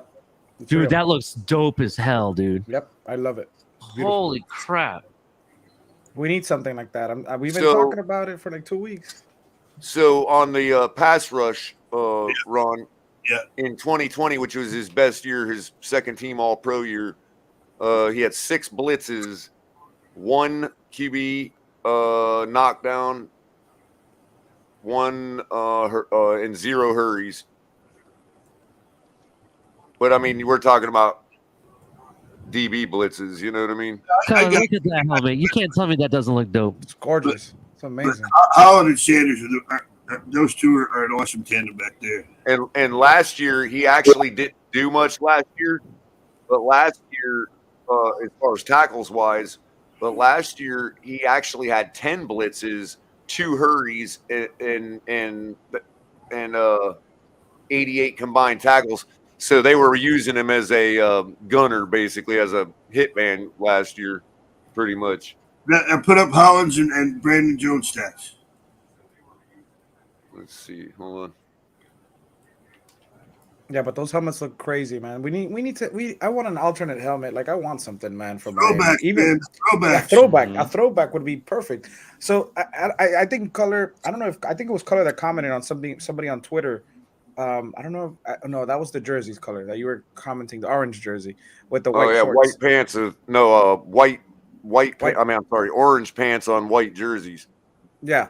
So they brought up it was like a Garfinkel. He was tagged, I think, in it. Tom Garfinkel, and it was something about changing the logo, and they brought up 4 logos, and one of them looked like a modern version of our logo from '78, and it looked really, really cool. It was sharp. They didn't do too much to it, and I thought it was something unique. They did the sun just like they've had before, but they put the helmet that they had in the 2000s. And I was like, that's pretty cool. And it looked, the Dolphin looked pretty interesting. I wish I can find it. I wish I should screenshotted it because I thought it was gorgeous. Oh, the one from the 90s, right? From 78. Yeah, the helmet. Yeah. Mm-hmm. Somebody posted an orange helmet that I thought looked really good too. Mm-hmm. Oh, okay. That would have been pretty dope as an alternate. Wasn't it a Monday night the first time they wore the orange and they beat New England on that Monday night game? Yes. With A.J. Feely at quarterback or something like that. Ricky Williams tearing it up. Yeah. Mm-hmm. I believe it was 2003 to be exact. Because I remember I was in high school and I was just getting into the Dolphins and everyone was wearing that orange jersey and I was like, wow, that thing is beautiful. Yeah, I'm thinking either orange pants, that particular orange you're talking about. Yeah, it's like a burnt orange. Either that or a really thick orange, down white pants. You know what I mean? I think to accentuate it was orange more. I think it was Estefan on Twitter who put it was the Dolphins throwback jersey. We're wearing white but with aqua pants, man. It looks so freaking nasty. Yeah, because we didn't have aqua pants back in those days. So is a pretty neat throwback. Yeah, and they had the orange one, like they had the '66 throwbacks, but with the orange jersey, with the white pants. That was really nice too. I have an orange Culpepper jersey. yeah, but this was like the one from the '60s. But hey, do you guys use Ali Culler? You guys use Player Profile? It's kind of like Pro Football Reference, but the thing is, it focuses more on like individual player stats, and it has advanced metrics, and it has all the rankings. all the different rankings and stuff, and The it issue breaks I down their have- coverage. Check 'em out. Yeah, who was that? I probably hit them up every once in a while on a if they come up as Yeah. a Google result. Yeah. I tend to use Pro Reference because there's no rankings I have to worry about. I'm not saying Player Profile does this, but another company we know does take payments, and because of that, I'm very skeptical on what. Yeah, what and when we say ranking, it's like if you look at Pro Football Reference's stats, Mhm. and it shows a list of player stats, like when you look at the QB stats, the first column, if you what it's saying by RK for rank is it's saying if you itemize it by that, if you sort it by that, it's just saying 1, 2, 3, 4, 5 based on the raw stats of what happened, not necessarily who's ranked like in a power rankings type set. Yeah. You know what I mean? Yeah, so like it doesn't factor in, they played these people last year or whatever. It just says this is what the production is: 1, 2, 3, 4, 5, 6, 7. So when we say rank, we mean literally raw ranking based on stats. I hate stats.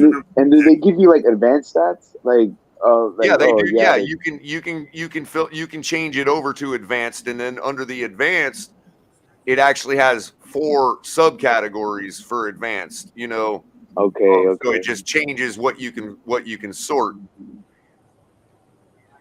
Oh, So gotcha. for instance, Ali, you could probably share one of them just to show. Yeah, I was trying to hear what you said. That one that you were recommending, Irving, was what's called. Is it Player Profiler? Hold on a second. Yeah, I think it's Player Profiler. Yeah, that's it. It's kind of interesting. I'll check them out. It looks like they may be a good source for me for fantasy rankings too. So that might be something. Yeah, that's definitely. They even give you the rankings of like their total overall ranking in fantasy. Mhm. Like I think Tyreek Hill was wide receiver 6, and I think Jalen Waddle was wide receiver 13. Then they give you the ADP. They just give you different like advanced metrics, like like basically their ranking and their against like man coverage, zone, how many times they won, their routes and stuff. It's pretty cool. Like it's pretty advanced. So essentially, this is. Hold on, let me see if I can get rid of some of the ads. I apologize. Yeah. It doesn't. You already got yours up, Ali? Yeah, give me a second. I'm just. Well, go to here. I'm going to send you a link in chat. I don't know if you're able to share my screen because I added it as a share, but Capitan can never seem to figure out how to share it. Okay, give me a second. Let me stop sharing this then. Sure. Look down at the bottom. Does it show you that I'm sharing one to pull up? Yeah, there you go. See, I knew you could do it. I don't know why Capitan can't do it. He just probably didn't know where to look. So right. Let me zoom. Do I need to zoom a little bit? Is that better? Zoom in. Correct. Okay, so this is the QB stats page, right, for 2021, and this is where I'm on is just the standard player stats, right, and it shows you, you have different, headers up top here, but then you can go up here and go to advanced passing, right? And now you got the page, but it's itemized in 4 different headers: air yards, accuracy, pressure. Oh, I see. Okay. So when you switch over to, let's say, pressure, it just changes like this column over here because it's got different things to look at now. You know what I mean? Right. Oh, by play type. Nice. So.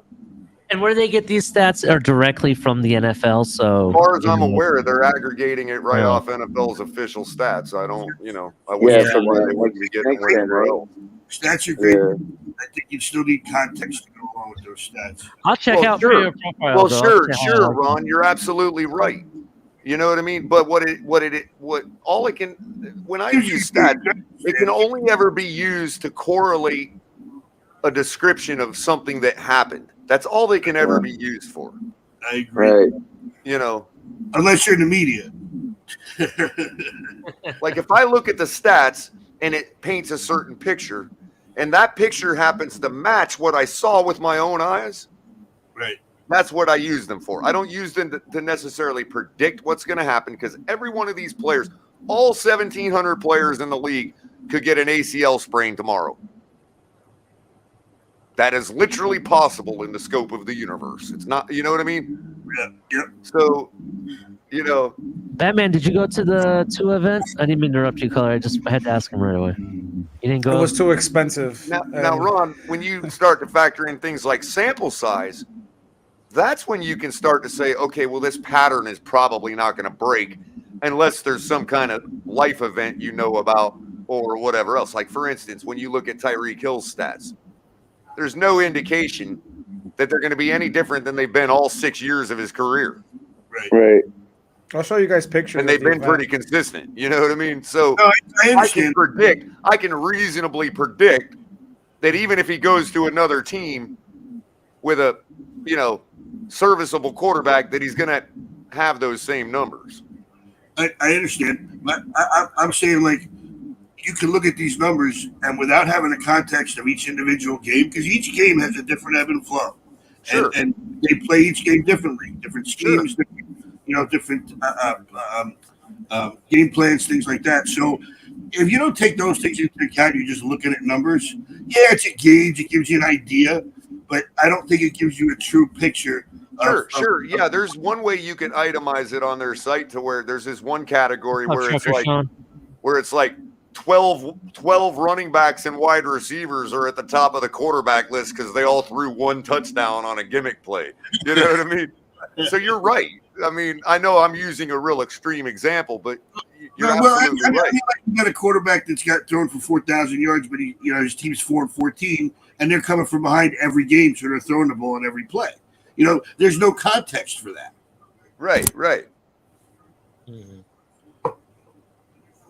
But there is context to say when Team A excuses their quarterback troubles with the offensive line because he is pressured 1 out of every 3 dropbacks, and then Team B excuses their quarterback the same way, except that quarterback has only pressured 1 out of every 5 dropbacks. That's Tua right there at the event. And with Channel 7 proving I'm a casual fan. I don't understand where that came from. Channel 7 was interviewing Tua. He's there at the autograph. That's a cool helmet, man. Look at that helmet's pretty dope too. That helmet's definitely dope. Man, So Ron, question. Yes, sir. Just raw question. Yes, sir. If I were to say that one quarterback is pressured 1 out of every 3 times he's dropped back, okay? Quarterback B is pressured 1 out of every 5 times he drops back. Okay. Which quarterback, A or B, has the better offensive line in your opinion?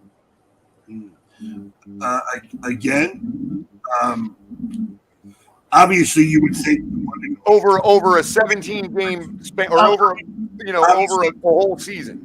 Right. Obviously, 1 out of every 5. Obviously, 1 out of 5. But here's the other thing. Look at this comment. Is he holding the ball too long? No, I'm not. See, that's not what I'm asking. I'm not trying to explain why one quarterback might be better than the other or vice versa. All I'm simply trying to say is that that's where a quarterback stat can be used to garner information about the production of an offensive line in pass protection. Well, again, that's all I'm saying. That's all I'm saying. I'm not trying to excuse either quarterback. I'm just trying to say, in your opinion, 1 out of every 3 dropbacks he's pressured. Quarterback B, 1 out of every 5. Which quarterback has better pass protection? Well, and again, obviously, you're going to say the 1 out of every 5. But that's all I'm trying to say. The point I'm trying to make is people are making it more than it is. You see what I'm saying? Well, if one quarterback, you're just adding better talent to that. Hold on, if one quarterback holds the ball longer and that induces a pressure, is that the offensive line or is that the quarterback? That depends on the stat site. Right. That depends on who's recording that stat. Right. There's the context question again. Like exactly. And the context is that one site takes payments from players and has openly admitted to doing that. Right. Yeah. Oh. Wow. So I didn't know. Which one do you believe to record the pressure properly? Yo, Culler, I didn't know it was for the players, bro. Wow. Yeah. I believe my eye test. I thought it was from the league or something. I was like, And I that's got what I'm confused. I didn't saying, know. Ron. In my case, Makes a in lot my more sense now. opinion, my personal mind, when the stats paint a picture that matches the picture that I saw with my eye test, I believe the stat.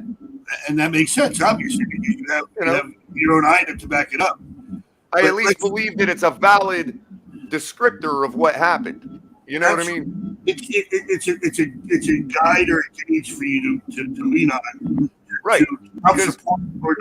Because I always refer to points per game, like with the defense and the offense. But again, one game you could score 30, the next game you could score 15. You see what I'm saying? So obviously saying that we scored 20 points per ball game, that's not fair to say that every game we scored 20 points. But when you juxtaposed it to the fact that we held opponents to 21.9, and that last year, in 2020, we scored 25 points per ball game, that does paint a clear picture, regardless of whether it's fair to say one game we scored 30, the other games we scored 15. Well, here's another side of that coin, though, Color. Are you looking strictly at the offensive scoring points or the defense?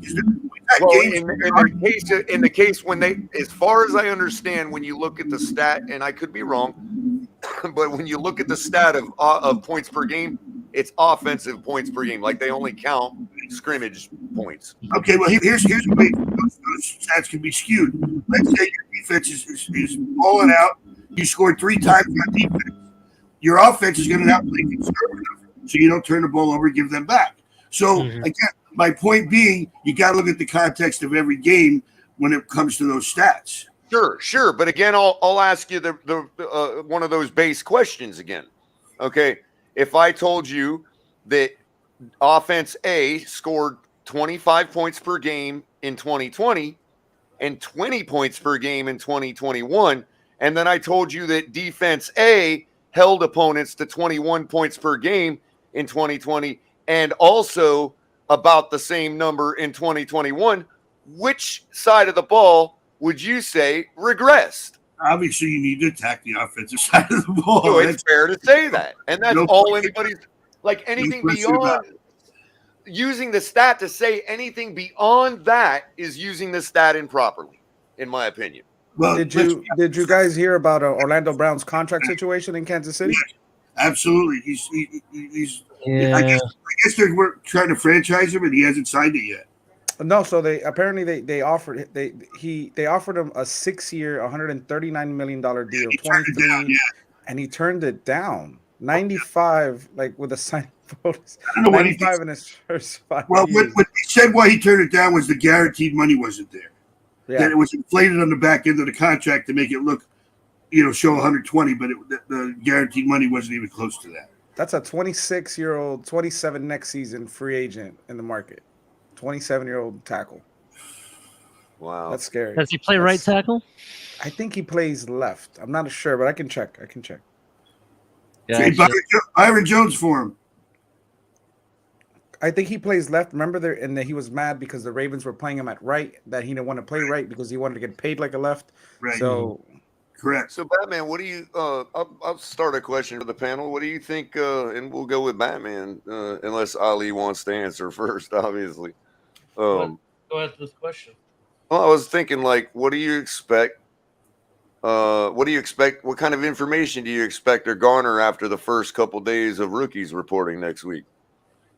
What to expect? Like, what are you looking to see? Or like what kind of information are you looking to find out? So from Wednesday, the rookie thing, I want to see big noise from Tindo. I want to see a lot of stuff coming out from him. Obviously, he was our first pick of the draft this year. I want to see what he has to offer because we haven't heard much from him. So I'm very intrigued by him, solely him, as far as Wednesday. And then we'll see next week. What is it? Tuesday, next 2 weeks from now, when the vets show up. Also with the rookies, the McKinley III from Oregon, the kid from Oregon. I want to see what he has to offer. If he's able to push somebody, for a position. I'm intrigued by those two guys. I mean, Saquon Dre White, we've heard great things from him. We can hope he can be great. And Skyler, see what he has to offer. So we had a something that came up earlier in the show. We were talking about having Skyler as a placeholder and a way to keep him on this active roster. What do you think about that? I listen. If this kid, this is the hypothetical I was saying on Twitter. People were like they took it out of context. If Skyler comes out in preseason and he looks like the second coming of Dan Marino, you can't stash this guy in the practice squad. He's not gonna make it. So you gotta keep him. It's hard. Look how many teams. If you look back, how many teams actually took 3 quarterbacks into the 53? You don't see that. Okay, so I have a hypothetical question off of this. I have to ask it, Culler. I'm sorry. He mentioned Dan Marino. So let's say he comes out looking like the second coming of Dan Marino. What do you do with Tua? Do you still play Tua as a starter for the whole season and you trade him, or you put Skyler in? No, and that's precisely my point. The window between Teddy and Tua is too small for Skyler to thread it. I'm sorry. It just ain't happening. We're talking hypothetical here, though. I know. I know, and I'm saying, and I agree. That's why I'm saying hypothetically. Keep in mind, real quick.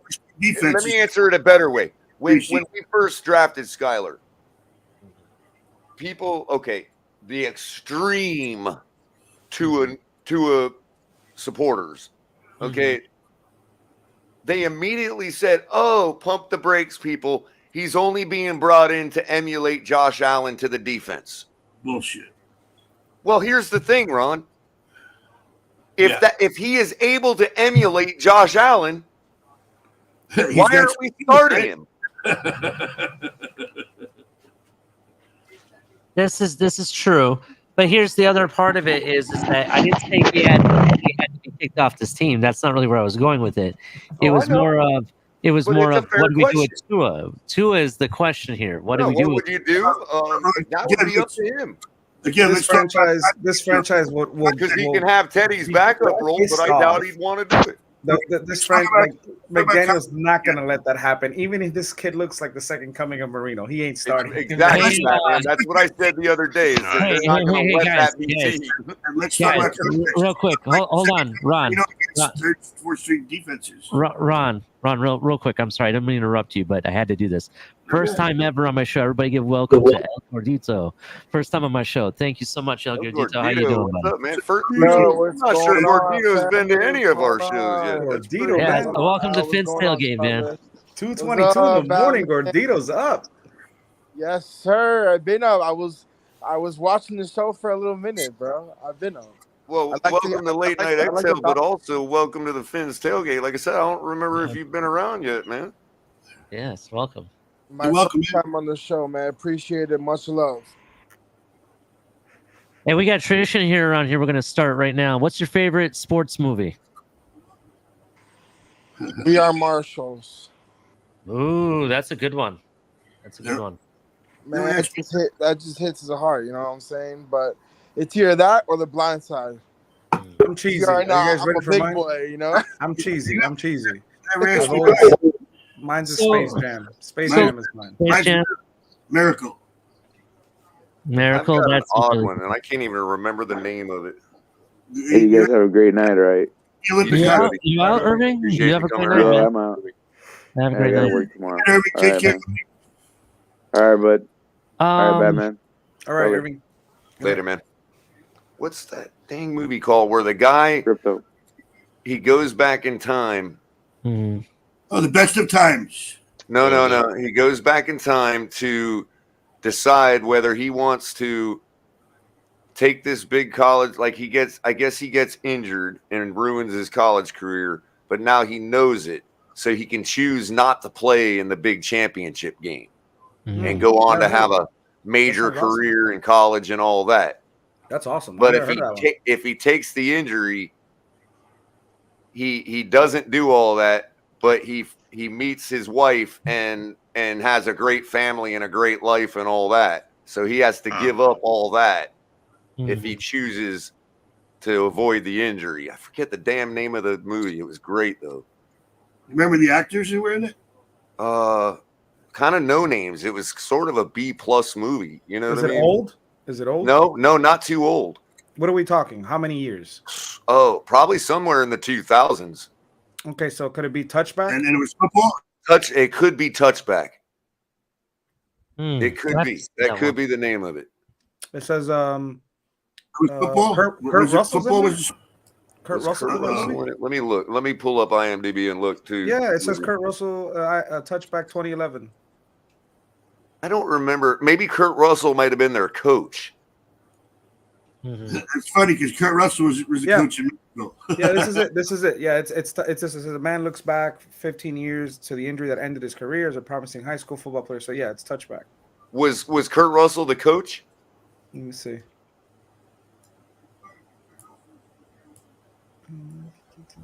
Yep, he's the coach. Okay, so yeah, that's it then. I liked Excellent movie.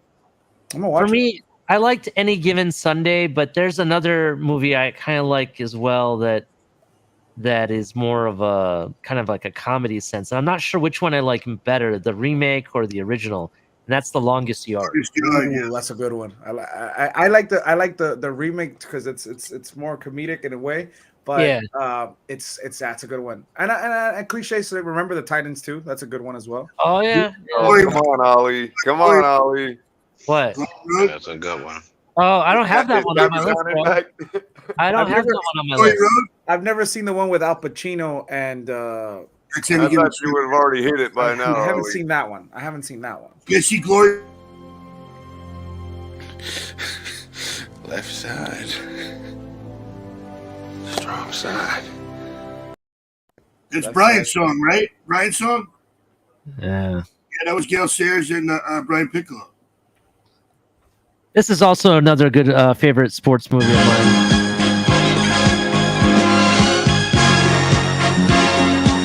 Oh, stop it. That ain't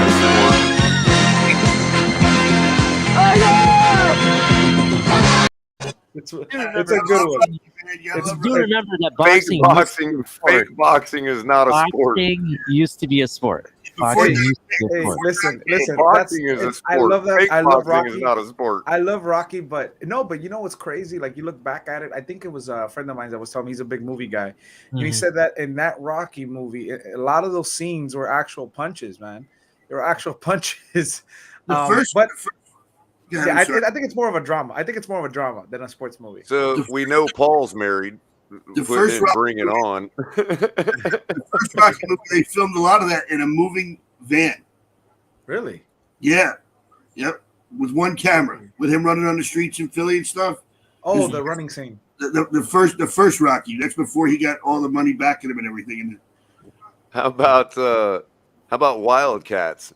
That was a great movie, Goldie Hawn. Goldie Hawn. Yeah. I've seen that. Yeah. You guys see Glory Road? Yes. That was a good movie too. Yeah. So what's going on, El Gordito? Tell me, what are your thoughts? What are your fantasy sleepers, or what do you want to talk about? Anything? Man, I'm just pretty pumped up with all the hype for training camp to start. Getting out there, kind of visualize it for myself of, how the progression is of the team and how this new coach, scheme's gonna work in. I honestly see a very good unstoppable squad this year for us. And to be honest with you, man, I think that there's gonna be, a lot of sleepers on Miami that most people are not spectating for. But I to be honest, I think Tyreek Hill's gonna have a phenomenal season. But I think Cedric Wilson is who's really gonna ball out, and Gesicki if he stays with Miami, because I still believe he's still trade bait for some reason. I think you're gonna give him this year to see if he fits in the scheme. Yeah, I mean, I don't know. And then we're sitting with too many tailbacks right now as well. I don't know which one's going on. Wait. You're saying that we're sitting with too many tailbacks? Is that what you just said? Yeah, we're saying with too many running backs. I don't agree with that. I don't think we have No? all of the right tailbacks on the squad. Look at this, bro. You got Sony Michel, you have Mostert, you have Chase Edmonds. Okay, that's great. Then you got Ahmed and Gaskins, which I don't think Ahmed's gonna make this roster. No. And Gaskins, he could be off on a trade as well. Oh, right? 100%. And then you have Zadarius White or Zaquandro White, however you say his name. Then that means you only really have 4 and Jared Goats. Makes this roster. Then you have 5 technically. Don't forget fullback. You got but fullback I consider part of the tight end group, to be honest. But they consider it a running back. We know you want Kareem Hunt. Just say No. My deal is that I don't think we have enough running backs that are going to be useful in this scheme yet. And then also on top of it, all these guys are really, besides Chase Edmonds, who's technically 1 year guaranteed, they're all on 1 year deals, man. We're not going to have any running backs next year. Yeah, by the way, Paul got it. Definitely the best sports movie ever made. What did Paul say? Cool Runnings, man. Oh, definitely. Yes. Definitely the best sports movie ever made. And one of my favorite movies, One for the money. Want to talk older movies, for me, was White Man Can't Jump. I thought that was one of my favorite movies. Oh, that was a good one. That was a dope movie. And you know they're trying to remake it. I was like, come on. Don't touch that. Don't touch it. Don't touch that movie. Well, in fairness, if they're going to do the woke thing, then wouldn't the white guy be the one that is actually expected to, or assumed to be the better basketball player? Swapped around, you mean? Yeah. I mean, if we're swapping everything else around, why not that? I'm kidding. But let me ask you this, Batman, straight up about this, for real. You're going to clip me for that, Batman. White Man Can't Jump. If they remake that movie, right? Who would you have play Wesley Snipes' character? Would it be Mahershala Ali? Who's that? Oh, he's I'm not good with names. He's been in a lot of movies. So let me pull up some of his stuff. He's been in a lot of different stuff recently. Who could replace Wesley Snipes in that role, man? Mahershala Ali. Who could ever reprise that role? Mahershala Ali is also the guy that's taking Wesley Snipes' role as Blade in the new Blade. I know who that is. Totally different type of movie, though. How about Jordan, the guy that played Creed? Oh, Michael B. Jordan? Yeah. Michael B. Jordan is really good. I'm not sure anybody could reprise that role, man. Wesley Snipes is tough. Wesley Snipes is tough.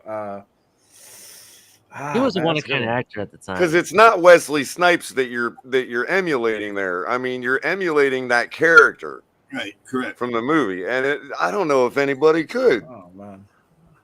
Hey, did you guys know that Sauce Gardner got lost in the draft green room? You could have used Paul Walker for Woody Harrelson, but he's gonna get lost in the field too. I saw that. Oh, that was funny. Hey, Batman, did you go to that tour event? No, man, it was too expensive, man. I wanted to go. They were charging $100 for an autograph. Which, if I didn't have his autograph, if I didn't have Tua's autograph, I would have gone. But since I have his autograph, I was like, to pay $100, I wanted to take a picture. But to take a picture, you need to get an autograph. So that's another $100. There's $200 to take a picture and an autograph. If I didn't have his autograph, I would have straight up. So you're saying your quarterback's not worth $200 measly dollars? Not right now. Not right now. And you were too hungover. Yeah. No. That was like at 11:30. I was awake.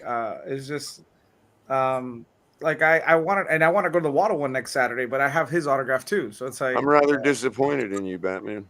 I wanted to take a picture. I really did. It's not an object when it comes to you. Have just gone to say hi to him? I wanted to, but I knowing myself, I'm there. I'm gonna pay just to get in. Maybe they were charging. Did have the money to spend. I did. I just didn't. I don't think they're gonna let you in the store just to see him. You probably have to pay outside. Right. And then once I'm in there, I'm gonna want to buy something. So I'm trying to stay away. I'm trying to stay away. Oh yeah.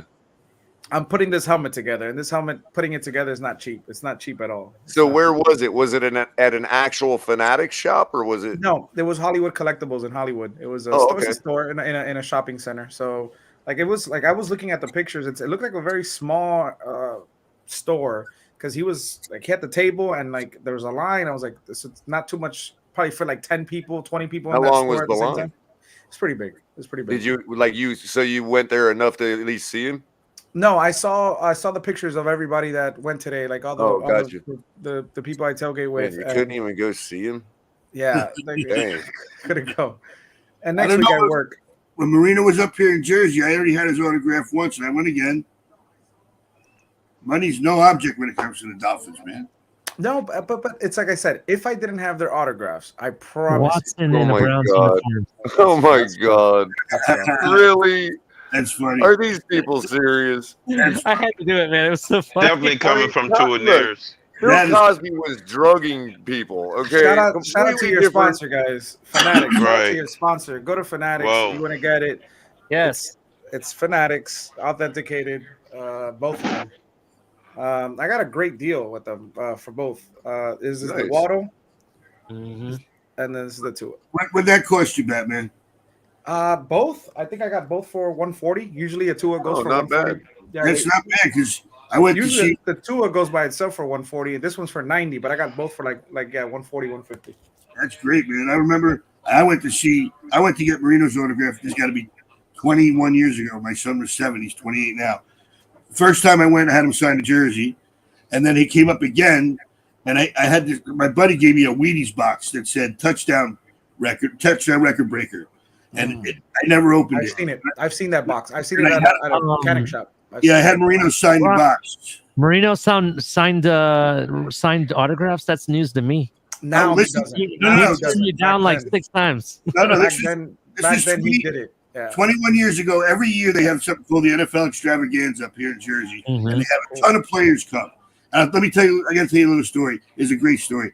This one year, Marino was there, Montana was there, Emmett Smith was there, Oh, wow. and Marino and Montana were going to be throwing passes to Montana was throwing to 16 people because of his number. Marino was going to throw 13 people. They were just going to pick arbitrary tickets, and if your ticket got picked, you got to catch a pass from them.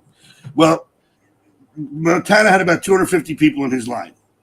So Marino had 2,500. So Montana was done, threw his passes, everything, the whole place cleared out. Marino was still signing autographs. By the time when he got finished, it was all just Marino fans there.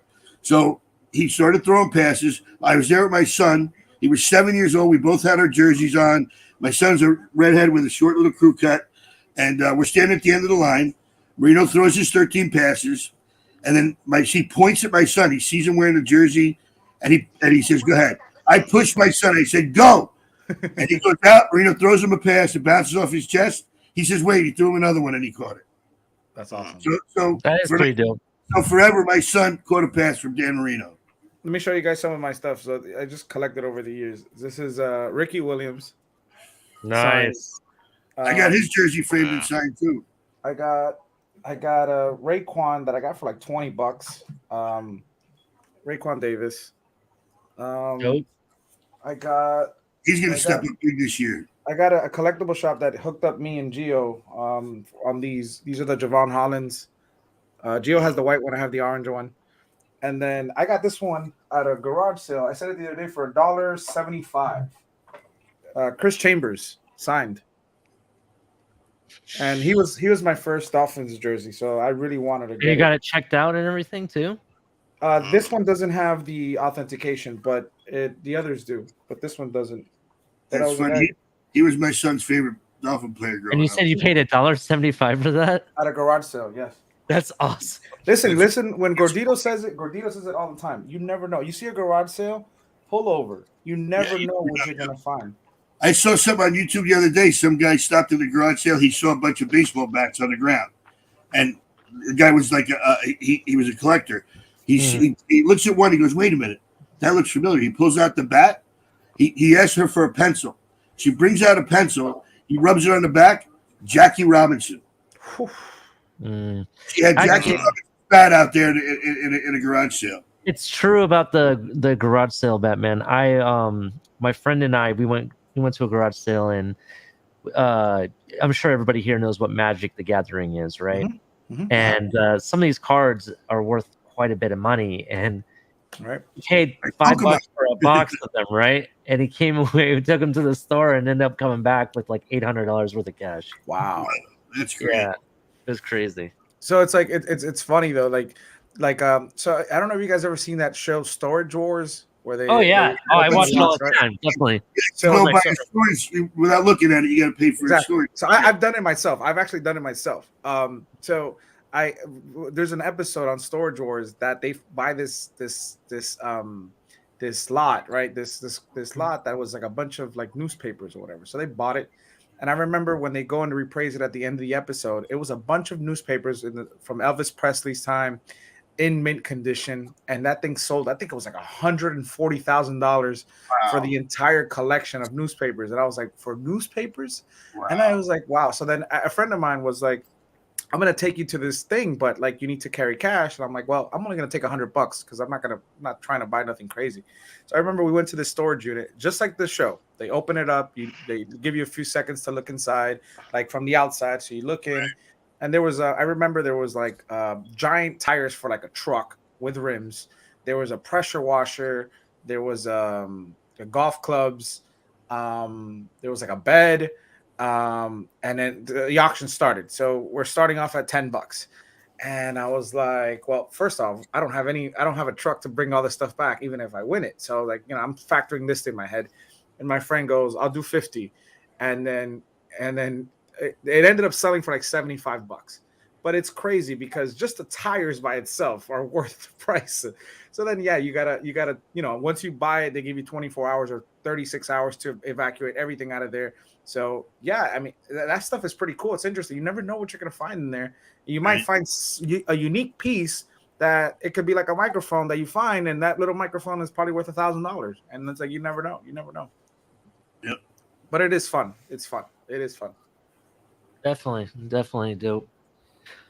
Anyway, guys, let's so you guys were asking about what are you excited for the rookie training camps. I am excited for Tyndall. I am excited for Easy Uzukama. I do want to see what Sam Good is going to do for us. Is it Sam Good? Yeah. Cameron. Sorry. I want to see what he does for us. He looked decent on tape. The videos that I saw from him, and you have to remember that's the one thing about both our 7th round picks, Cam Good and even Skyler. They're missing a year and a half of data because of COVID. Right? Our new holder, right? Yeah, that's right. But regardless, they're missing a year and a half data. Imagine both these players end up balling out and becoming something in the NFL. And this whole time, we didn't know what we had. You know what I mean? Well, we all know that Traeger's a genius at those low round draft picks. I mean, Gaskin was a 7th rounder. Van Ginkel was a 5th rounder. He may not be the best in the early rounds, but man, can he pick gems in the later rounds and undrafted free agents? Look at Nick Needham. The two things that struck out to me about Good in the college footage I saw of him was he can blow up a line of scrimmage and get in the backfield. Yeah. And he can also track down a quarterback in the flat. And you know what I like about him, Culler? Yeah. He has long arms. It reminds me of Cameron Wake. And if he's able to give us anything remotely close, because he more than likely will be practice squad, right? And then maybe hopefully next year he makes the roster. Just put him in against Buffalo. Yeah,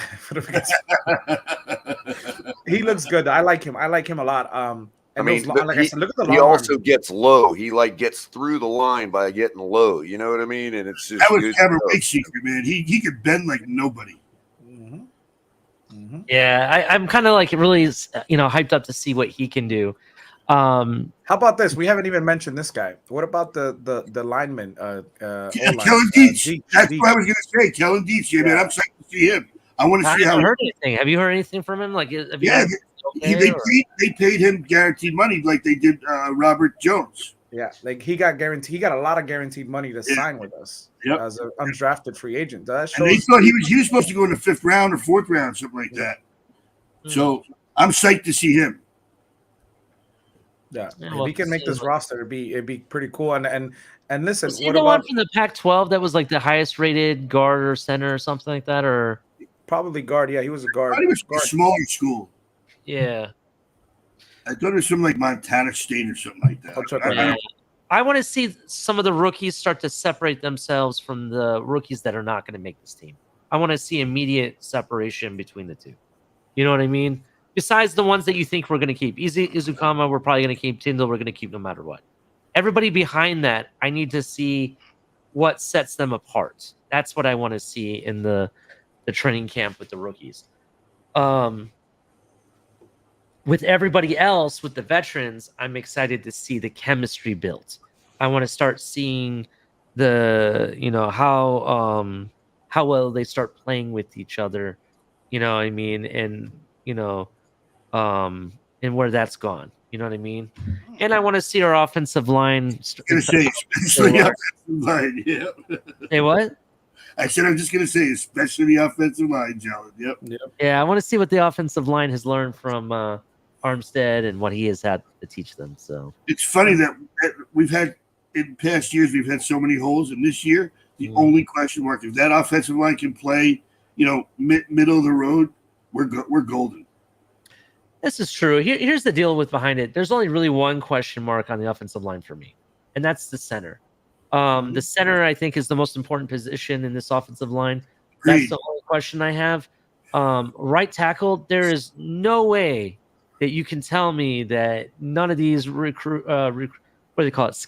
Talent scouts, and even Greer or anybody could mess up on so many different young offensive linemen. There's no way impossible. There's no way. Lack of coaching. Yeah, that's basically what it comes down for me. And even Culler can break down the stats. They actually performed better than what you may think. You know what I mean?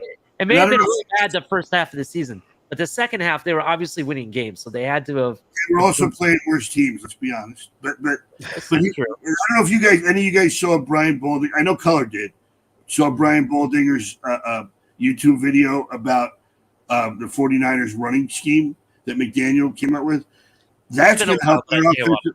That's going to help the offensive line drastically because they scheme holds linebackers, so you don't necessarily have to get the same push that you normally do when you're pulling guys. When you're pulling Trent Williams, why can't Armstead do the same thing? I mean, obviously, you can't be afraid to get. He's going to get hurt. I know what he's going to say, but the innovative stuff that he comes up with, that in itself, I think, will help our offensive line. And I think Armstead actually has done that before and wouldn't mind doing it again. Actually, I think that running scheme is gonna be a lot about misdirection and he's gonna do a lot of what Trent Williams did for the Niners. He's gonna be doing that for the Dolphins. If we can run the ball, man, it opens up everything else on our offense, man. I 100%. can't wait to see if we can run the ball and they have to believe in a play action fake. I mean, come on, man. Yeah, it's devastating. It'll be devastating. If you establish a good run game, that pass over the top with these speedsters is going to be ridiculous. And these linebackers get frozen. Gesicki's never going to be covered by a linebacker. I still believe he's going to have a huge season. You guys all talk about him not being on the team, but I think that they want to see if he's a scheme fit this year, and then next year they make a decision. Because the thing is, if he gets traded, it's one of two options. It's going to be before the season starts or at the trade deadline. They're not going to wait for the end of the season and lose him for nothing. They're not going to lose him for nothing. So, or they'll re-sign him if he balls out. Well, yeah, but that's then you're talking 20 million, 18, 17 million. The Miami Dolphins are not going to pay that for him, regardless if he balls out. So they want to get him at a deal, but they failed to do that. So, same thing with the Dallas tight end. He didn't sign either. So at the end of the day, we still got to resign Christian Wilkins. I will say this. I don't know if you guys caught this the other day. Take it for a grain of salt, okay? Mm-hmm. Take it with a grain of salt. The Debo rumors came back, okay? And Take it with a grain of salt. I knew exactly what you were talking about because I just read some stuff. That's why I was like, here's my take on Debo. He wants to play for McDaniel. He said he's not signing a contract in San Fran. It has nothing to do with the money. Okay? We're going to wait till he's a free agent after the season, and we don't have to give up any capital, and he's going to come play for Miami. And that's why I said earlier in the chat, I don't know if anybody saw it, I don't think Tyreek Hill is going to be here for longer than 2 years if they get Debo Samuel. They have to wait 3 for Tyreek. I think it's more than just football why he wants to move. It's not just about football, and I don't think it's about family. money. You know, I think it's family. He absolutely loves McDaniel. I don't know if And you guys McDaniel. have ever lived in California before, but the cost of living in California It's is ridiculous. absurd. It's unbelievably how expensive it But is. he also knows what McDaniel did for his career, and he absolutely loves Mike McDaniel. So again, take this with a grain of salt. Take it with a very small grain of salt. Okay. Yeah. The Chargers are now in play for Debo. The Chargers, the Cowboys, and the Packers. And Yeah. we're in it too. We're in it too. There's a new contract in play. It's not the $18 million that we were talking about before. It would be a 3-year, $66 million deal for the Miami Dolphins are going to give him. And part of the trade is going to be our first rounder, Jerome Baker, and I believe a 4th. That's the trade right now for Debo. So he's getting $23 million per year for the Dolphins. Baker's getting what, 16, 17? It's a $7 million price difference. I would take now it. You have a hole. Now you have a hole at linebacker, though. I disagree. We have a hole because because this of is Ingram? because of Tyndall. Because Tyndall can play Baker's position, right? And then if we got Reuben Foster, let's say he's a done deal to us, right? You got Foster to play the middle linebacker. Van Ginkel is a guy that I think is going to have a career season this season. He's already, from what I've seen, way better shape, way better shape and everything. So you don't really have a hole technically. Technically, you don't now. If we sign Reuben Foster in, so I would take that deal right now because here is the deal, and everyone's going to say, "Well, there's not enough balls to go around." At some point, it's not about the balls; it's about winning. All right, it doesn't matter. These are the moves that I think organizations make, no matter what, to go ahead and do whatever it takes to win. But Ali, didn't they make that move? LA Rams did it. Why can't we do it? Didn't they make that move? And it solves their running back, and it solves their running back position too. Wait a minute, hold on. Didn't they already make that move by trading for Tyreek? Yeah, but that's not the only move that the LA Rams kind of moves that the Rams have made. Look at all the people that the Rams have brought in. They brought in Woods. They brought in Stafford. They got Allen Robinson. They got they've gone out and brought in all this talent, and they even spent all the picks to get their star corner, the guy that everyone compared to Deion Sanders back in the day. And they still got $9 million in cap. And they still have $9 million in cap, and all of that, right? And they wanted Super Bowl, right? If we're gonna trade all of our assets away, let's go ahead and do it to win a Super Bowl. Yeah, you know what I mean. I don't mind. It's a touchy subject because, like, when it happens, if it happens, right? Because we're in play. We're once again in play. He's extremely frustrated. He's not going to play in San Francisco. If he goes somewhere else, how old is he? Saying he's 26, 25, 26. And how old is Tyreek? 28. He'll be 29 when the season starts. So the contract for Tyreek, we can opt out of Tyreek's contract in year 3. Okay, or trade him. Exactly. Or trade him in 3 years.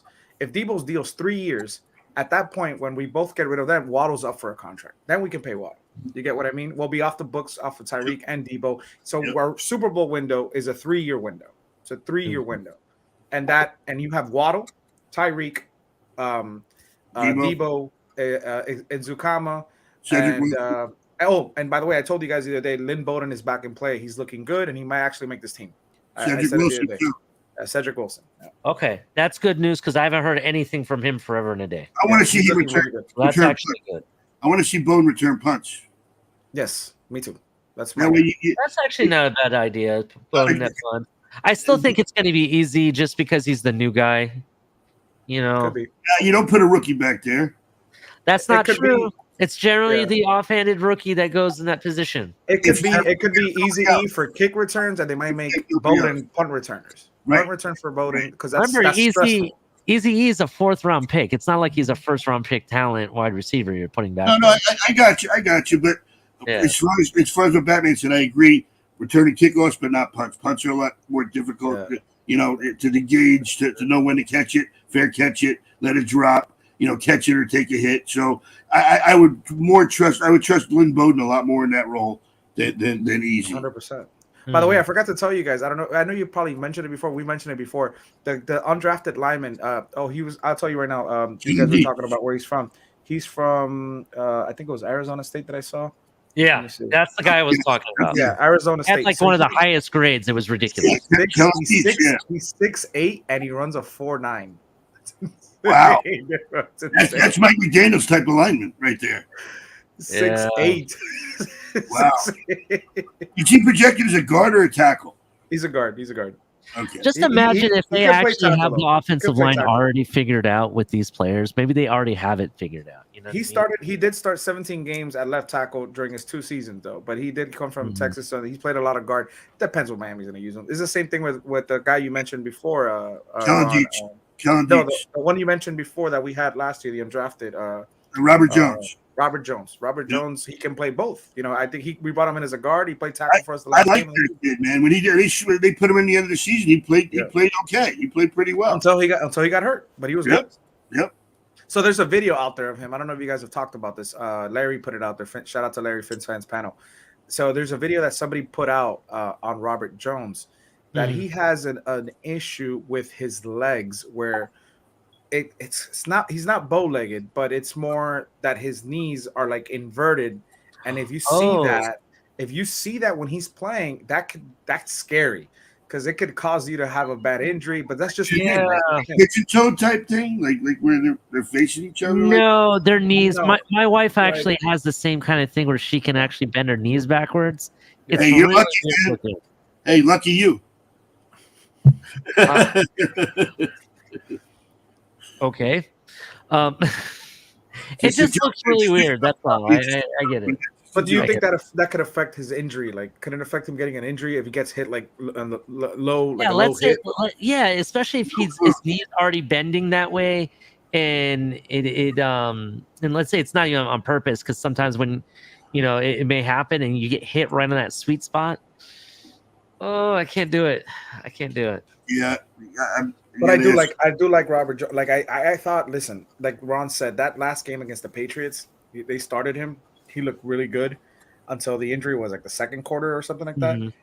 He looked really good, and I'll be honest with you, I wouldn't mind seeing a lineup of him at right tackle.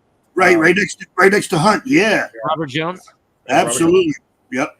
I would like to see that because that's menacing. That's menacing to have those two on the right side. That's Robert menacing. Jones. Yeah. Absolutely. But if Austin Jackson pans out because of the athletic ability, like you mentioned, it's through the roof.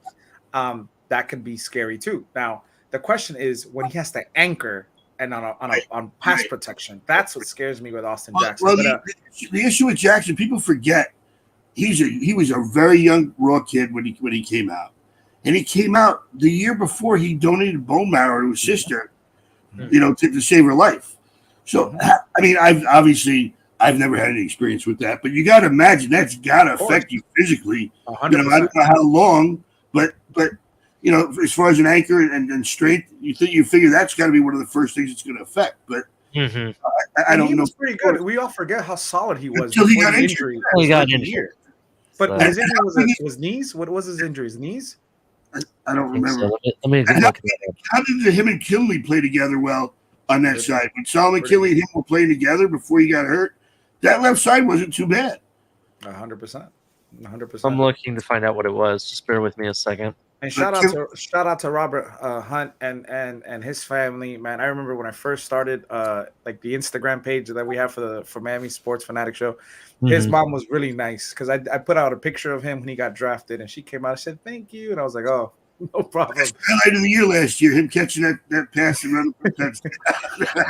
They have that logo, like the Dolphins logo. They put him like doing the touchdown, like for him land on his head, right? Yeah. Yeah, he can move. I think it was a knee injury of some kind. I haven't been able to find anything that specifies what it was at that time. Just having no, that's not it. This might be it. Hold on. Alec Jeffrey in the comments. Enlighten us if we're wrong. He's talking about the Robert Jones. I think that's what I was asking. Yeah, well, enlighten us if we're wrong. Yeah, like I don't know anything about this. I would like to ask CT. He knows about this stuff. Yeah, I don't profess to know anything about I'm not a professional. Yeah, I don't know anything about it, but it doesn't tell me what his injury was back then. I think it is knee related though. It was something along that line. Because Yeah. he missed how many games? Like 6 Six or games. 7 games? I think it was 6 games. Yeah.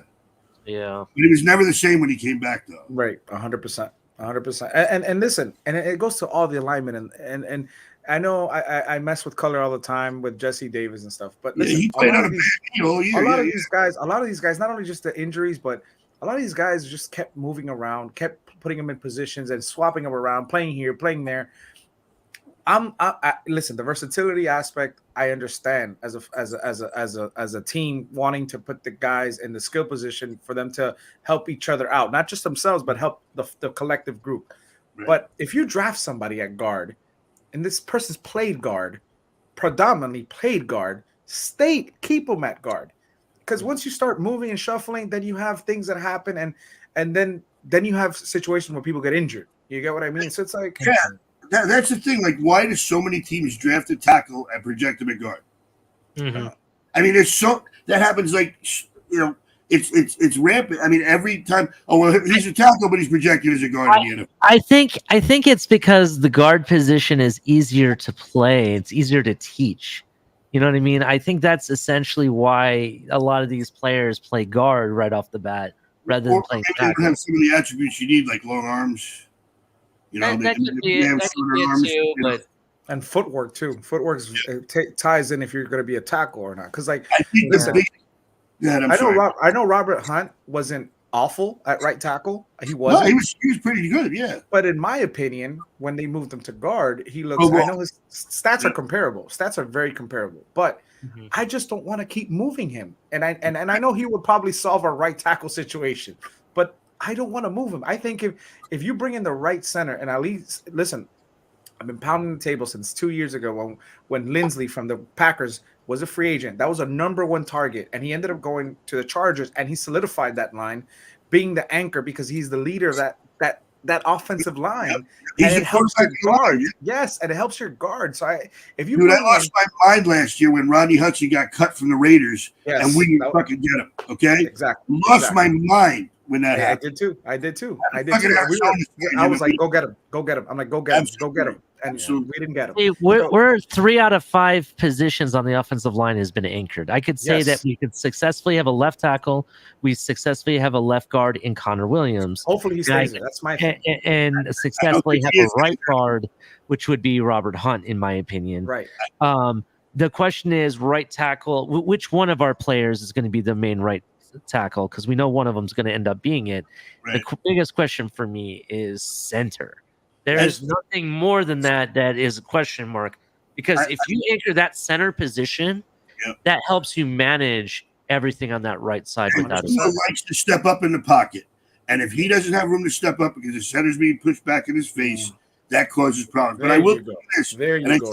And I mentioned this before, that this article about when they asked McDaniel and Shanahan, they did an interview, what is the 3 most important things for you to build an offense? And they said, I need a burner at wide receiver, I need an accurate quarterback, and I need a cerebral center. And Connor Williams, when they were going to sign him, approached him about moving to center. He scored a 34 on the Wonderlic test in the combine. They were already looking at him when they went to sign him as a free agent as moving him to center as a possibility. Now, obviously, they were probably hoping Michael Dieter would work out because then they could keep Williams at guard. But they already knew. I think they had the idea in the back of their mind that Dieter wasn't going to be the answer. And if I also saw, this was a great YouTube. I saw a video of Connor Williams. It was a training camp practice, the Rams against the Cowboys. And Williams, they were trying him out at center against Aaron Donald. And he ate Donald up to the point where a brawl erupted. Because I think I've heard of that before. Aaron Donald got pissed off that Connor Williams was blocking him so well. So I think the potential is there. The brains are there based on the Wonderlic test and everything. So again, I'm going to put my faith in this coaching staff because they've coached offensive lines. They all have offensive line experience. They know a hell of a lot more than I do. So I'm hoping and trusting that they are doing what they think is going to be successful for our offense. It's true. Let me ask you a question, Ron, because we've asked this question before, and crypto, same thing. Do you guys? I mean, outside of what we heard from the Miami Herald, outside of what the team has told us, or what we feel that Connor Williams playing center, do you feel that's the right move? Do you feel should he play center, or do you want to keep him at guard? The only thing that I will say is, after watching this team for years and years, the center is the most important position on the offensive line. I've watched Dwight Stevenson, Jim Langer, Tim Ruddy, Mike Pouncey.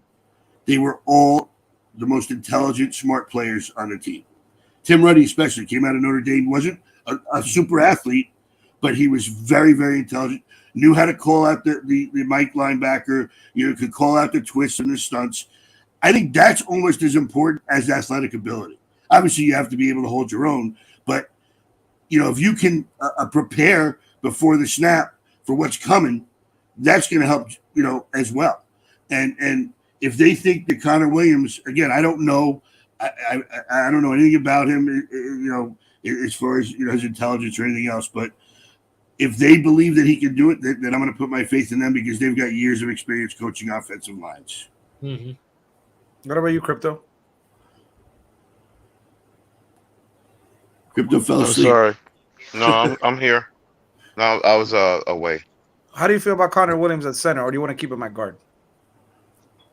I'd rather keep him at guard. I think for me, I want to keep him at guard because that's what we already know. We already know what the product is when he provides it. The unknown variable is how is he, and what can he do at center? Dallas tried it, but to his defense, Dallas may not have had the coaching staff to be able to get him to be successful at center. Remember, McDaniel is the type of coach that he will use your abilities to put you in the most successful position. You know what I mean? And that is something I like. He's tailoring the offensive line to your talents that you have, right? And also to go along with that, I don't mean to cut you off there, Ali, but they recognize that the center is the most important position on the offensive line, and they're trying to get that right first. Yeah. So I don't know why you would use him. I don't know. I don't see how a coach can use Connor Williams as an anchor at center if he doesn't have the abilities or the traits that is needed to do so, or have to be successful. They must know something we don't. And with all the years, and we're talking about more than just 10 years, right? There's over 30, 40 years of experience in the coaching staff. Yep. There's no way they don't know what they have. That's why I keep thinking, do they show it off the bat? Do they hold their cards, at bay? I think that's why it was easier for McDaniel to bring in these experienced coaches on his staff, because they saw what they had on the roster. They saw all these physical abilities with these guys that if they can coach them up, they can make them successrill. So, 100%. I agree with you. They know what they have. They've seen it over the years. White, Applebaum, Embry, McDaniel, they all have offensive line experience coaching. Mm-hmm. Or maybe, and I'm going to play devil's advocate for people that don't believe that our full offensive line is even on this roster yet. Maybe they're playing a 4D chess game where they have they're saying Connor Williams is going to be the center, but maybe that's a play with another team to kind of make them think that we're not more comfortable. So maybe a little asking price will come down. I was just about to say the same thing, Ali, in a different way though. It could be that if we project out there that we're cool at center, then it won't affect the decisions of the teams that have extra centers as to who they decide to put on the practice squad or on the waiver wire. You know what I mean? Poach them. Exactly. That's right. We could. California had a good point. Go ahead. What do you guys think about this guy, Jake LaChance, from the USFL? Is supposed to be the best center. That he tweeted out, or he replied to a DM that he would love to come to Miami. Ron, you've been talking about this guy. I want him here. I want him here for training camp. I don't think it would cost him anything. Bring him in, give him a shot. If he's no good, okay. I think if we're talking about the same guy, I looked it up, and I think he had playing time with the Packers before, Yes. and he was highly successful this season in the USFL. Yep. And I think he went to the championship game. I don't know if that's 100% He on played that, with but, New Jersey. I don't know if they went to the championship game. but he looks great. And it was you that put me onto it. You were talking about him. I went and looked him up. Pretty good. Not gonna lie. I bring him in. Yes, bring him in. It will be And cheap. let's be honest, offensive linemen take time to grow into the position. You know, you don't sign a Pro Bowler right away out of college all the time. Yeah, you get, once in a while you're lucky, but what was his name? Jalen Chance, I think, is his name. He was center for the New Jersey Generals. Take the chances. Is that what you said his name was? According to this ranking I'm looking at, and this is according to, I guess this is according to Sports Illustrated, technically. They're saying that he's a top 10 center, but he's not number 1 for USFL. So I don't know. I don't know how they figure out their rankings, to be honest. Are there even 10 teams in the USFL? I don't know. That's not. I don't really watch the USFL, so I don't know. But I don't know. if we can sign him on a cheap just for a camp body to see what we got, that's give him not a bad. shot. Let's see what he has. Can't hurt. It can't hurt. Yeah. Right. So I don't know. I just heard that everybody was touting him as the number 1 center in the USFL. By the way, good morning to California and Trey and a couple others that just rolling in. Molly Mall. Yeah, what's up, you? Coming in late. Well, technically for them, it's midnight. California is still night, right? Yeah, I was just gonna say. Technically. Let's see. It's Cowboy fans. Make it HD. Welcome. Oh, I'm sorry. Yes.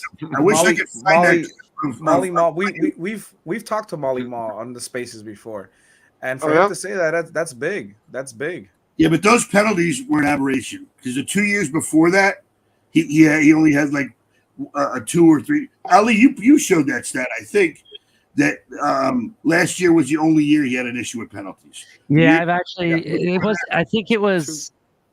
I have to go back and remember, but it was a while ago, and it wasn't so bad until that one season. It was 2 penalties per season before that.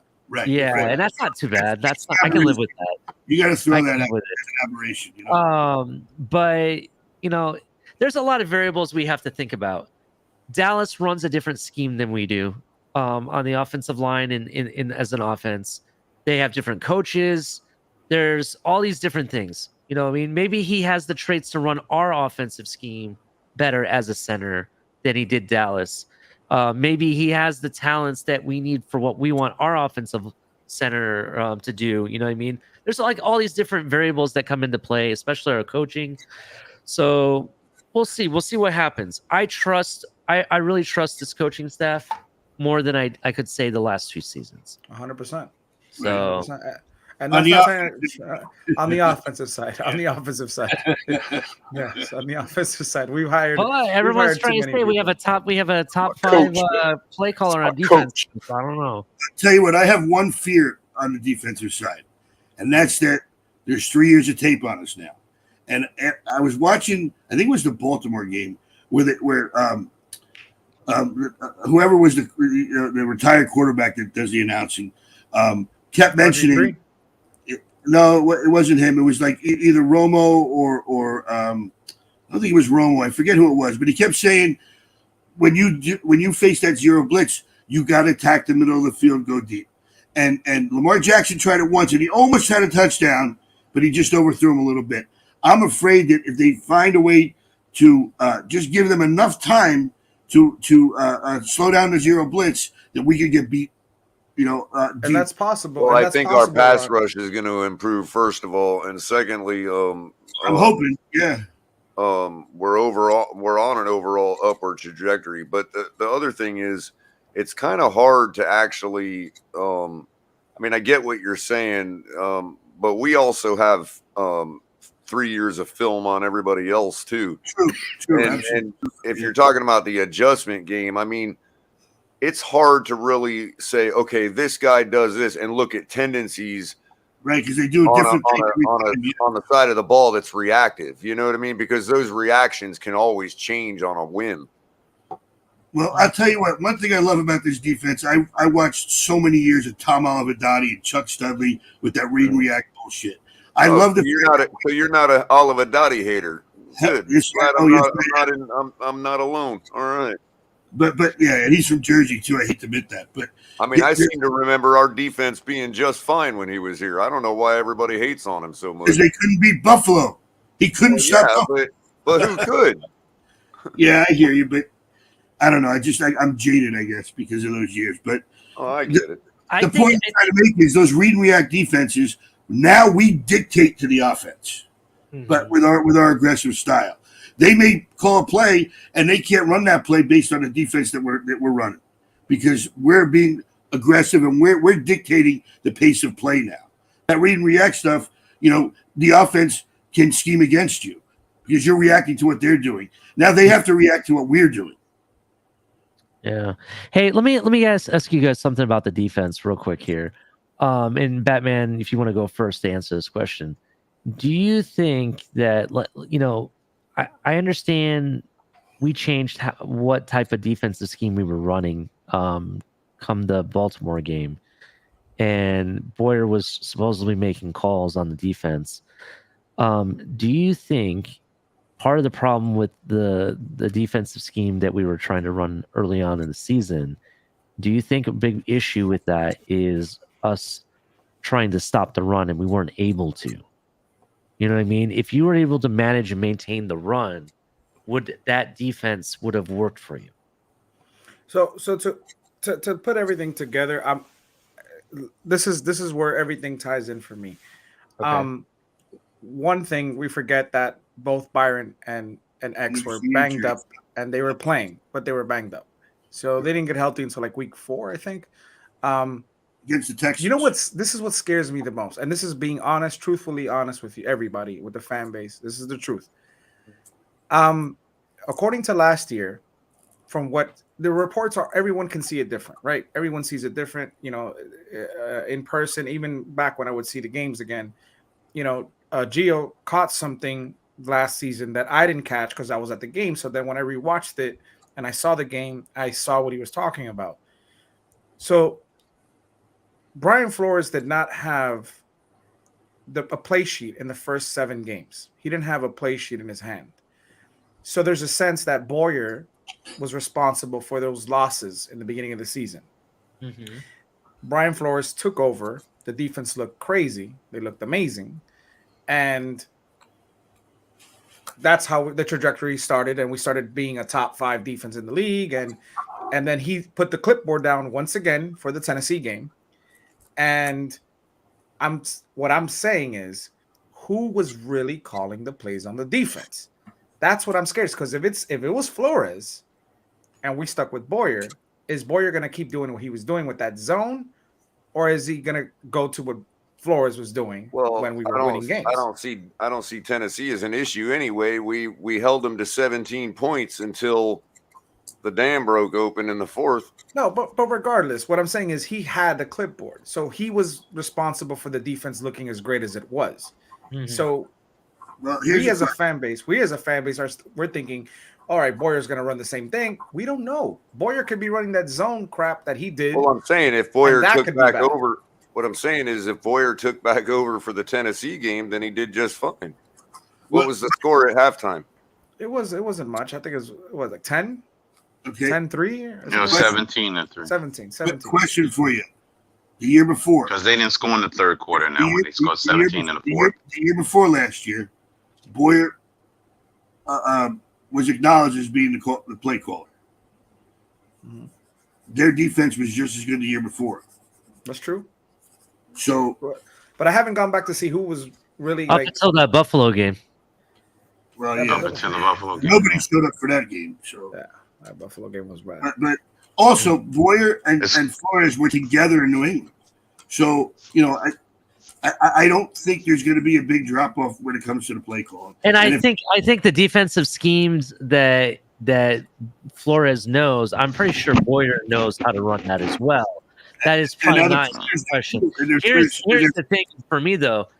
I really think that some of the issues that we had on the defense earlier on running stuff like that. I think the issues were based on having personnel issues. We didn't have the right personnel on the roster to be able to run that type of defense. Do you understand? Right. Now you've brought in Melvin Ingram, right? Now you've developed a better defensive end in Phillips and stuff. And Javon Holland didn't start those games early in the year either. No, he didn't. Let's not forget about that too. That is true. And in addition to it, you bring in Tyndall, and let's say Baker's still on this team, right? And you keep Tyndall as your middle linebacker, or even a Foster as a middle linebacker. Do you now have some of those personnel people that you needed to run that defense the way that you were looking? Because here's the deal. Here's the deal. And why it's important to me that we figure this out is because, like you guys have been saying, they got 3 years of tape on us. They got tape on us running, that cover 2-0 blitz type of scheme. You understand what I'm saying? Mm-hmm. They've had tape on it. They've had tape on it for years. They've had tape on it. They had tape on it when Tampa did it. They have tape on it when Oakland did it under Gruden. They have tape on it all over the place, man. Yeah, but here's the thing. It's a matter of whether you can defeat it or not. Color, what does it go back to? Execution. It's true. Everything goes back to execution. Can I be honest with something that I also want the team not to do this year, even though it was successful for us last year on the defense? And, you kind of touched on it, like, teams having film on our defense and exposing, the middle of the field and the back. Right. I'm putting 2 and 2 together. I want to keep Javon Holland back there at all times. The whole blitzing with him, you could supplement that with a Melvin Ingram. You could supplement that with someone else, Brandon Jones. But Brandon Jones is fine because the thing with me is Holland is a ball hawk. Brandon Jones is, as of right now, he might be one day, but I don't want to take the risk of pulling a Javon to blitz and then you take advantage over the top down the middle, like you mentioned. That I don't want to do because then we're going to get eaten up alive by that. It doesn't matter which corner it is. I wouldn't mind Brandon Jones being the guy that blitzes. That doesn't bother me. I don't mind him. But look what Holland did to Lamar Jackson, though, man. Yeah, Holland can sit back there. How do you turn away from that? I get you, but what if you are playing a guy that's like not afraid to sling the ball, and at that point, and you see Javon lining up on a blitz, you're looking at that middle of the field, you're changing the play, and now you could eat us alive. Listen, that's what I said I was afraid of. The only saving grace there is we use that same formation and do something different every time out of that same formation. We'll drop guys back. We'll blitz a different guy. So it's, even though they have the tape, and this is one thing that I feel better about, even though they have the tape, we don't do the same. We don't have the same tendencies. So you can't look at the tape and go, okay, he's going to do this on this down. He's going to do this. We do different things every single time out of the same formation. So, hopefully nobody can really get a good read on what we're going to be doing. California has a question. He says he wants to ask a question to the panel, but he hasn't asked it yet. But then Trey said, did Boyer set up the game plan for game day? That's a good question. I don't think we'll ever know that. That's up for the head coach to delegate that authority. There's also reports that we didn't necessarily have game day plans, so for real? which is asinine. Yeah. Every team has it. Really? I never heard of that one. That's crazy. Welcome Paul to the stream. Hey Paul, what's going on? Yeah, like the game plan on offense. What up? He should have kept running the damn ball. Mm-hmm. Yeah, so I don't know. There's reports we didn't have game day plans. A lot of that had to do with Tennessee baiting us into that style of that scheme. Mm-hmm. For Tennessee, I did hear that, but for like other games, I never heard of that though. Where'd you hear that, Ali? I'm just going by what I've read on Twitter and different reports. Yeah, that's I ain't gonna say the big O perpetuated that lie. The game day plans kind of ended after. And this is what I'm not okay. Color, just before you jump down my throat, I'm not. Stop talking to them after Thanksgiving. I hear you. Yeah. Yeah, I don't want to. I'm not. This is all allegedly. Allegedly. Yep, correct. The head coach stopped talking to all the assistant and the coaching staff. That's when the game plan started going out. That's what I heard. I don't know if that's accurate though. I don't know. common sense would tell you that that's not accurate. I agree with you, but Right. I mean, I don't know how you go. I don't know how We you go. did just fine against the Jets, and we did just fine against the Patriots after that game. So I don't know how that correlates anyway. And how you can Right. go a whole season How do you can coach go a whole a team half without this coaching season? your system? Right. You can't do it. So Yeah, how do you win games like that? I don't understand. You don't go on you don't win Not 8 of having a your game last 9 plan playing backyard doesn't football. change how Tua threw the ball to Mac Jones. That's true. It did. Yeah, Not for them having to a say game that plan didn't change we how winging Tua it. overthrew Jalen Waddle. Yeah, thought this- that's crazy. I thought this was pretty funny. Let me show you guys this. unless you had a game plan to run the Well, ball. Yeah, Okay, would look be- at- Hold on. Look at this picture. It's a toilet with the Yeah. stickers inside of the Patriots, Jets, and gotta love Bills that, man. Gotta love inside the toilet. I saw that on Twitter, definitely. That's That's funny.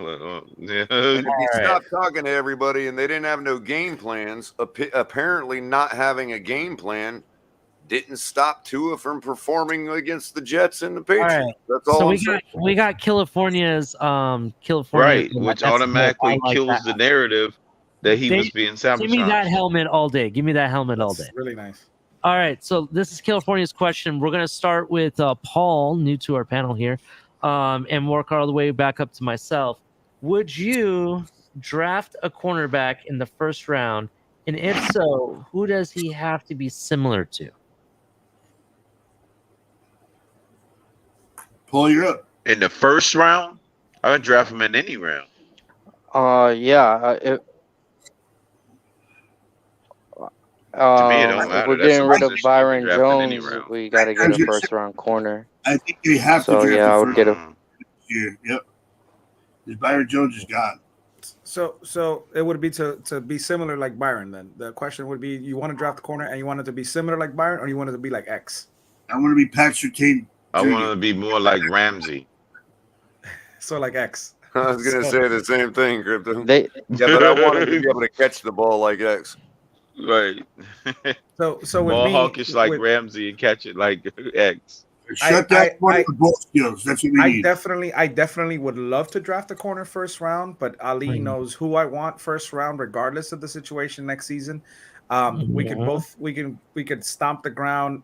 Number one pick. I'm taking that running back. But I will say this: Dolphins draft X was drafted in the second, and Javon Holland was drafted in the second as a safety. Yep. So Yeah. the Greer knows how to find these guys. So I wouldn't mind an early second. If we move on from one of our first rounders via trade, then if we only have one, I am doing the running back with that pick, and I'm going second round early for a corner. Now we both have two. We still have our 2 first rounders. I'm going running back, corner. And then depending if our running backs blow up this year, we don't need a running back, then I'll take linebacker, corner. And it depends who gets how the draft goes. If there's a run on cornerbacks, you might have to use that first one on the corner. So I was looking at the draft next season. It's This is how I'm heavy going. loaded with quarterbacks and heavy loaded with receivers. I'm going first. Go ahead. I'm going first round right tackle and cornerback. Second round center. Third round running back and defensive tackle. I got to push back on that. That's what I'm going with next year. Fortunately, the one weakness Greer has is drafting linemen in the first round. Crypto, what would you do? Okay. As far as just who I would select, what I'd select. No, could you ask me about? The question was, would you draft a cornerback in the first round? And if so, who does he have to be similar to? Ali. Yeah, that's what I was saying. I like that said one. before. Yeah, that's what I said before. Yeah, I will. If he would have the hybrid traits of Ramsey and X. All right. Ron, what about you? I'm definitely drafting a corner in the first round because Byron Jones, we're going to get rid of him and use that money instead of paying him. And also, X is getting older too. We're going to need guys to replace these guys to step up, and they take a couple of years to learn. So I would definitely draft one, maybe even 2 cornerbacks. No, I wouldn't draft two. Early next, not 2 in the first round, but early next year. Right.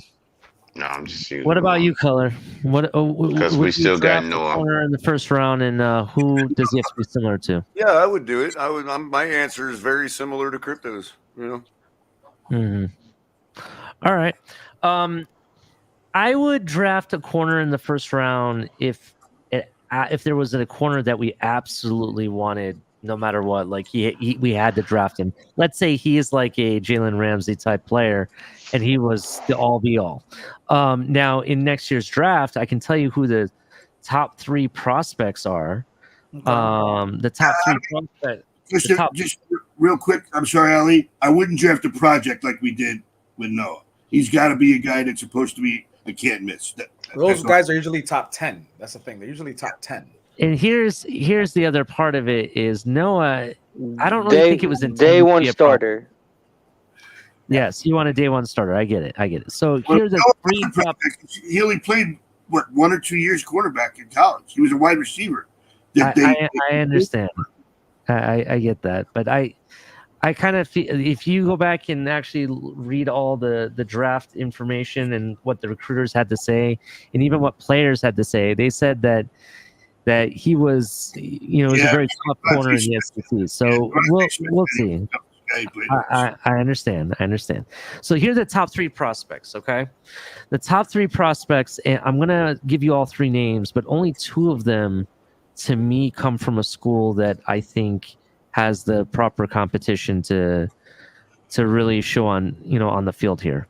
So the top recruit for corner is Antonio Johnson from Texas A&M. He's 6'3", weighs about 200 pounds, projected 40 times a 4.48. Not too bad. His projected round is for next year is between the first and second round. They say that Johnson is a massive corner who broke out for the Aggies in 2021. The sophomore recorded 79 tackles, an interception, and 5 passes defended on the year. Johnson has phenomenal length and size matchup against NFL receivers. If he does well against speed receivers in the SEC, and that's key for me, he could be a high riser for the 2023 NFL draft. Some evaluators are concerned Johnson could be too tall or leggy. How do you feel about tall corners? You guys have any concerns with that or not really? No. I mean, no, not really. I want a fast corner, though. Okay. I want a faster corner. Long arms. So here's the he next won't get guy. burned deep. Here's the next guy. You have Devon Witherspoon, cornerback for Illinois. He's 5'11". He's number 2 in the ranking of prospects.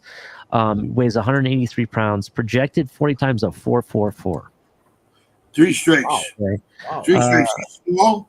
He played in a small school. Not a small school, but Illinois plays in the Big Ten. Big Ten has receivers, but it's night and day. Because if you look at it in realistically, the Big Ten is more about running than passing for the most part. There's only maybe 2 or 3 schools now that USC is part of the Big Ten that actually have decent passing game, where the corners have bigger competition. Ohio State always has top flight receiver speed, speed and everything. So when you go up against them, it's something. But look at all the other teams. You look at Rutgers. You look at Indiana. You look at even Michigan. I can make cases for. They're running teams. They're not really based on heavy passing. So I don't know if he really has the experience, compared to the Aggies guy that's going to be playing in the SEC, which there are a lot of passings going on. One thing, based on history, Ohio State has produced a lot of great cornerbacks. So they have. If he was from Ohio State, I might say okay, but he's small. He's light. He doesn't come from a big program. I don't know. So the last great small little corner was Brent Grimes, and then after that was Vernon. He had incredible jumping skills, though. Vernon, he did. Vernon Hargreaves III that went to Tampa, and now he's like a free agent. Nobody wants him. He's young, so I could see the factor of the height being something that teams look at. Yeah, so they're also saying that he doesn't necessarily have the best of ball skills. kind of like like looking for the ball and stuff. And isn't that part of Noah's issues too? That's his main issue. Yeah, that's something they're saying the NFL scouts don't really like. Now, number 3 prospect, I like the school better in the conference they play in, and everything, but I don't like his size still.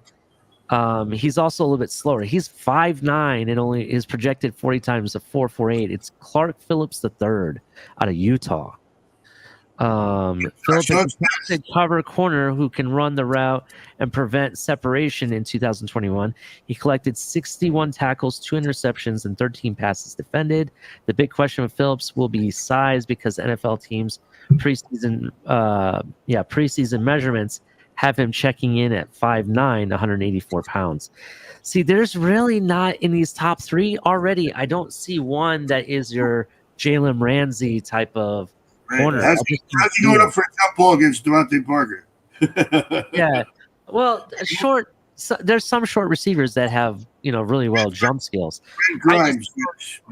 I just don't see a Jalen Ramsey. I don't see a, whoever the top 3 receivers are in the NFL in any of these 3 players. I just don't see. But the thing is, what about the Ringo kid? Guys can blow up. Guys can blow up out of nowhere. Ringo from Georgia. These kids are still growing into their bodies too. So this is absolutely true. Now Alabama, if we want to go the next couple guys, let's see. Mississippi State has a kid called Emmanuel Forbes. He's 6 foot, runs a 4.48. A lot of these kids are running 4.48s. Let's check this guy. Alabama, Brian Branch. He's number 5. 6 foot, runs a 4.45. How tall is he? He's 6 foot. Yeah, he could blow up. I mean, that's an option. Ringo, here's the kid you were talking about. He runs a 4.45. He's 6'2", 205 pounds. Had 34 tackles, 2 interceptions, and 8 passes broken. The 6'2", 205-pounder is a big cornerback who possesses a lot of upside. Ringo plays well in 2021. Actually, played well in 2021 as one of the replacements for Tyson Campbell. Ringo could end up being a riser for 2023 in a draft. So that's good. That's a good point. They can rise up, like you were saying. Here's a cornerback school, number 8, Northwestern. They actually put out some good corners over the years. They had one that got drafted by, I believe he got drafted by the Buffalo Bills this year. He was one of my guys that I wanted. Joseph was one of the 2020 breakout stars, putting together a dominant season. His name's Brandon Joseph. He's 6'1", weighs 192 pounds. He is only a 4.48 kind of guy, they're saying. Seniors they say he's a ball hawk too. Projected to go in the first 2 rounds. Any are most of these any guys Big 12 corners? I think isn't Utah in the Big 12 or are they in the Pac-12? They're Pac-12. Any Big 12 like X? Let me see what I can find. Are these guys mostly Brandon Joseph is a ball hawk. He actually had 79 tackles, 4 passes defended, and 3 interceptions. He has good size, instinct, quickness, and athleticism. He's actually someone to look at technically. I just don't like the speed. That's all I don't like on him. Are most of these guys seniors or underclassmen? The one guy was a junior. This doesn't tell me if he's a senior or not. It doesn't break it down that far. And how many years of starting experience? It doesn't tell me. I'm sorry. Yeah. No, it's okay. It's okay. Those are things I would want to know.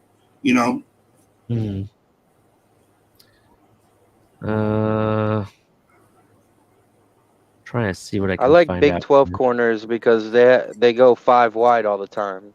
So if they can cover in that league, they could be good.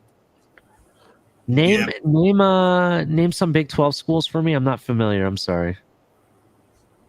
Would be like Oklahoma? No, it's got Baylor, Texas, Oklahoma. Yeah, Oklahoma.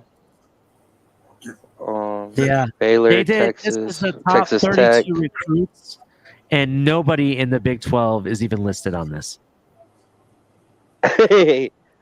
Oh man. Yeah. Yeah. You got like teams Take like the- Notre Dame, Take the Stanford. over. Didn't most of those schools move to a different conference? I thought. I don't know. So the scores are going to be 50-40. Yeah. Porter. How do I know that name? He was a football player, right? Joey Porter? Yeah, he was linebacker for number us. 55. Number 55. I got him from Pittsburgh. Yeah, Joey Porter Jr., cornerback out of Penn State. The son of legendary Steelers linebacker Joey Porter. Yeah. Legendary Dolphins. I told you guys a story when I met him. No, you at didn't the, tell me that at the story. Dolphins facility. So Yeah, I was re-upping my season tickets, and I was sitting in the lobby, and I was with my friend, and out of nowhere, an old school car, Dolphins colors, pulls up in the driveway. Joey Porter, massive man, comes in through the door, and I'm like in shock. I'm like, this is Joey Porter, and he was with somebody. So they go and they sit right in front of me in the lobby with the other guy sits there too. So the four of us are like staring at each other in the face, and I'm like smiling like a little kid. I'm like, "You're Joey Porter, right?" And he's like, "Yeah." I'm like, I got up and I shook his hand. So then my rep came down from the elevator and he came to pick us up and he's like, "Oh, you met Joey Porter?" I was like, "Yeah, it's crazy." He just sat in front of us and he was like smiling. And I go, "But I have a question." I go, "Is the other person with him Ted Ginn Jr.?" And the rep goes like this, looks back and he goes, "You know what? I don't know." And then I'm like, we're going up the elevator and I look at my friend. I'm like, "That's Ted Ginn Jr. That's definitely Ted Ginn Jr." And Ted Ginn Jr. looked like he was like this, like next to me. He was like this, and I was like, I couldn't believe it was Ted Ginn Jr. But Was his family with him? No. Ted Ginn went to Ohio State, man. He was a polarizing punt returner and kickoff returner. He was, but he was always afraid to get hit by the Dolphins. He would always run to the sidelines. After he left the Dolphins, though, I kind of felt like he upped his game a bit. He did. He played with Breeze, right? He played with Breeze a couple years. Yeah, and he actually had a long career. Man, you got to stop hating on Ted Ginn. Stop it. He's the GOAT. He's the GOAT, right? Not worth the number 19, man, at all. Batman. Yeah. What's up, Tony? What's up, Tony? What do you got for us? Actually, when I was younger, I was coming out of a grocery store. This was a former Marlins player. I bumped into Mike Lowell when he was the third. This was the first World Series when he was with the Marlins. Who was coming out of a Publix with another player. I can't remember.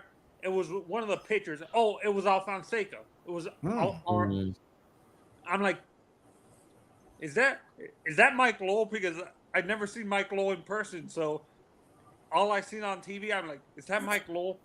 I'm like, I was with a friend of mine. We were in like middle school or something like that, and he's like, yeah, that's Mike Lowell. You want to go up and because my friend's dad was a coach. The catcher, one of the bullpen catchers on the team for that World Series and stuff like that. So he worked for the Marlins, and we were able to talk to Mike Lowell. He got an autographed ball and stuff like that, and he ended up, and I was able to take a picture with him. I lost the picture because we've moved so many times. I don't have the picture anymore, and it was an autograph too. Oh man. That's awesome, though. That you got to meet him. So, have you guys ever? I don't mean to interrupt you, Tony, but you just reminded me of something. Have you guys ever experienced like an issue with a famous person signing an autograph for you, but it ended up being an epic fail? Michael Jordan. So let me explain what I mean by this. So, and this actually happened to me, unfortunately, but I was too little to really care about it. And now I'm looking back at it and I'm just kind of like, man, that sucks, but it's kind of cool at the same time. So what I'm referencing, and this has come up recently in another sport that I'm a fan of, soccer, of course.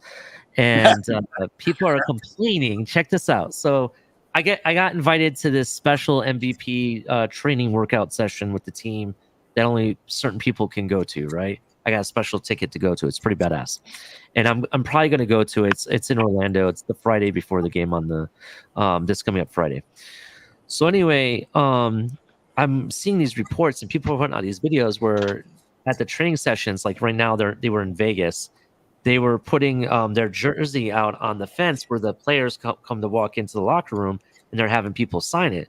Well, for example, one of the America's best, I want to say America's best number one soccer player right now is Christian Pulisic, right? Mm-hmm. And the guy puts out a Pulisic jersey, right? Expecting Pulisic to sign it. And here comes another famous soccer player, and he just grabs the jersey and signs it and walks away before the other guy can say anything, first of all. Oh, damn. So it's the wrong person on the jersey signed, like, you know, it's like Michael Jordan signing Kobe Bryant's jersey, for example, just to give you kind of perspective. So this actually happened to me, but it was because Dan Marino didn't want to sign my hat. I was at it's now Disney Springs, but it used to be downtown Disney, and it was at Planet Hollywood. They had this special. Some of the best NFL QBs was there. Warren Moon was there. I swear, what's his name? Joe Montana. I think Montana was there. Not Steve Young, but I want to say it was Troy Aikman was there. Jim Kelly was definitely there, and Dan Marino was there, and there were some other ones too. And I want to say Elway was there too for some reason. If I remember, it was 1994, and I'm standing. We're all standing there. O'Brien. They had the red carpet and everything, and the ropes and all that stuff, and all the kids and everybody's on the side trying to get autographs as they come back. Warren Moon signing a couple here and there, you know, and whatnot. And here comes Dan Marino, right? Dan Marino just kind of waves and just keeps moving forward with whoever he had on his arm, and just keeps moving forward. Doesn't sign or look at anybody. And I was the only kid with the Dolphin hat trying to get a Dolphins, you know, him to sign my Dolphin hat, dude. It was what my grandmother gave me. I loved her for it. And it's kind of like why I'm a fan. And here comes Jim Kelly, just rush. Every kid he saw, it was signing everything in their mother. And I didn't even really have my hat sticking out there for him to sign. He grabs my Dolphins hat and signs the bill and hands it back and walks away. I have a Dolphin hat signed by Jim Kelly. Burn it? No, I still have it today. Burn it. I was mad at first. My mom said, well, hey, at least you got a signature from a famous person. I was like, yeah, this is true, but kind of ruined the whole point. You know, it's a Dolphins hat. You know, I had an epic fail with a celebrity actually when I was in elementary school. Mm-hmm. But this was pro wrestling actually, Ollie. Okay, I'm a fan. The Rock used to lives in Miami, and he was coming out of Versailles. Yeah. And he was jumping into the Lincoln, one of those Lincolns that he used to ride to the ring, to the arena all the time. I went up to him to ask him for the autograph. There was another wrestler with him. It was a Rock shirt, but Mark Henry signed it. Mark Henry was the one that signed it instead of The Rock, because The Rock just went straight to the car because The Rock was a heel back then, and he didn't want to. He didn't want to ruin the character. If I understand. Paparazzi saw him. He did it right, though. He did it right. The Rock did his character in a way that he actually got people to truly hate him, and that's he did it right. You said it was Mark Henry that signed it, right? Yeah, Mark Henry. So Mark Henry's son actually goes to Texas Tech, I believe, and he just put out a video where he deadlifted. I don't know if he deadlifted, but he did a 600-pound squat. It was ridiculous. I got an epic feel about a a wrestler. This is Andre the Giant. Okay. I was at an interview in a hotel. I met somebody. This has got to be 25 years ago. I was leaving the interview, and we look into the to the bar, and Andre the Giant sitting there by himself drinking a beer, and I was like, oh, I got to go over and get an autograph or something. I started to walk towards me, looked up, and he glared at me. And he was such a physical specimen of a man. I turned around and walked away. It was just like he was like, "Don't come invade my space, man." Just from the look he gave me. So I'm sure everyone's familiar with the Iron Sheik, right? Everybody knows who the Iron Sheik is here. Yeah. So my mom's side of the family, they had friends that have been in the wrestling business forever, and we got to go to private shows and different venues and stuff, and I got to meet the Iron Sheik and stuff back when he was still wrestling and whatnot, and more at a higher level than what he did towards the end of his career. But not a lot of people know this, but Iron Sheik was an Olympic wrestler for his country of Iran and everything, and that's where my dad is from. And they train with these, like, I don't even know what to call them. They're like a different type of barbell. It's not like your normal like weights that you lift or whatever, right? It has like these like wood handles, and it's kind of like a long but cylinder shape, and they're really, really heavy, right? Really heavy. And how they train with them is they lift them up by both hands and they start swinging them over the top of their head over and over again, like super fast.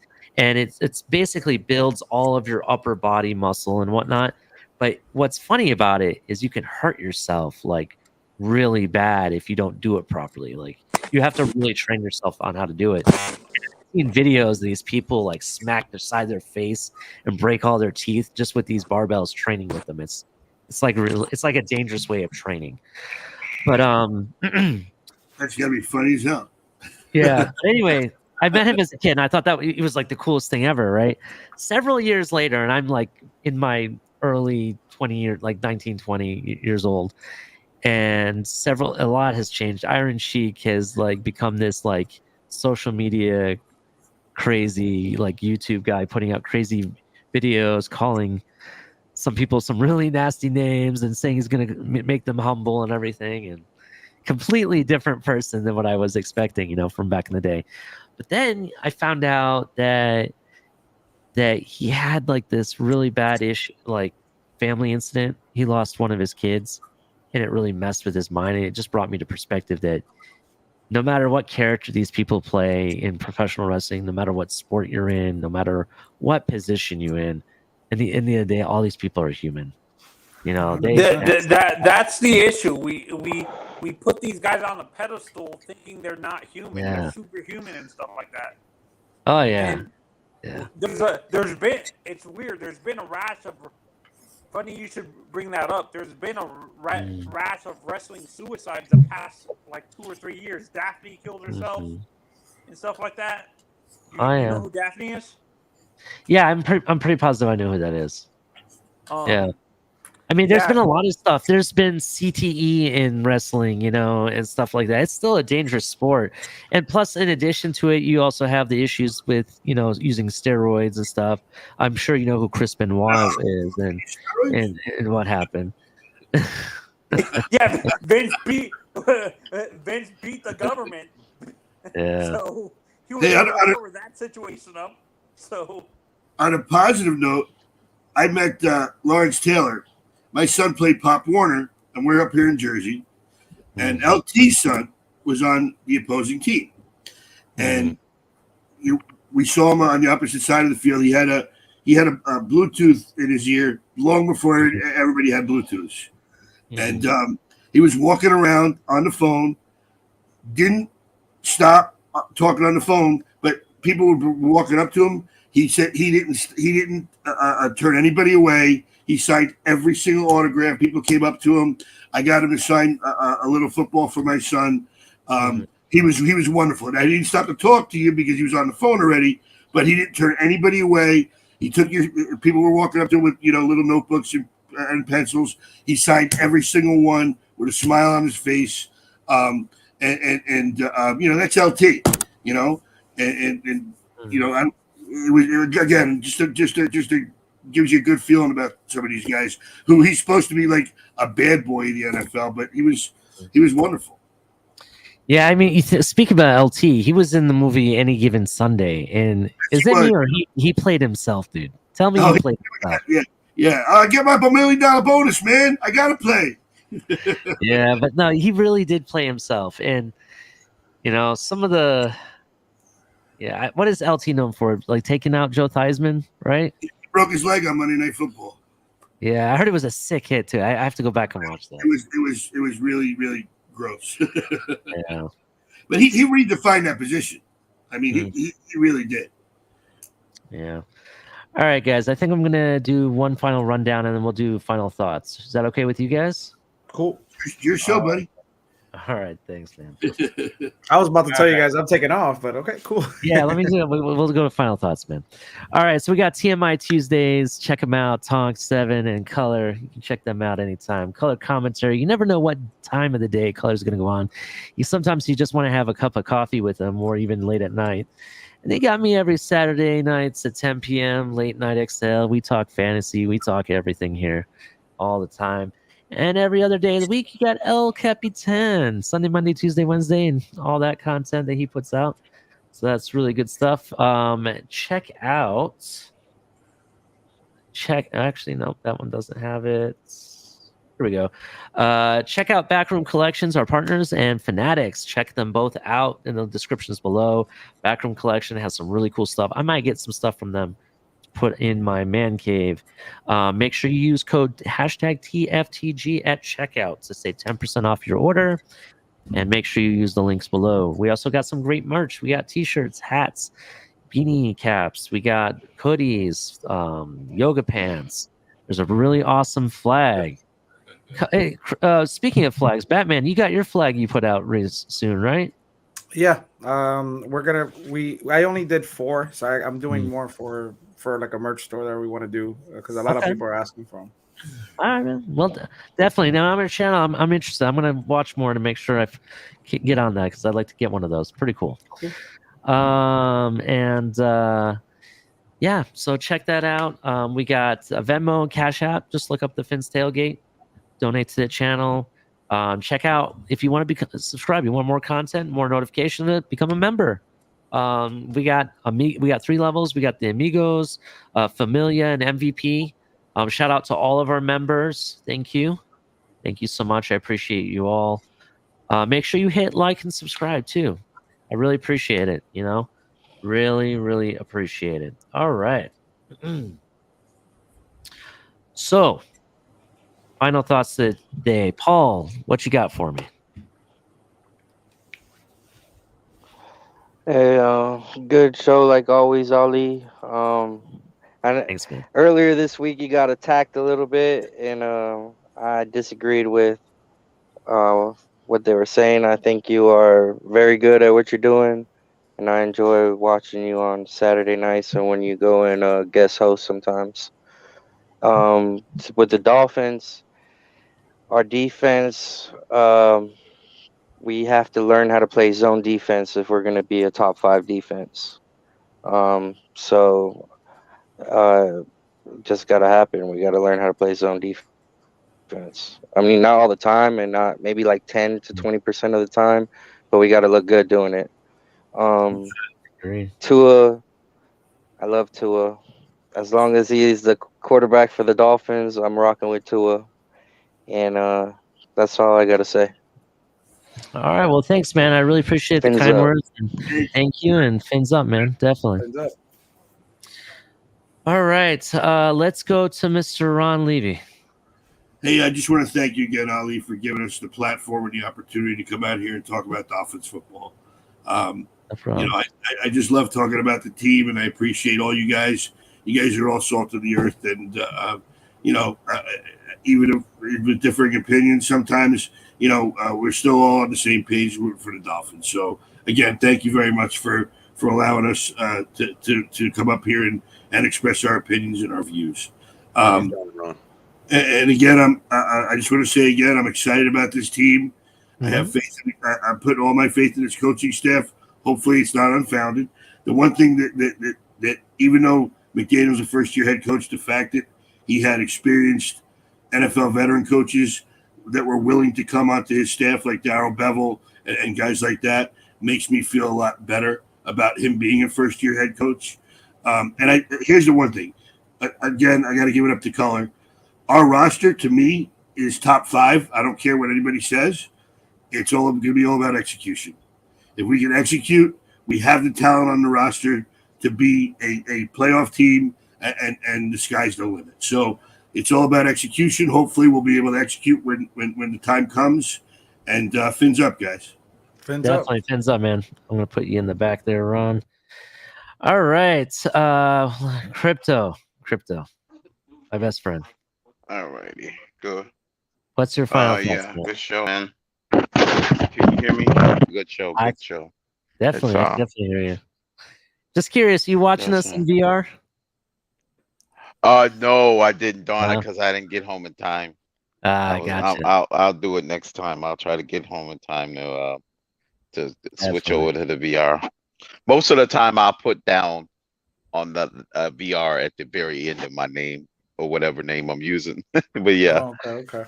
It'll say VR at the end. So yeah, you guys will be I'll be broadcasting from the foothills of the Himalayan mountains. So we'll be one day. Maybe we'll put the show in Beijing. How about that? Maybe downtown Beijing, China. One of those little, watch all the million cyclists go by, the Chinese bicyclists going in and out of the streets while you're in the background, and have a Cutler going on one of his rants about the Communist Party while we're sitting there in the halls of China. But don't forget, Culler will be sitting there not only doing that, but he will also be giving us the history behind the people of China and how they evolved. Yep.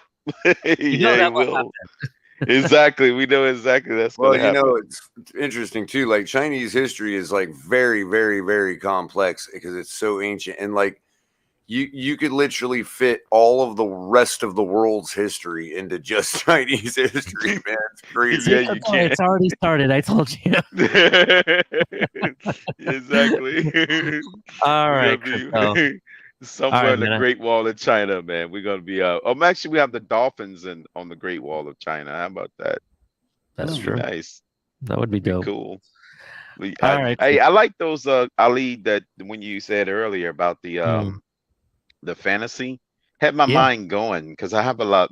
I have bias towards Justin Jefferson and everything, so I tend to put him on my fan duels and all of my fantasies every week.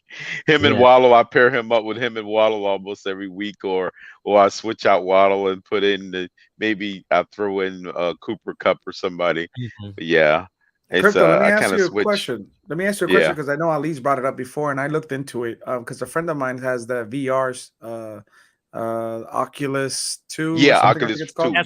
That's what I have. So it's pretty cool. Oculus like 2. I thought it was awesome. So I looked into it because he's like, it will change your day. Like he does boxing on it, like to work out and stuff like that. It's pretty cool. Yeah, you can actually work out on them too. So Ali's mentioned it, but I looked into it too. I looked into the NBA and NFL, the experience that you pay the fee and you can watch games in VR. You courtside. You literally be courtside. Yes. And with football, it's crazy because you have different views. You have like a bird's eye view behind the goalpost, sideline. It's pretty cool. I would look into it if for a season. That would be cool. I was just thinking for away games, it makes sense because I'm gonna go to all the games personally. But the away games, some of those can be kind of pricey to fly all around to go to. And I just figured, hey, it'd be pretty awesome to watch games. And the NBA actually cut up Batman. Speaking of NBA, they cut. They section out certain games where you can do courtside VR for certain televised TNT games. They have they have VR. All you have to do is put on your VR headset and then go to the NBA and then go to the game itself. You just go right into the game room and they'll tell you whether they're doing it in VR on TNT, whether or not this game's gonna also be broadcasted in VR. Okay. I thought it was all of, so it's only some games. Yeah, some games do. But baseball's got them too. That's true. Baseball has it too. But here's the kicker, Batman. Imagine wearing your VR headset to watch the game, right? And you make yourself popcorn and have a beer at the same time. Try juggling all that at once. Yeah. Right. Put surround sound on, just sit on the couch, and you're at the game, man. You don't even need surround sound. You don't even need that. Yeah, let me tell you. Because you can put separate headphones that plug into it. That's true, but the Oculus Quest on its own has something called 360 audio. It has its own built-in surround sound that your ears can hear. It's really weird how they. It is weird. I gotta get me. I want to buy one of those. I want to buy one, but I want to get them when they're on sale. Maybe Black Friday, hopefully. Black Friday will have it. They just recently at Best Buy had a Black Friday in July sale that ended today. Tomorrow, I'm sorry, Sunday the 17th. Oh, it It ends ends tomorrow. at the end. Yeah, it ends tomorrow at the end of tomorrow. So basically Yeah. midnight tomorrow. But yeah, I don't know if they they got will a Black have a Friday Black going on. Friday deal to reduce the price. They may have some bundle that makes it worth getting. There are a lot of companies such as GameStop and other places that have where you can split pays, where it's like an easy payment. They that you do, automatically yeah, go like through. Affirm or the Well, not even Affirm, what's not the even other? Affirm. Like a lot of them use PayPal, and PayPal does that now where Yeah, they split the you could payments buy. into 4 payments. Yeah, I buy things Mhm. like that when it's like a big purchase. I do the split payments Yeah. on PayPal or Affirm. Like I'm doing Affirm for this chair, so I'm doing Right. Affirm for it. Definitely. Yep. I'm actually Affirm doing the gives you same good thing. options. I'm still Klarna's paying my another one. shares, so I know what you're I'm talking still about. paying, I'm still paying for this Klarna's chair. another one. It's the Which most one? comfortable computer chair, Yeah. though. It is Yeah. honestly the most I think comfortable. Klarna Klima. lets It you is. actually create a temporary card you could use on literally on any site. How long have Right. you had yours, Ali? How long have you had yours? Klama or what is that one? Klarna. This is I Klarna. Klarna. I want to Yep. say about a year. It's been about a year. And it's still as comfortable as the day you got it. Yeah, I my friend jokes about it because he's like, I bought mine on Amazon for like $120. I was like, okay, test mine out and see what you think. He's like, how much did you pay? It's like $400. And he's like, yeah, this is much more comfortable. No, it's I love Yeah. this chair. And it's not cheaply made either. I mean, those that like for You example, get warranty, 3-year warranty too. Mhm. yeah, in fact, I think they had a deal What's where the- if I took a picture and shared it on social media and tagged them in it, they automatically contacted me for an extended warranty to add on Oh, I it. gotta do that. I haven't done that. I gotta see that. Yeah. They automatically reach out to you. That's pretty nice. Well, what it was is I had to tag them, and then with the picture that I got my chair, and Yeah. then something where I got an email later on where they added, additional for doing that. It was some promotion. I don't know if they're still running that. That was a promotion they had, but these chairs by Secret Labs are not cheaply made at all. In fact, my mother-in-law has the the extra large Titan, the bigger size one. The like the biggest one, it's like wider and everything, and you can be a heavier person sitting on it. And she has that one. I didn't mean anything by that. You guys know what I was talking about. Right. And that chair is just as comfortable. I'm like, oh, it's awesome. You know what I mean? I like how every little thing you can. Do you got can audio apart. sound? Is that like a gaming chair, Batman? No. It's just a chair that basically it adjusts. I don't know if you can. I can't show you. from They here, got some of these chairs, man. It's like decked out. It's got sound coming in and out of them. It's like you can lift the armrest. You can lift Watch it this, up. Crypto. Watch this. I'm sitting straight up, right? I'm sitting straight up. This is how far back I can lay down on this chair. And they have pillows. Man, you can literally go to sleep, Ali, in that with that chair. And they're Have you ever magnetic. fallen asleep in that chair before? All the time. I nap in it. It's So I got possible. the Game of Thrones one. This is what it looks I love like. that. I've seen that one. That one's beautiful. Yeah, and this is what the back looks like. You actually have something in the back. So I don't think I have anything in the back. I got the Batman one. Of course, you're Batman. Wow, You gotta have I Batman. would be tempted. I would be tempted to go to sleep in that chair all the time. Wow, that's crazy. Yeah, the So you Joker don't have one a looks pretty cool, footrest. Do you too. have a footrest on there? Oh no, this one doesn't. No, they don't have that. Oh, okay.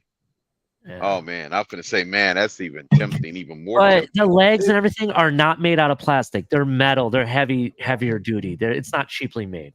That's Okay. It's comfortable. It's pure I'm not metal. gonna sit Okay. here and lie. Like, And you got 360 swivel. Oh yeah. If you have like I recommend the okay. chair for somebody who is gonna sit like all day in the chair and stuff like that. I need one of them ergonomic chairs too, man. I'm gonna have to make a trip over the old Staples now, since Office Max is shut down. Now we Yeah. just They all did? got is Staples. Yeah, there's no more Office Max Office shut Max. I don't. I didn't know that. Most of them in my area are shutting down. The Yeah, ones in they are Virginia and the starting to ones over here close. in Maryland, they all closing. I now. don't think we have a Staples in our area anymore. There's no either. Office Max. It's like only thing we have is Staples now. It's because you can get everything from Amazon. That's basically what's That's true. happening. I'm So- surprised they didn't just buy those, the rest of them out, and just say, hey, here's our outlet store for office furniture. Just go here. This is the Amazon office store. And that's what I was gonna do. You know what I'm saying? I know we're trying to end it, but that's essentially how I got to the chair, because like I started to look at chairs like at the Office Max, Office Depot, all these stores, And I'm like, man, a nice comfortable chair is gonna run you like $200-$300. And then Just I saw easily. the chairs on Amazon. I was like, okay, I good budget. I was like, I didn't have the money to buy a chair, and I was like, you know what? I've been wanting this chair for like 4 years, and I was trying to buy in parts because I saw somebody in New York that had like the back and somebody had the bottom, and I was like, and then the warranty is what got me. Nobody offers warranty like that. Anything breaks, they fix it, they swap it out for you. So I was like, you know what? Why not? And then I've been paying for it since December of the last year. I did like hardcore research into these chairs and read all the reviews. And every time I went to people's top 10 lists for these chair companies, it was Secret Labs was like in the top 2, no matter what. Have you ever seen their tables? I've seen their tables in person, like the computer desks. My in-laws, both him and his wife have the chairs and the tables. Like my ex's brother. Is that the one that kind of moves? Is ergonomic? It moves up when you stand up. You could move it. It has like lighting in the back, and it has this thing to hide all your computer cables. Like you can't see no computer cables on that chair at all. And they have the Batman table, and I was like, "Oh my god!" Batman! But I can't. Tables. That's another thing. Crypto. If you're in the market, check out Secret Labs. That's the name of the company. And Secret then sometimes they give good discounts. Good discounts. And you can, and they have a store on Amazon. You could buy them on Amazon. How some of these companies have stores on Amazon. You could get it on Amazon, but you might not get the full catalog that they have to offer, or you might not get that little discount that you get sometimes from Secret Lab. But you could buy them from Amazon, because I remember when I was going to buy it, I was going to go through Amazon because I had the Amazon credit card. But then when they offered me you get that 3%, right? You got the 3% or 5% card. They gave me 12. They gave me a year to pay for the chair. I think it was a year. Yeah, I put a link in private chat. Huh? Okay. I put a link in private chat. And then a firm got me for like it's like $50 a month or something like that. Yeah. No interest. So I was like, yeah, I'll take it. Yeah. But you get 3% back, Batman, off your Prime. Through Amazon. Yeah, I know. I'm paying for the laptop. I bought a used laptop from Prime, and that's what I'm using on now. And I mean, I don't want to spend too much. I want to pay things up first before I can, because I still need a keyboard. I still need a mouse. Got you. But it's I got a good company for that, by the way. Like wireless, wireless. Well, you guys don't have Micro Center down there, right? No, Culler said they don't have the Micro Center. I was gonna buy like the Amazon Basics, like cheap keyboard. You can go with that. You can, but if you ever get a chance and you want something decent, check out Roccat, ROCCAT. They have an Amazon store too, but they have they're German engineered. I recommend them for keyboard, mice, any of your peripherals, stuff like that. Okay, they're actually owned by Turtle Beach, technically. Yeah, I know Turtle Beach. I remember Turtle Beach. I thought they went out of business. That I didn't know. I haven't tried any of Rokit's stuff, but now that I have their entire setup. I thought they went out of business. Yeah, okay. Batman, you know who turned them on to me? Who? Josh Hart. Oh, really? Yeah. Former Laker, Josh Hart. Former Laker.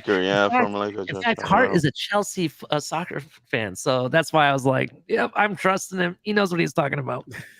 Yeah, I definitely need a keyboard, because like I have my laptop on a stand, because it used to be like this, but then when I'm typing, my camera's up here, so it's like it looks like I'm not looking at the camera. So now that I have the laptop elevated, the camera the camera's right above the laptop. But I have a big mess. I have a huge mess here. Like I'm getting ready to finally fix everything in the efficiency and like how I have my setup is going to change completely. It's been a year that I've been after this thing, and like this desk, every 5 minutes it goes down, it falls. So it's like sometimes I get off camera, I got to readjust it. And I bought a nice wooden like computer desk. I put some casters on it with locks, so I can be mobile with my computer desk and move it. So yeah, great deals on offer. You got to find a great desks. But yeah, this one, it's beautiful, but it falls because it's like it's one of those desks that you can lift up and you can work standing up. But because of that, when you have weight on it, it falls little by little. So sometimes I'm scared that it's gonna fall and everything's gonna break. So I put my chair under it in case the chair, the handlebars will hold the desk in case it falls. But yeah, it's a mess. But once everything's situated, hopefully in 2 months I'll be 100% situated there, and then I'm gonna get the keyboard and the mouse pad and all that stuff. And yeah, it'll be more fun. It'll be more fun. But hey, I appreciate you guys. Mechanical ones. Yeah, it has like two levers on the side, and it has like you adjust it so you lock it in place. But since there's things on the table, little by little, I'll tip forward or angle back depending how much weight and where the weight is distributed. So it's like it's a beaut. I bought this on OfferUp too. I got it for like $20. Gorgeous. It's gorgeous. It's glass. It's beautiful, but yeah, it's not functional. So I gotcha. Batman, give us your final thoughts. We're gonna start closing this down. FinSup, man. Awesome. You guys went out for 6 hours. We appreciate you guys. Keep doing great things. We might do a show. You guys are doing a show tomorrow late at night, right? Culler, do you know anything about late night show tomorrow? Usually Capitan will do something on Sunday. Yeah, he was going to go tonight because he forgot you were going. Yeah, he didn't know I was like, I'm going. Yeah, so we're gonna, since we didn't go on today, we're probably gonna do something tomorrow, but like afternoon. But depending, I don't want to get into Larry's segment, so maybe before Larry goes on, we'll do something. But hey, FinSup, appreciate you guys. Keep doing great things. Make sure you subscribe, hit the like button, even if you hit it on a replay. And much love, guys. Good night. Love you, Good Batman. night, man. Then there was two. All right, Culler, what's up, man? Give me. I don't have much else to say, man. Good show. Yeah, it fun was a to great talk show. about fantasy again. Definitely. It was great to talk about fantasy, and I loved some of your what you were talking about and how you were breaking stuff down about fantasy and some of the picks you have, like when you were talking about the Tua stacks and stuff. I'm really, I find myself it's hard for me to pick Dolphin players or bid on them to put them on my team. You know what I mean? Because it's like I want them all, to be honest, on my team, but I can't. You know what I mean? It's to actually win, you kind of have to be objective. You know? What absolutely, absolutely. But you also can't be afraid. You know, this is true. I mean, it gets to the point where okay, it don't work out. But again, you just don't play above your bankroll if you're talking about daily fantasy. The more opportunities you have, the more you can differentiate, the more you can make mistakes. Sure, you don't want to just be bleeding money, picking Dolphins, but it's kind of like you put that lineup in and then you make all your serious ones. Yeah, definitely understand. Any final thoughts before we shut it down? That would be it. I mean, I'm looking forward to training camp starting. Looking forward to seeing how, I'd never really answered that question earlier, but what I'm real looking forward to even Tuesday is just to see, how things look administratively. That's true. The coaching staff and, how everything's working out. I want to see how the training sessions work out. That's kind of interesting. Yeah, so we know Culler's like to see how fast McDaniel ramps up his program. Definitely. I mean, we all know Culler's all excited for Sky Thompson to be the Pro Bowl quarterback. I'm telling you, can't wait. Reed Sinnett too. Reed Sinnett, that's a good one. Hey man, if he actually comes out balling like next coming of Dan Marino, as Batman put it, it's kind of hard not to try to find a spot for him on this team. Well, that's regardless if he's the third quarterback. But that's how they're hiding that from us. That's true. Like if he is the second coming of Dan Marino, but they can't start him because of optics. Yeah. And they've hid it from us, Yeah. Then it would be an indicator by them saving a roster. If he's on this active roster, right? From when we finally cuts, we have the final 53-man roster put together. It is 53 men still, right? They didn't change that? I believe so. Okay. So let's say they got the final 53-man roster. But I think it's 53. Something like that. Let's say he's on the active roster, then that means that they know something that not a lot of other teams knew at all. That's going to be your telltale. that also means that we're really, really like comfortable with every other position on the roster. That's true. Especially offensive line and maybe even the running back room.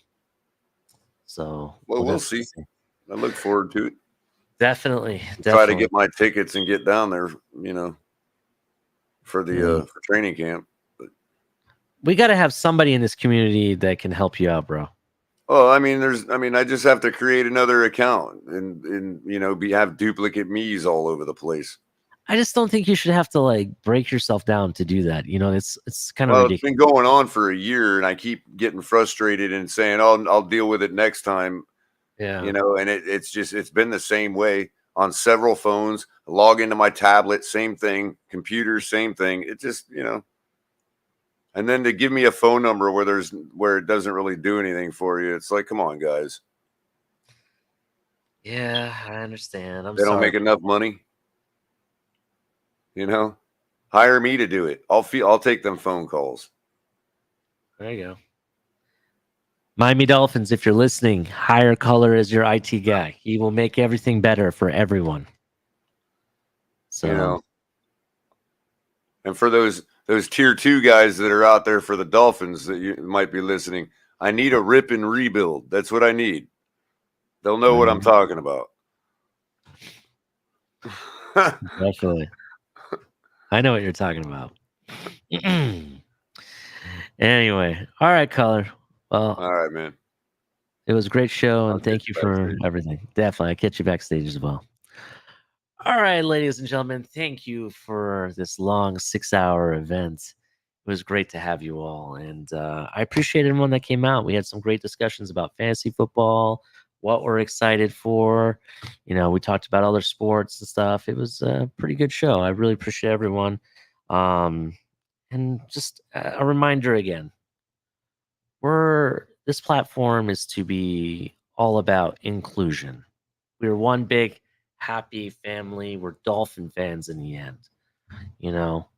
We may not agree how we get there, how we get to winning, in the playoffs and winning Super Bowls. We may not agree on how we get there, but in the end, the destination is the same place, and that's the glory land. And I'm excited. I am really excited. And some people may not agree with me. They may not agree with, some takes that I've had recently, or I may have gotten some heat on a show due to passion that kind of got out of hand. I really apologize for, what happened on that show, but, in the end, we're all Dolphin fans, and we're here to do this and stand and cheer and root for our team together. And that's all that matters. So that being said, thank you. Hit the like, hit the subscribe button. I appreciate y'all. Till next time, FinsUp. I'm out.